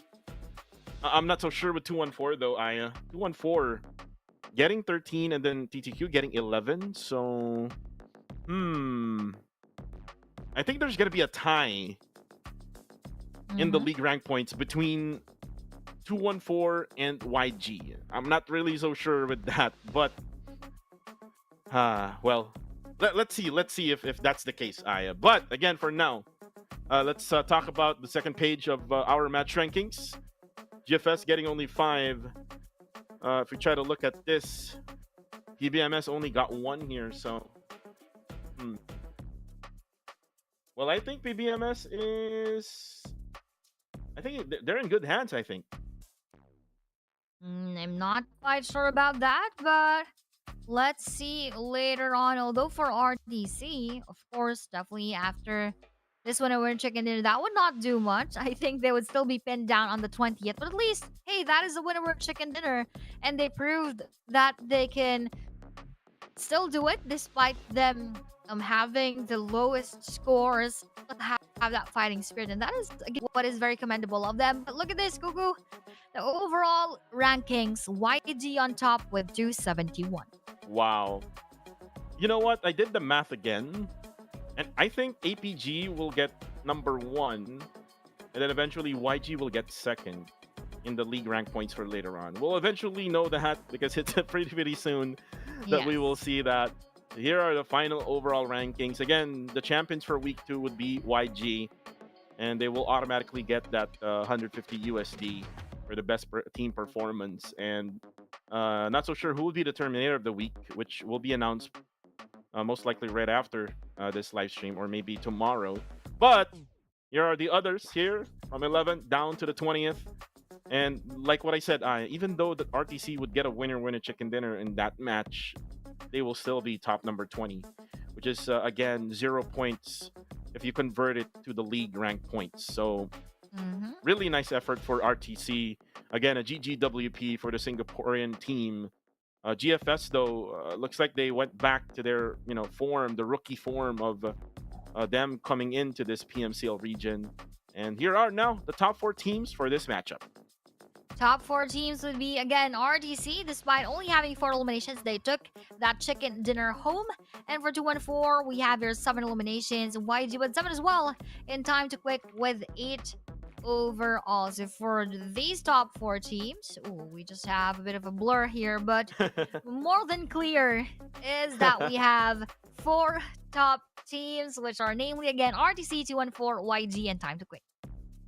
Well, again, I'm excited right now. What's gonna happen now with the overall league rank points after this one. I'm not so sure with the top 3 though. If it's gonna be TTQ or 214, because that's a really close battle as well between the two. Kill enemy also, by the way. So I think 214 will get top 3, and then might be that Killed Enemy will get top 4. That's what I'm forecasting right now. But the MVP for match number 6 is gonna be Nish. He's always been the tank. Yes. Of RTC. He's always the one eliminated last. I mean, not always, but most of the time. Sometimes it's gonna be Snitch. Yep. For RTC, but for this game, it's gonna be Nishki. And for Nishki, he tried to do his best, although of course, the scores would not be even at par with the rest of the MVPs, getting more eliminations, getting more damage. But again, still commendable for Nishki, for the rest of our RTC. And as you've mentioned, we're also looking forward to their next performances for the next seasons, and the average survival, or rather the survival time that they had, of course, being the last winner in chicken dinner team is 29-29. That was a long game. Exactly. Definitely. That was a long game. A long game, almost reaching 30 minutes overall. And special shout out to I'm not sure how to pronounce her name, to Tet9 on the YouTube comment section. You've been pretty good with the comments. He's comparing APG and YG with the elimination 178 for YG, and then APG only has 137. Well, it is not APG's week for this week. It is going to be YG, so it's got to be pretty automatic when it comes to elimination points. And if ever YG would be the best performance team, well, most likely they will have the MVP also, or the Terminator for week number 2, which is again based on the stats earlier on, Aya. Most likely it will be Mernat from YG. So we're just waiting for the next screen here, which is most likely going to be the league rank points, which is the one that I am very excited for, Aya. Yep. And I did a little bit of forecast earlier on. My forecast would be number 1 would be APG for the league rank points. Then number 2 would be YG. And then the next one would be 214. The third one would be either Time to Quit or maybe Kill Enemy. Yep. And then the next one would probably be Hive International, Aya. That's my top 5. Oh, that's a very interesting pick. Picks. Picks right there.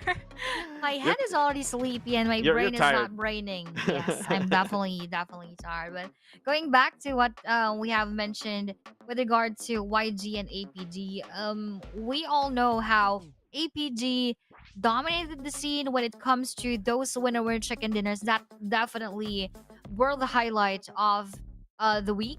But with the banking of our YG on the eliminations, despite them not getting so much of the chicken dinners as our APG, that really made the difference. Look at that, 4 chicken dinners of YG compared to the 7 chicken dinners of our APG. So with YG's consistency and at the same time their eagerness to get those eliminations, that definitely is what brought them to the top. Meanwhile, for APG, yes, they were very stellar in those performances, and yes, they took a lot of those amazing winner chicken dinners, but that wasn't enough. Those weren't enough, most especially that they weren't playing here in the day number 5, so they didn't have enough of that forecast as to how to maximize their stage during those 4 first days of the league stage, week number 2, most especially that we had that almost I believe 5-day break in between. I'm not just quite sure anymore, but definitely that was a long break in between the days of week number 2. It didn't really help Silent Gods, to be honest with you, Aya. Especially they waited until like Saturday, which is today. They didn't really had to play yesterday also. So I think that postponement that we had last week affected some of the teams, except for the except for the 3 teams together with the Silent Gods, which is TTQ, GOAT, and YG. Because YG already has the momentum coming in day number 3. And then yesterday they didn't play, and then eventually today they did play, and they already gotten their top number 1 spot. I did read a comment on Facebook. Yep. These are the unofficial Yep. unofficial calculations coming from our fans. Someone did mention shout outs to you, Tanaka Bang. He did mention that Super X, RTC, KHI, and Silent Gods, they will not be qualifying to the grand finals. And this is a big surprise also for KHI. Oh, now there we you go. have here. There we go. The qualified teams. This is the final one. No more unofficial. So APG, YG, 214, TTQ, Kill Enemy Hive, Harame Bro, Fearless, Sin, Nexus Vanguard, Burmese Goals, Goodfellas, PBMS, GOAT, Max, and Guardians of Angels.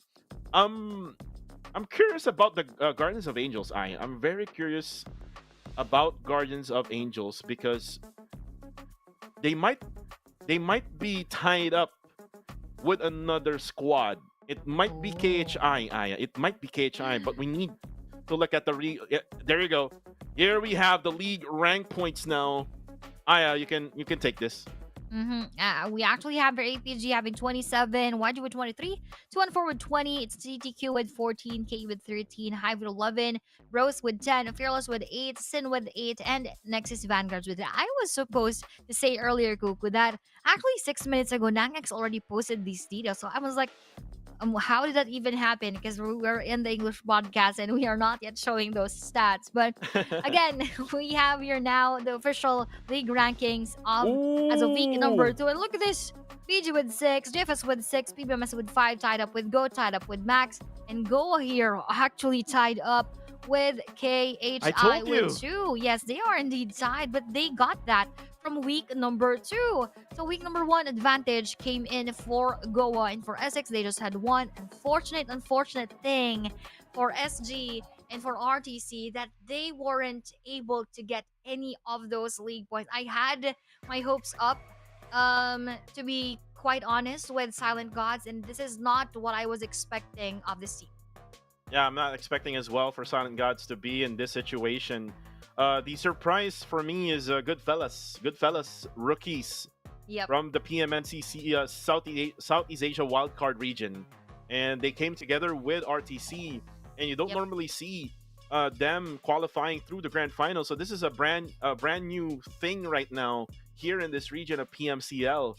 And again, welcome to the grand finals here for the Bruneians, Aya, of Goodfellas Gaming, and congratulations to you.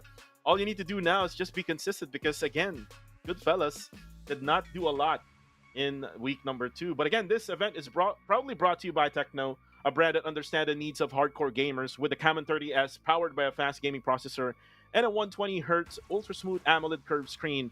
Also, exclusive support, Dolby Atmos in-game. Your gaming experience is now more responsive and lag-free.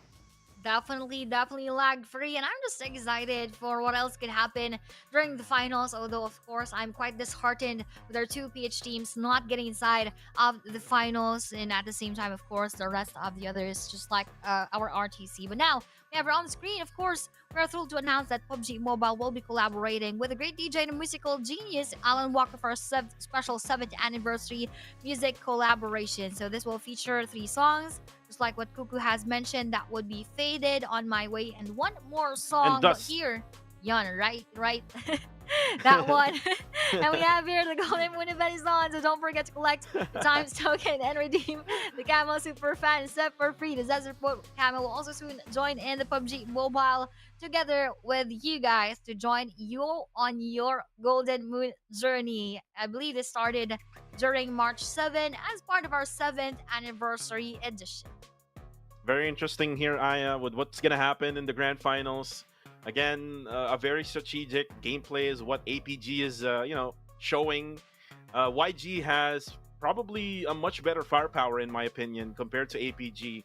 Harame Bro, the defending champions, we're not really sure if they're going to be able to defend it this season. And it's all because of Federalis.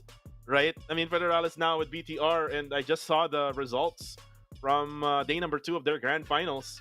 They're now currently in top number 4 with, I think it was 100 points is what they had with Bigatron Esports. So again, a lot of changes that did happen during the off season, and now here are the results.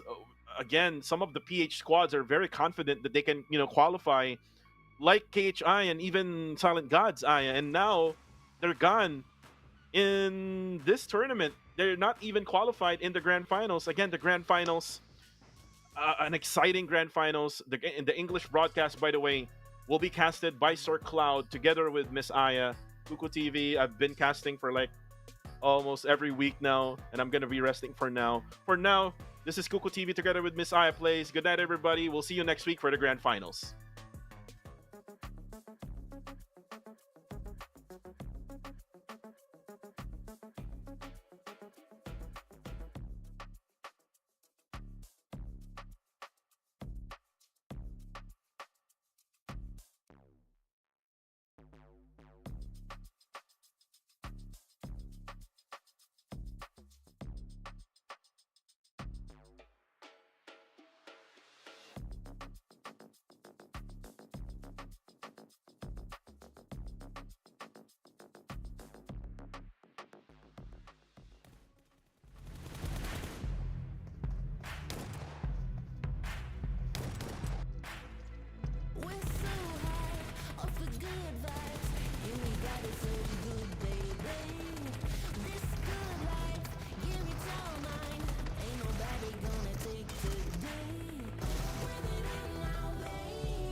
Nobody gonna take today.